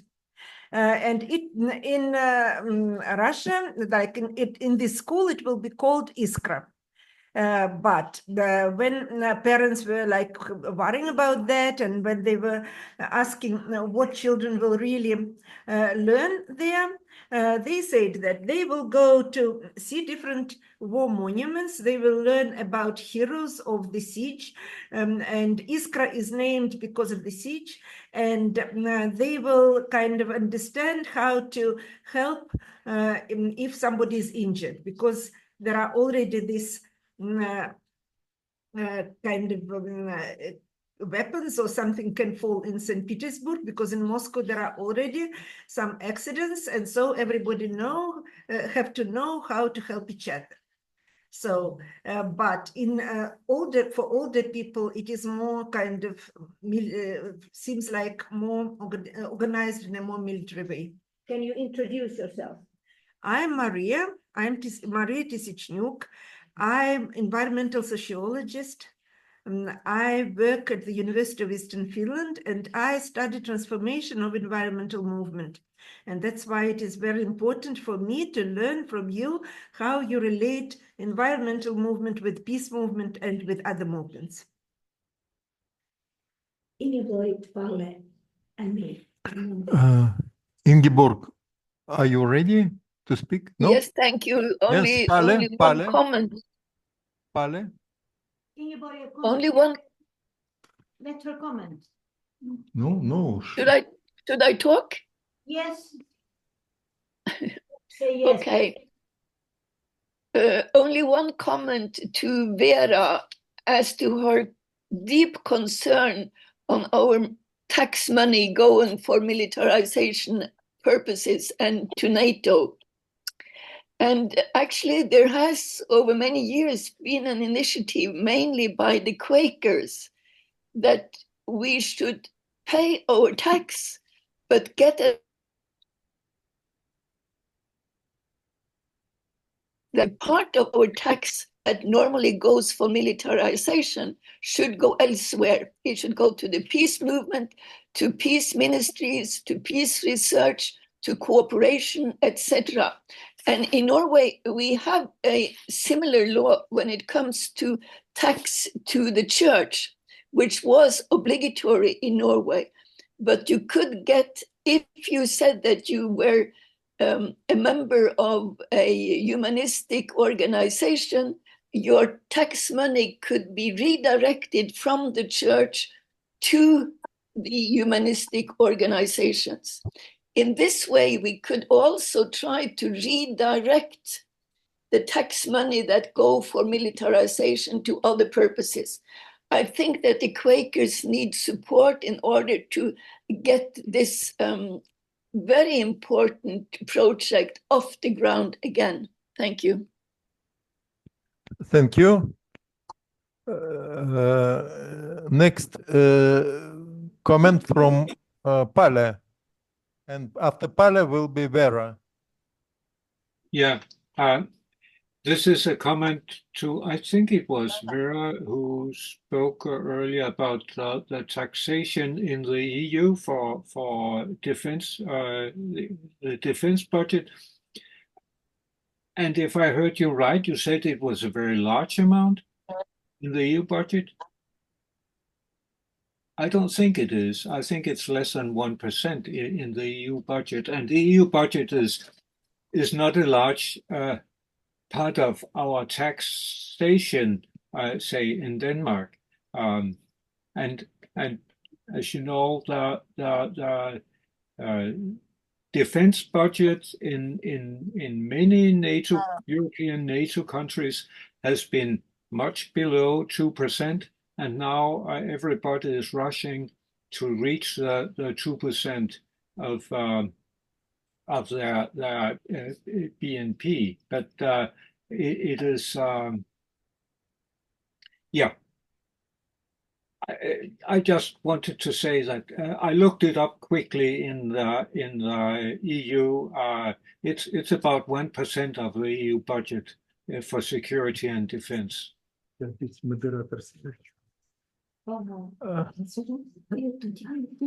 Коллеги, следующий speaker, Ula. Yes, first of all, the speaker in gray is not Vera, she's Tatiana. But as Tatiana said, a lot of money is going to the military, and it's absolutely clear that for Russian people, there is not so much difference between the EU and NATO because it's the same.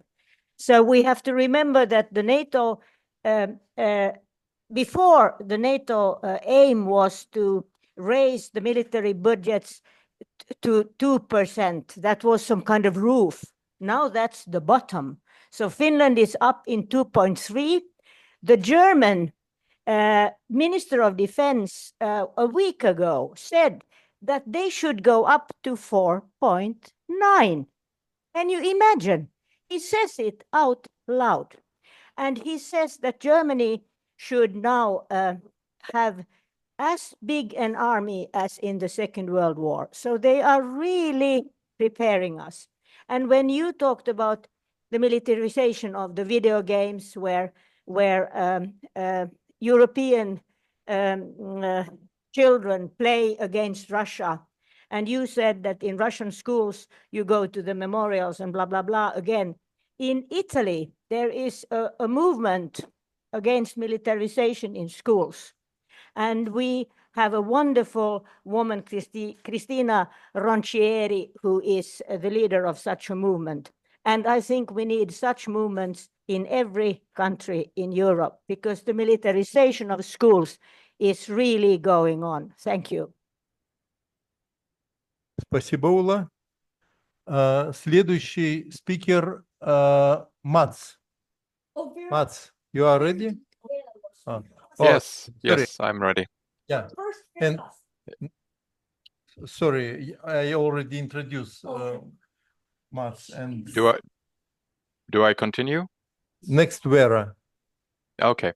I will continue quickly. Yes, for those of you new, Mats Nilsson, member of the Dissident Association in Sweden, in Stockholm, and a lawyer by profession, legal historian by interest. And I am what you would call a legalistic peace activist here in Sweden, trying to throw dirt into the machinery of the government by using what means we have been given by law. I would just like to make a quick comment concerning the different issues that we're discussing, because I'm sensing here that we're discussing the culture of peace, we're discussing demilitarizing security, and we're discussing how to manage conflict, and we're also involving the importance of art and culture, like Ms. Castle made a point of before, with the importance of culture. I would just like to I'm putting it in the chat now, the World Beyond War organization, because I'm sure most of you have heard of it, but some may not have. I use it quite a lot when I try to educate my peers, my friends, and anyone who comes to listen to when I talk, and I include it also in my X, the work I'm doing on old Twitter and X, a global security system for an alternative to war by the World Beyond War Foundation. I think this is one of the most important and comprehensive summaries of where to start and how to make sense of all our diverse interests, because we all come from different places. We all come from different backgrounds, but we are united in the vision how to create the peaceful society. And this summing up that they have done for us in this document is a really good one. So I just wanted to make a quick introduction to that if you haven't seen it, and that was basically it. So thank you. Спасибо, Мац. Вера, пожалуйста. Вера, are you ready?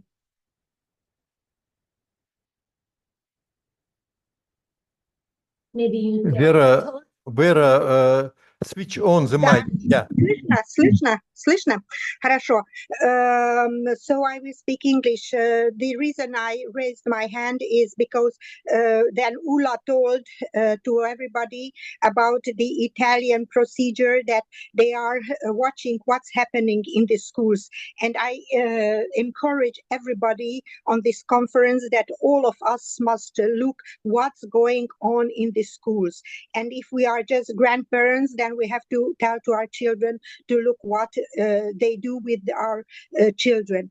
I must tell you the Hungarian situation, that there are not enough teachers in the schools, so they are sending military people after 50 years old to teach the children. So it's incredible what's going on in our world, and I fully agree with Tatiana, that these terrible video and telephone games are destroying our children's health and mentality.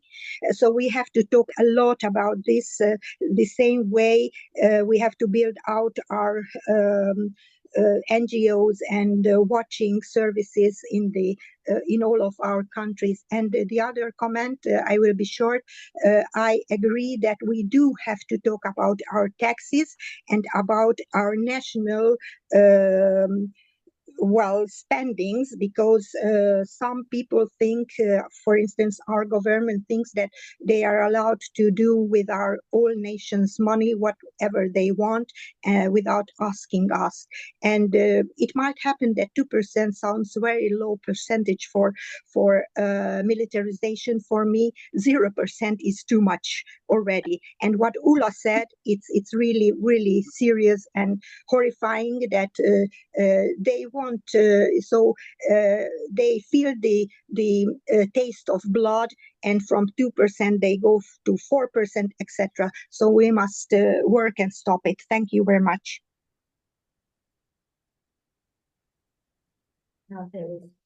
Thank you, Vera. Next, Agnes Maria. Switch on the mic. Yeah. It is not Agnes Maria, but it is Christer Lundgren here. And I apologize for missing this morning. I should have held a speech, but I had a difficult heart condition, so I'm at the hospital just now. But I want to add just a few things. I hope I can make the speech tomorrow if I get the computer ready. But I would like to say, I would like to quote the Russian General Shukov, who said, "We liberated Europe from Nazism, and they will never forget us for it." And I think this is a very true and very important statement. The leading European politicians have an agenda that is very far from the people's interest. So, yeah, that's what I have to say now. I hope I can participate tomorrow. Bye for now. Thank you. For all those who do not know, Krista was supposed to be here together with Mia Stubendorf here in St. Petersburg, and they had already the visas, they had ordered their tickets, and everything was ready to come here. And Krista has been in Russia many times reporting from here, and we were so happy to have him on board. And then he got this heart attack, but thanks all the good forces somewhere, you are still there. And we are really happy if you could talk tomorrow. And you have to decide the time.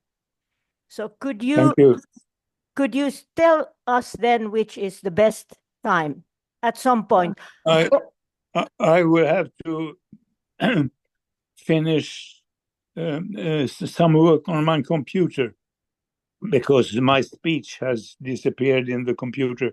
But if I can make it ready, I can speak in the morning sometime. In the morning. Shall we say before lunch? Yes, let's try to do that. Okay, we will put the time in the chat. That's great. Thank you. We are flexible. Okay, thank you. That's good. Спасибо.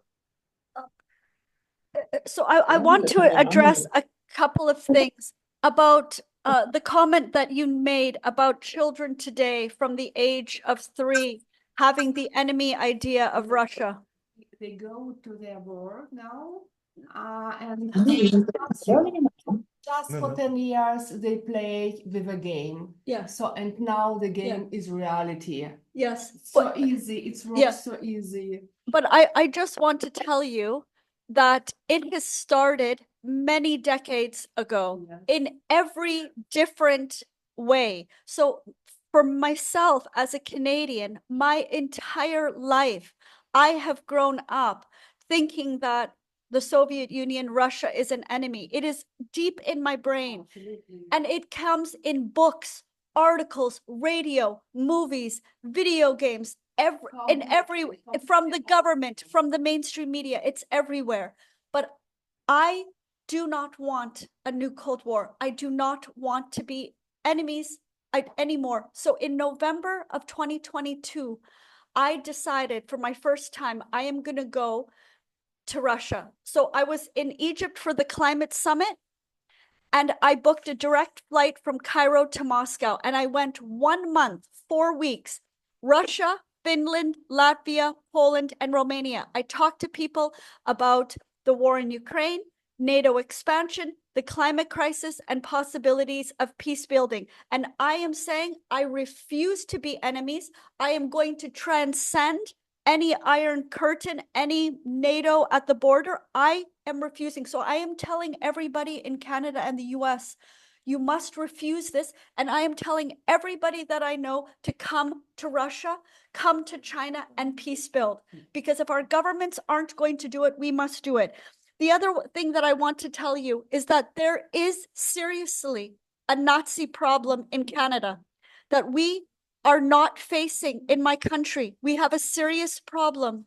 And it's something that we have to have the wherewithal to confront.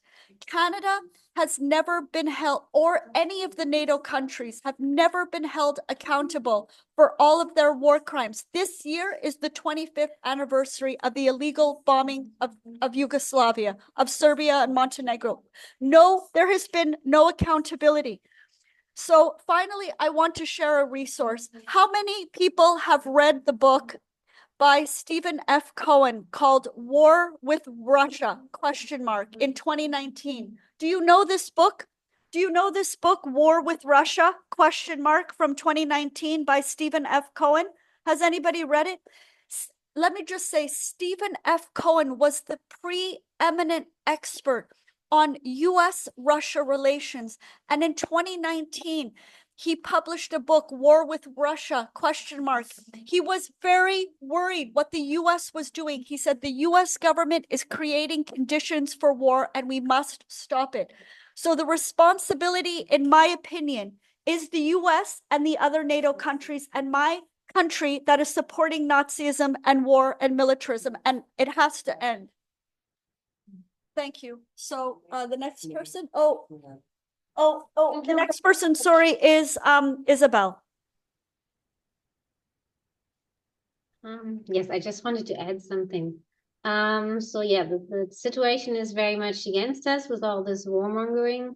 And also first we have to define language. I will talk about this a little bit more and get peace again in the heads, because some people, when they say peace, they think aircraft carriers.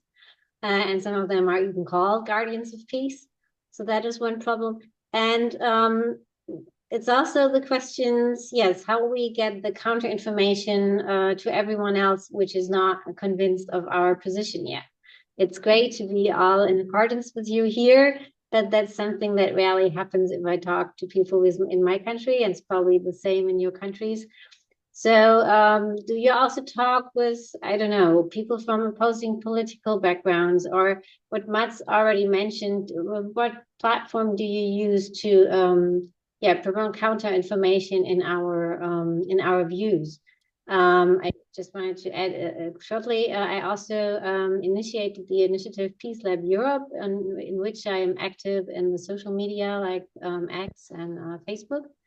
And actually it was founded to bring a lot of peace organizations together to create another better peaceful Europe some years ago, which so far didn't work out so well, but I'm still keeping it up to maybe also make a think tank out of it at some point. But so far this position of counter information, I think it's very, very important. And also the things that Susanne with the ox mentioned, they could be used in it. So it could be, this counter information should be with all levels, like with children in education, but also with the political opponents, I think.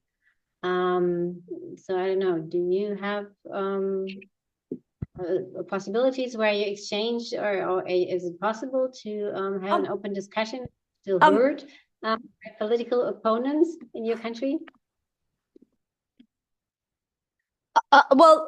Maybe people could respond to that, but you made a good suggestion about sharing resources. So I would like to suggest people online, and maybe we could have a piece of paper that could circulate here, and we could jot down our best resources, books, websites, movies, whatever that we think people should know about. And we could compile it as part of our conference information and share it with everyone. So let's put stuff in the chat and we'll get a piece of paper circulating, and maybe somebody wants to respond here about how we are dealing with dissent in our countries. But I see that Mats also has his hand up. So let's turn the floor over to him. And then let's hear from people in the room who haven't talked next. Mats, do you want to go ahead? And then we'll... Yes, thank you. I just wanted to say concerning how we create enemies. Enemy is purely a political construct. I normally, as a Swede, I normally use the example of Sweden. Today, when you talk about enemies and you ask someone in Sweden, who is the enemy of Sweden? Everyone says Russia.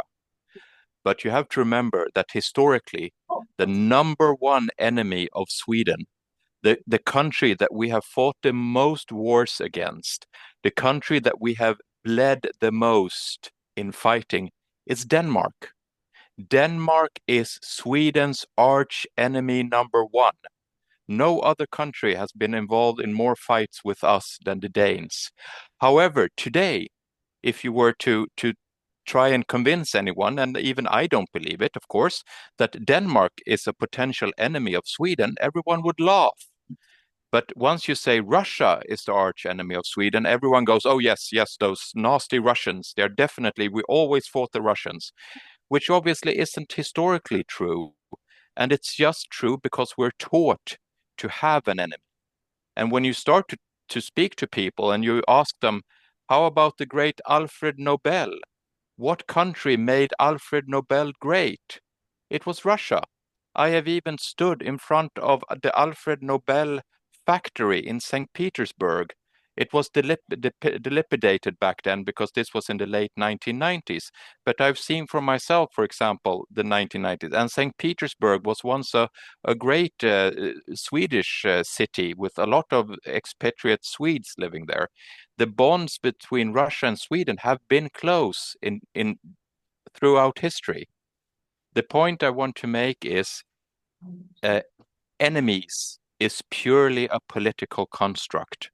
And we can all do well with reminding everyone of this fact. We are taught to believe who we have as an enemy. I don't have any enemies myself. I mean, it's not as I need enemies, but I am told I have an enemy. I am told the Russians are the enemy today. But that's just in the same way that my great-great-great-great-grandfather went to church and was told by the priest when he lived in the south of Sweden that you have to fight the Danes because they're coming to take your farm, they're going to kill your cattle, and they're going to burn your children. It's just propaganda. You have to remember that, and we have to always, always, always talk about this. Enemies are a political construct, nothing else. Thank you. Bravo.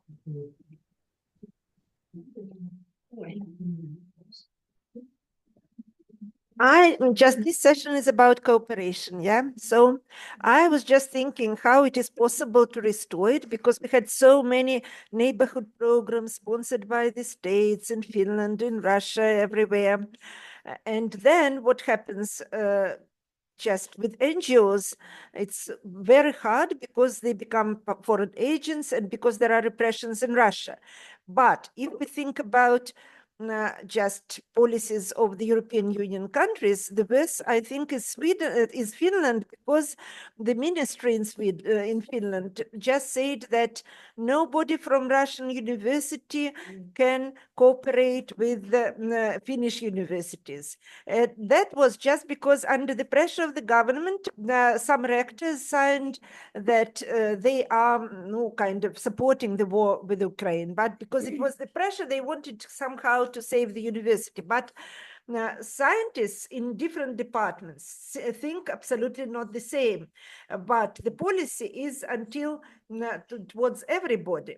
And for example, I just got my project in Finland earlier than the war started, but they, for example, require me to use only affiliation in Finnish affiliation, first requirement, and the second requirement, I can visit the family in Russia, but I shouldn't live here. But research is about Russia, also to do research abroad. Yeah, and people who go to the conferences, they need to say that they are independent scholars. But in fact, they work in Russian universities, and everybody absolutely know that they are working in what universities, but they still have to put a label, independent scholar. Otherwise, they cannot present papers in the US and in Finland.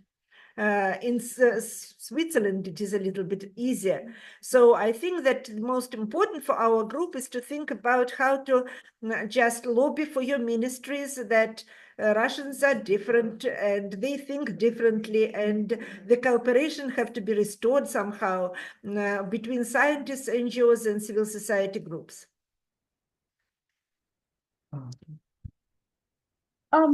Is there anybody else in the back here that hasn't had a chance to speak? We really want to hear you. Any comment that you have to make? We are not attributing anybody's name to things. So feel free to speak freely. Would you like to? There, yeah. I just found one photos. Could you see? You have to speak in the microphone. Yes, Look, to speak. Look, this is 29 of May this year, and this is an airport in Tallinn, is Estland. So more as 200 young people goes to Ukraine to do this play, which they played before many years, to reality, you know. Yeah. So this Yeah. just to understand this these things, no. These people, these young people, they play 10 or more years. Where is it? Video games. In video games against Russian enemy, and they go now to do it reality. Yeah. So that's it. Yeah. Yeah. It's terrible. In the back, would you like to come? Leah, you've been listening. Oh, great. You're going to say something.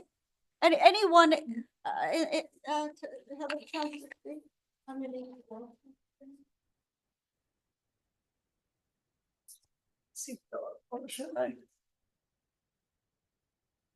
Yes, hello. I'm Leah Launokari. I'm from Finland and representing the Women for Peace.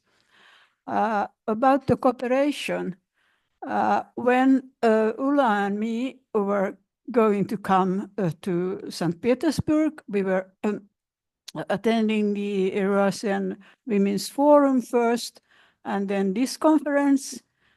Some of my friends were telling me that, are you really going to St. Petersburg? Are you really thinking that you will get back home? And well, I said, I have a visa until the 27th, so I can stay a few days in prison, but then they will throw me out. And these friends of mine, they are not sort of old nuts or so. They are scholared people. So this is this gives us really a lot of thinking, a lot of cooperation. We really have to do, and we have to trust ourselves in the cooperation between people to people. So. Спасибо, Леа. Уважаемые коллеги, я тоже хочу прокомментировать. 25 лет назад случилось удивительное событие. Мы, неправительственная организация «Зеленый мир», стартовали на велосипедах из Соснового Бора к Хельсинки. Мы проехали 600 километров и встречались с детьми, с людьми на всем протяжении этого пути. И это было замечательно, потому что мы вдруг начинали понимать, что мы имеем что-то общее, общий базис. В этом году мы провели 25-ю экологическую велоакцию, но мы не смогли поехать в Хельсинки, потому что границы закрыты. Но мы решили вспомнить это замечательное время, и мы выпустили вот такой значок. Я его показываю сейчас всем. На значке написано «Я Балтика». Это значит, что мы хотим вспомнить и создать сотрудничество на новой основе, что мы живем не только в России, мы живем не только в Финляндии, мы живем в нашем общем доме, нашей общей среде обитания, которая называется Балтика. И мы разместили в центре этого значка Балтики сердце. Ну и хотим, чтобы это движение наше продолжилось, сотрудничество с финнами, потому что мы часть общего пространства. И я хочу подарить этот значок нашим финским коллегам. Это наш сигнал о том, что мы едины.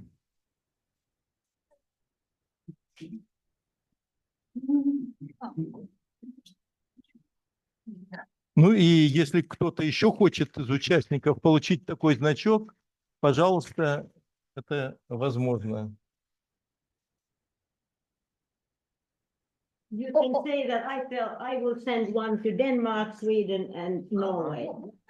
What does it say? What does that say? Ага. I am the Baltic. Я Балтика. То есть я это Балтика. I am Baltic.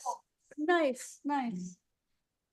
Can you also И я думаю, уважаемые коллеги, я думаю, что это хороший повод нам объединяться в Балтийском регионе вместе с коллегами из Германии, Швеции, Дании, потому что мы, каждый из нас, это часть Балтики.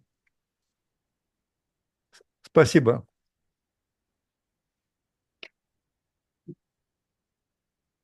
Any more Oh. comments? I would like to have buttons because we need something in Sweden. This horrifying climate here. Agneta, you know, I also brought these pins, and maybe we could get some to you. These pins that say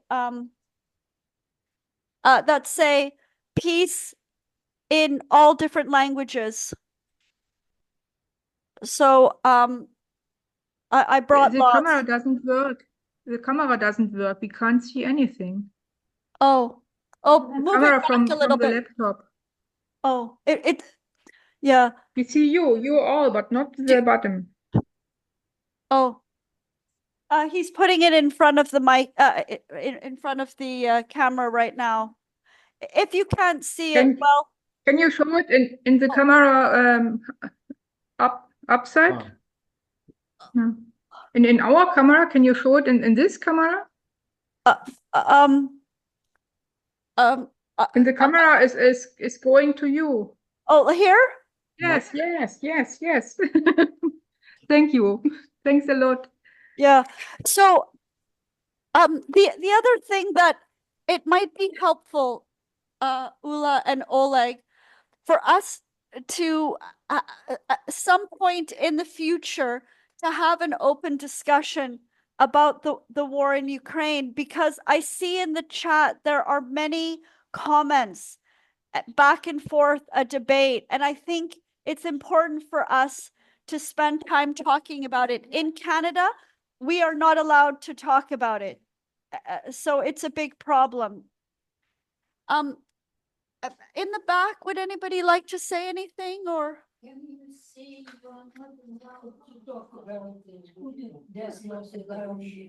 Oh, so I will give you an example. So I am an academic. I'm doing a PhD, and my university in 2021 would not have any speaker with a Russian perspective. When we had any meetings or webinars or conferences or lectures about the escalating conflict in Ukraine, the Russian perspective was completely kept out, and there was only one perspective that we are not allowed in Canada to challenge NATO, to criticize NATO, or to give the Russian perspective. We are only allowed one perspective at my university, and it's not just in my university, it's all across the country, in Parliament, in the mainstream media. So this is one of the reasons why in November 2022, I decided to come to Russia, because I wanted to stick it to my school, and I wanted to come to Russia and listen to what Russians had to say about the war, about the conflict. So would anybody else like to? About academic institutions, who censors newspapers and magazines and TV? Yeah. Do you want to speak? So words are important, because your words, we are not allowed to speak about that in Canada. And when you mention academic institutions, I know that you are absolutely right, because people prefer to speak of Russia as the invader, aggressor, and so on, and not and speak about Ukraine. And we can discuss whether it is so or not, who invaded whom, and so on. But speaking about the press, to me, it is very important to know. I ask this question because you imply, you do not say that openly, but you imply that there is censorship that doesn't allow in Canada to speak about different sides of that problem. In all NATO countries. Tell me, how does this process work? Because I know what is happening in Russia. This one, I would not wear outside because I don't want to be arrested. You need me here tomorrow. So, but if you try to get arrested, just put it on and go to train station or somewhere where the police can see you. But again, no, I doubt your words that all the press is censored in Canada. I doubt that.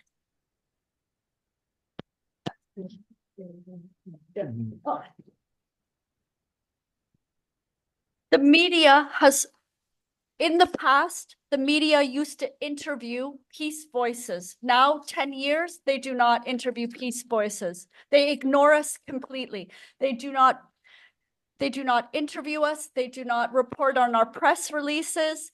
And the universities do not have a peace perspective. They do not have a perspective that is critical of NATO. There is only one perspective, and that is Russia provoked the war and Russia is to blame. That is it. There is no debate and discussion. But this is very serious, friends, because we are talking about an academic institution.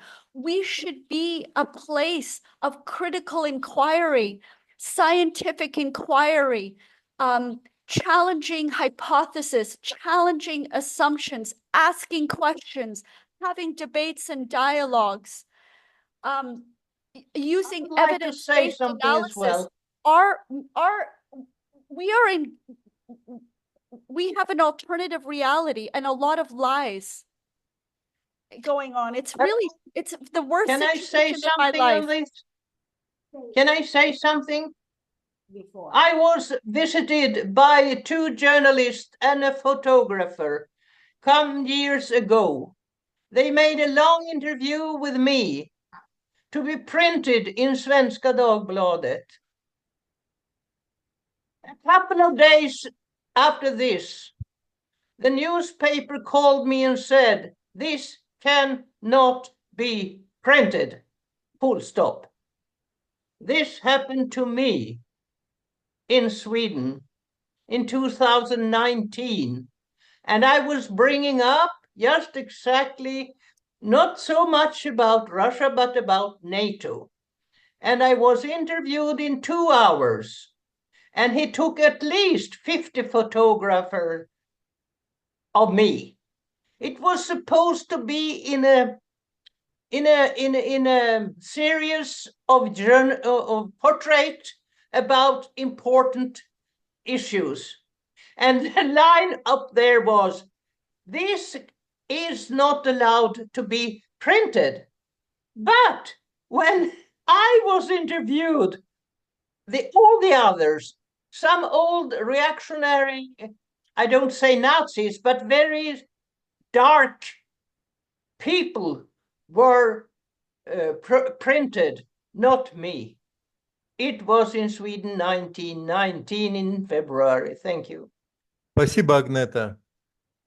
Теперь слово имеет Олли.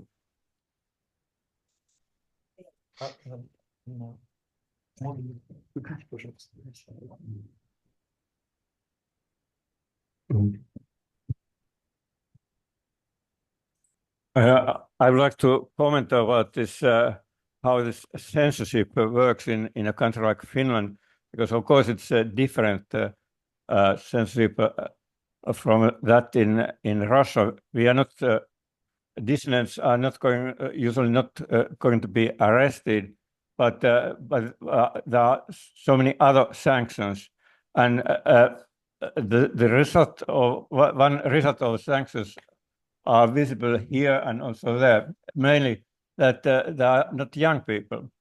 That I have quite many contacts to young people and have worked with them, and many of them are afraid of being visible in movements because they think that it's bad for their career, for their opportunities, and then there are when for example one of my professor friends was criticizing this mainstream discourse about Ukraine. He got so much critical responses that and that it's clear that many other professors or academics don't dare to do the same. So that there are a lot of sanctions, but they are softer than in Russia, and therefore for Russians it's and for people in many other countries it's more difficult to see. But if you are working, if you are active people in a country like Finland, you all time you find that there are sanctions. But of course, people of my age who are not making any career anymore, so it's very easy. But on the other hand, just because of our age, we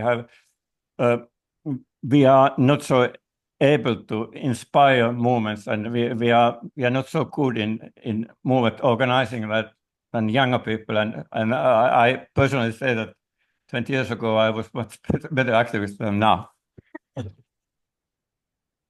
Спасибо, Олли. Следующее слово Вера Залка, а потом Сюзанна. I'm telling the Hungarian version of the topic what Yelena was asking about. So you must understand that we are not getting imprisoned, but in the academic sphere and in the newspapers, there is a self-censorship. People are not talking what they are thinking, they are talking what the government wants them to speak. So that's a self-censorship. Then if they do not this, some people still talk what they think, then there is a character assassination with trolls or open officials. So this is the two ways what they are doing in a so-called democratical way. So these are the ways. We are not in prisons. We are really happy that this is not yet as in Russia or in Turkey, but this is also terrible and to see our fellow people who live in our country to be so using this servility, it really hurts us who want the truth and other type of world. Thank you. Спасибо, Вера. Сейчас Сюзанна и потом Изабель. So, thank you. Thank you, Tamara, for addressing the discussion about the war in Ukraine in the chat. I like the way you did it. Our position here in Western Norway, in the Women's International League for Peace and Freedom, where I'm a member, is that Mother Earth doesn't care whose fault it is. But what's written on this card, and we are on the streets every month and print new cards talking to 200 people. We print 200 cards. It's written that Mother Earth needs peace. When this is said, I want once more to ask about the aim of the conference, because tomorrow we will have group work. And there is a microphone that is on that makes a lot of noise. Maybe it's Agneta, you're not muted. You are muted. Okay. At the end of the conference, there will be a joint declaration to be sent to the organizers of the World Peace Forum. And as I wrote in the chat before, I cannot find anything on the World Peace Forum 25. Who decided to send to them? Could they please inform us a little bit about this aim? Thank you. Спасибо.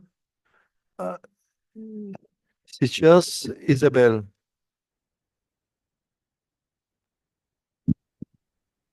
Yes, I also wanted to add a little bit how the situation in Germany is. There's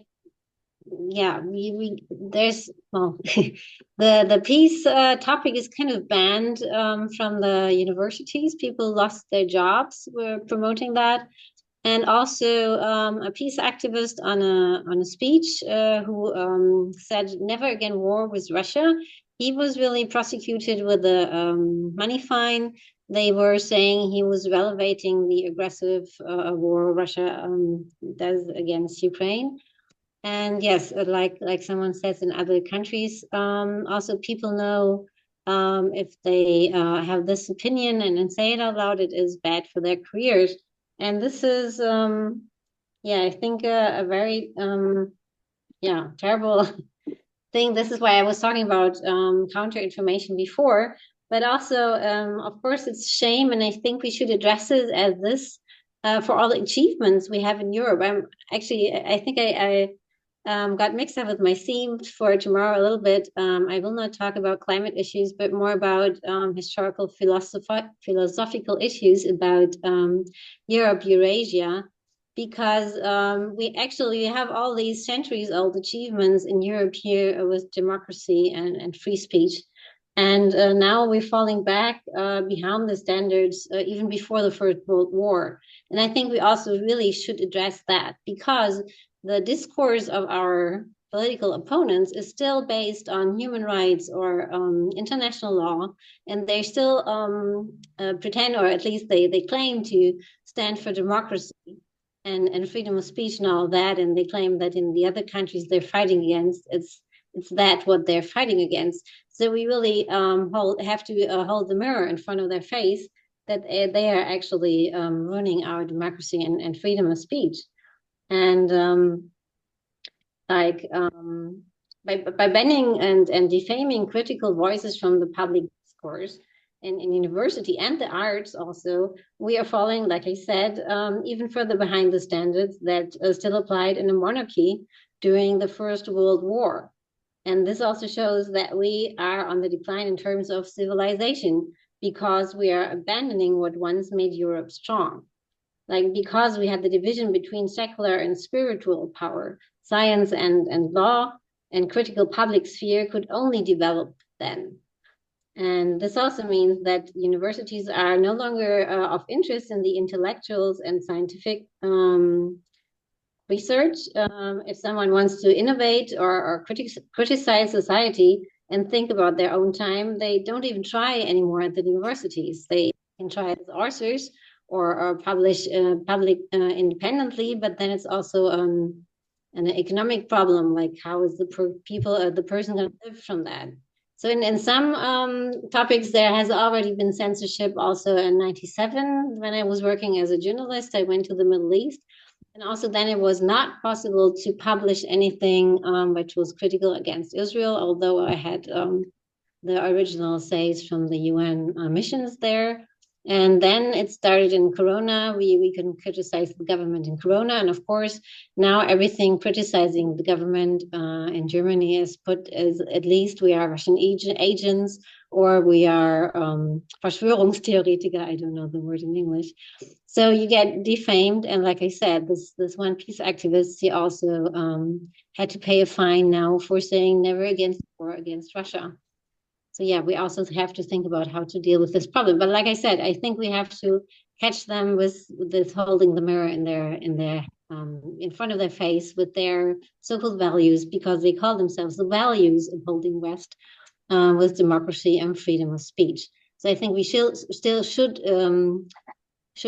the discussion with the opponents, especially on this background. Thank you so much. It was very nice to hear. I totally agree with you that Mother Earth needs peace and that nobody wants the war. But I think that the movement is not getting young people around because the roadmap for peace is very unclear. Because it is not clear what to do with how to stop the Ukrainian conflict and war, and what to do next. If that would be some roadmap for that, then probably it would be much more followers for that, because it's really unclear. Okay, we stop any supply from NATO to Ukraine, and what happens next? And that is already a big question, which everybody asks for themselves or loudly, and I think it is a big barrier. Thank you. So, would you like to share a few thoughts? Are you sure in Russian and we can translate? No? Okay.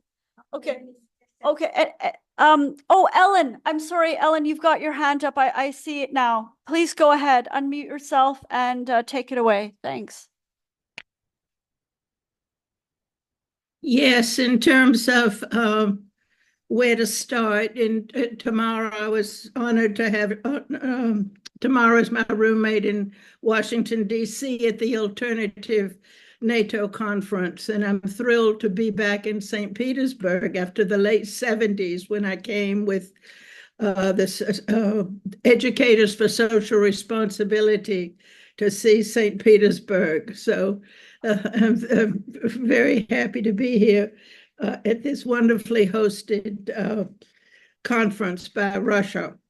I guess I'm saying what I told you when we were in the room talking late at night, is that I think the responsible parties really have to start at the peace organization level, because while peace organizations do wonderful work at exposing the weapons industry and the weapons movements and actually what is happening in the wars and who is the aggressor in different, who is usually the aggressor, we know that we leave out what people feel and why they're so convinced that Russia is an enemy, because the peace groups don't deal with Russia. They don't deal with the issue of enemy.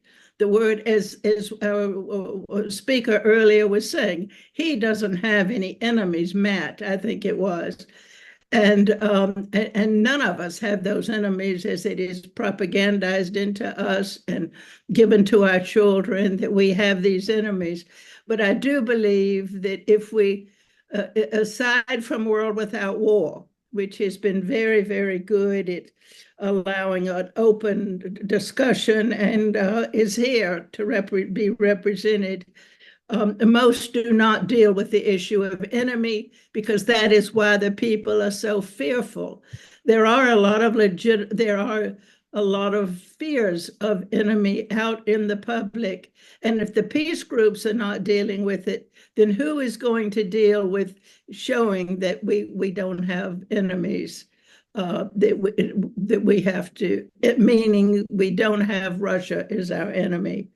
So that's my point, is that we have to work the peace organizations to open them up to discussing this matter and accepting the fact that the people are afraid that they will be attacked or they will be overcome within cyberspace.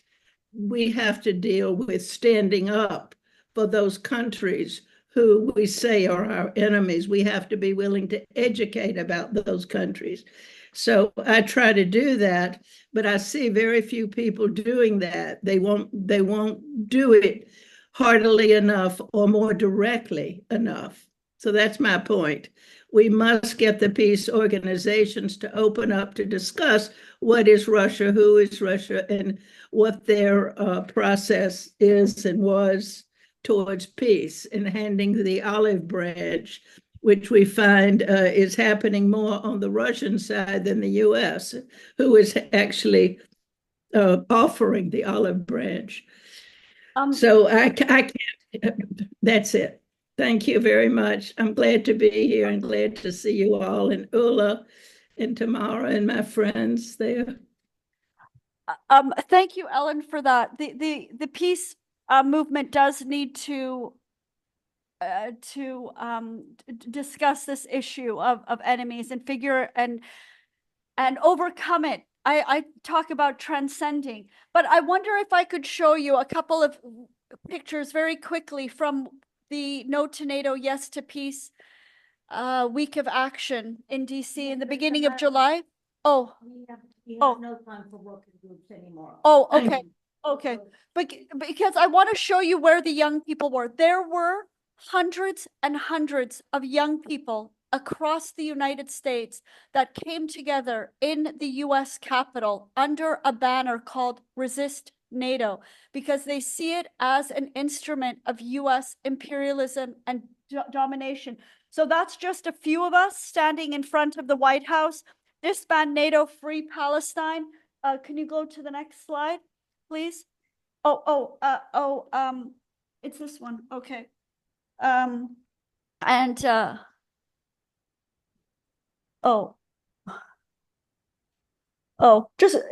Just go to the next one. That's okay. Oh, it's not working. Oh, so do you see? So lots of young people there, and do you see the woman in the blue suit is from the German Bundestag? Her name is Sebem Jagdelen, and she is with the new Sarah Wagenacht party, and she wrote a. I know. I can't say one word of German. But she wrote a new book called about denouncing NATO. And go to the next slide. Oh, this one is working now. Oh, let's see. Oh, here we go. So there's Reiner and there's Sean from the International Peace Bureau. We've got our t-shirts, No to NATO, Yes to Peace. We had a big rally right in front of the White House. And the book that she wrote is called NATO, A Reckoning with the Atlantic Alliance. I can't go to the next slide, unfortunately. Okay, yeah, go. So this is Black Alliance for Peace. And they have these great images and signs. NATO equals white supremacy. And I think it's really important for people in the West to understand that the global South and the racialized community see NATO as an institution of racism and violence. So there I am with next one. Yeah, thanks a lot. And then this is in front of the Library of Congress when the US Secretary of State, Antony Blinken, had a dinner for the foreign ministers of the NATO countries at the Library of Congress. And we stood out with our signs, No to NATO, Free Palestine. Gaza is starving. Why are you whining and dining? And go to the next slide, please. And then we talked to representatives in Congress, and they said, our problem in Washington is that we are influenced by the oil and gas lobby and the weapons manufacturers and AIPAC. So go to the next slide. And then you can see, and you can see how they have these signs outside their door: stand with Israel, stand with Ukraine. Go to the next one.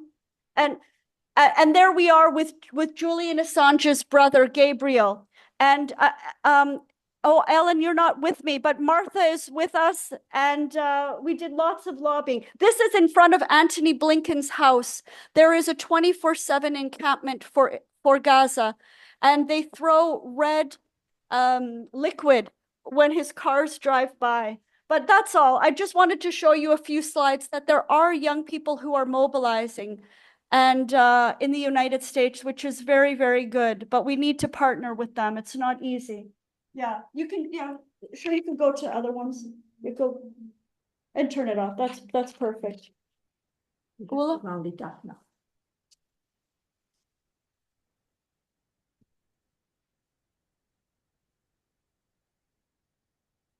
Okay, this has been a long day, and we have gone over the time schedule by far. And I think that dividing us into working groups at this moment is quite impossible. My suggestion would be that, Susanne asked, I will go back to that. Susanne asked about the World Peace Forum, and you know what? I have frankly to say that I don't know who suggested it. I just took it in because somebody said we have to send a statement to the World Peace Forum. So I'm the guilty one to put it into the program, and Oleg also, because he said he hasn't suggested it. So I would say for tomorrow, and with the technology we are a bit uncomfortable with or do not really know, it would be good if we, at the end, skip any working groups, because it's hard to be divided here. And instead, all of you here today, and those who are interested in getting a statement done, which would have, let's say, 5 or 6 points. And Rainer has already agreed to send some lines about the necessity of an OSCE, some lines about that. And Ingeborg said that she would do something about UNESCO. And if somebody feels that they have good suggestions, we would welcome them.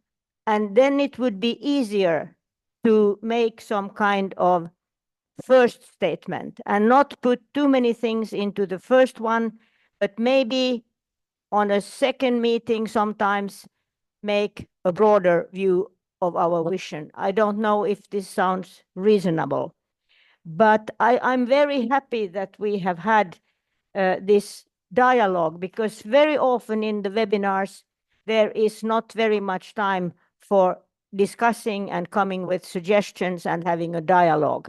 So that we tried to fulfill here, and we try to fulfill it tomorrow. I see that Susanne has raised her hand, and Karin. So please, Susanne. Yes. First, thank you to the lady who asked about a roadmap to peace. I am one of the, I think there were 3 or 4 Norwegians who joined the first peace conference for Ukraine in Vienna last year. And there we can learn one thing from Ireland, that you have to have ceasefire first. You cannot think, you cannot talk as long as missiles are hitting and bombs are falling. And that's why I showed this poster we have here in Bergen, ceasefire now everywhere. That's the most important. Then when it comes to a statement, Ulla and Bodrov, I have sent you the English translation of the Nordic People's Parliament statement. Karin and me and Sondorf, who are joining this conference here in St. Petersburg now, we have all joined a 4-day seminar with this Nordic People's Parliament. And I think the points listed there could be a good start for a common a statement from this conference in St. Petersburg. And I think we should stick to the wonderful title, Peace, Nature and Collaboration. And the program tomorrow is also focusing on concrete cooperation projects that we can try to work harder on in the future. Thank you. Thank you. Susanne, could I comment on this? If we get some sentences from Rainer on OSCE and from Ingeborg on UNESCO, which is really, really, really important, could you take out some lines from the Nordic statement, which could be included then? And you could also, if you really have the time, to send it to Oleg on his email, so we could work something out. I sent it to you already. There are only four points. Okay, then Oleg has get it. Yeah. I have no internet connection here, but Oleg has it, so we can see what we take. Yeah. Yeah. Okay. Thank you. Yeah. And then was Karin. Yeah, we have talked a lot about enemy image here. And I have, in my speech, I tried to put forward the importance of using knowledge of conflict resolution and how to address problems in the normal conflict resolution and prevention, that's Burton's words, promoting peace culture. So to prevent the escalation of violence. I think it's important that we do try to get this knowledge into security policy. And this is the idea of my speech. And now it comes to my question, will you send out the text of the speeches to the participants of this conference? You've got the emails, and Ulla has said she would send the email addresses. Can we all get it? Thank you very much for a good conference with a lot of time for discussing and getting deeper into things. Коллеги, я хочу сказать, что все выступления записываются и будут выставлены в публичном пространстве, и вы можете посмотреть публикации всех участников, все высказывания, комментарии. Я так говорю, Тимур? Да. Мы пишем это, и надеюсь, что мы организуем возможность доступа для всех, кто участвовал. Спасибо. Karin, Yov. Thank you for letting me reply to that. This is great. This is really great. But it takes less time to read a text than to listen to all this, even if the talking is good. So and it's also easier, just as easy for you, I think, to all the manuscripts you've got. You can just put into the emails with the addresses of the to the members, as you have talked about. So I don't think it would be difficult at all to do it. And it would help. Спасибо, thank you. About the emails, we haven't asked everybody because the audience has changed and we have to be careful with. Yeah, sorry. About the emails, there were not so many participants in the forenoon, and they agreed to having their emails public. But we have to ask actually every person if we can publish their emails. But okay, we can try to do that. So when I get the emails from Oleg, I will ask everyone personally if they agree to being public. Public for participants. No, public for the participants here. Yeah. Public, I know it's a sensitive thing, so that is why we have to be careful with making the emails public. But we will try to work that out, because there were many who wanted the emails. We will try to work it out with Oleg, or Oleg has to do it. I'm very bad at such things, to make the documentary somewhere on some web page. It could be on Global Women for Peace United Against NATO. The documents could be published. But I do hope that we can get some kind of basis for a statement tomorrow. So if everybody would try to work out, I think we talked much about diplomacy, that now is time for diplomacy.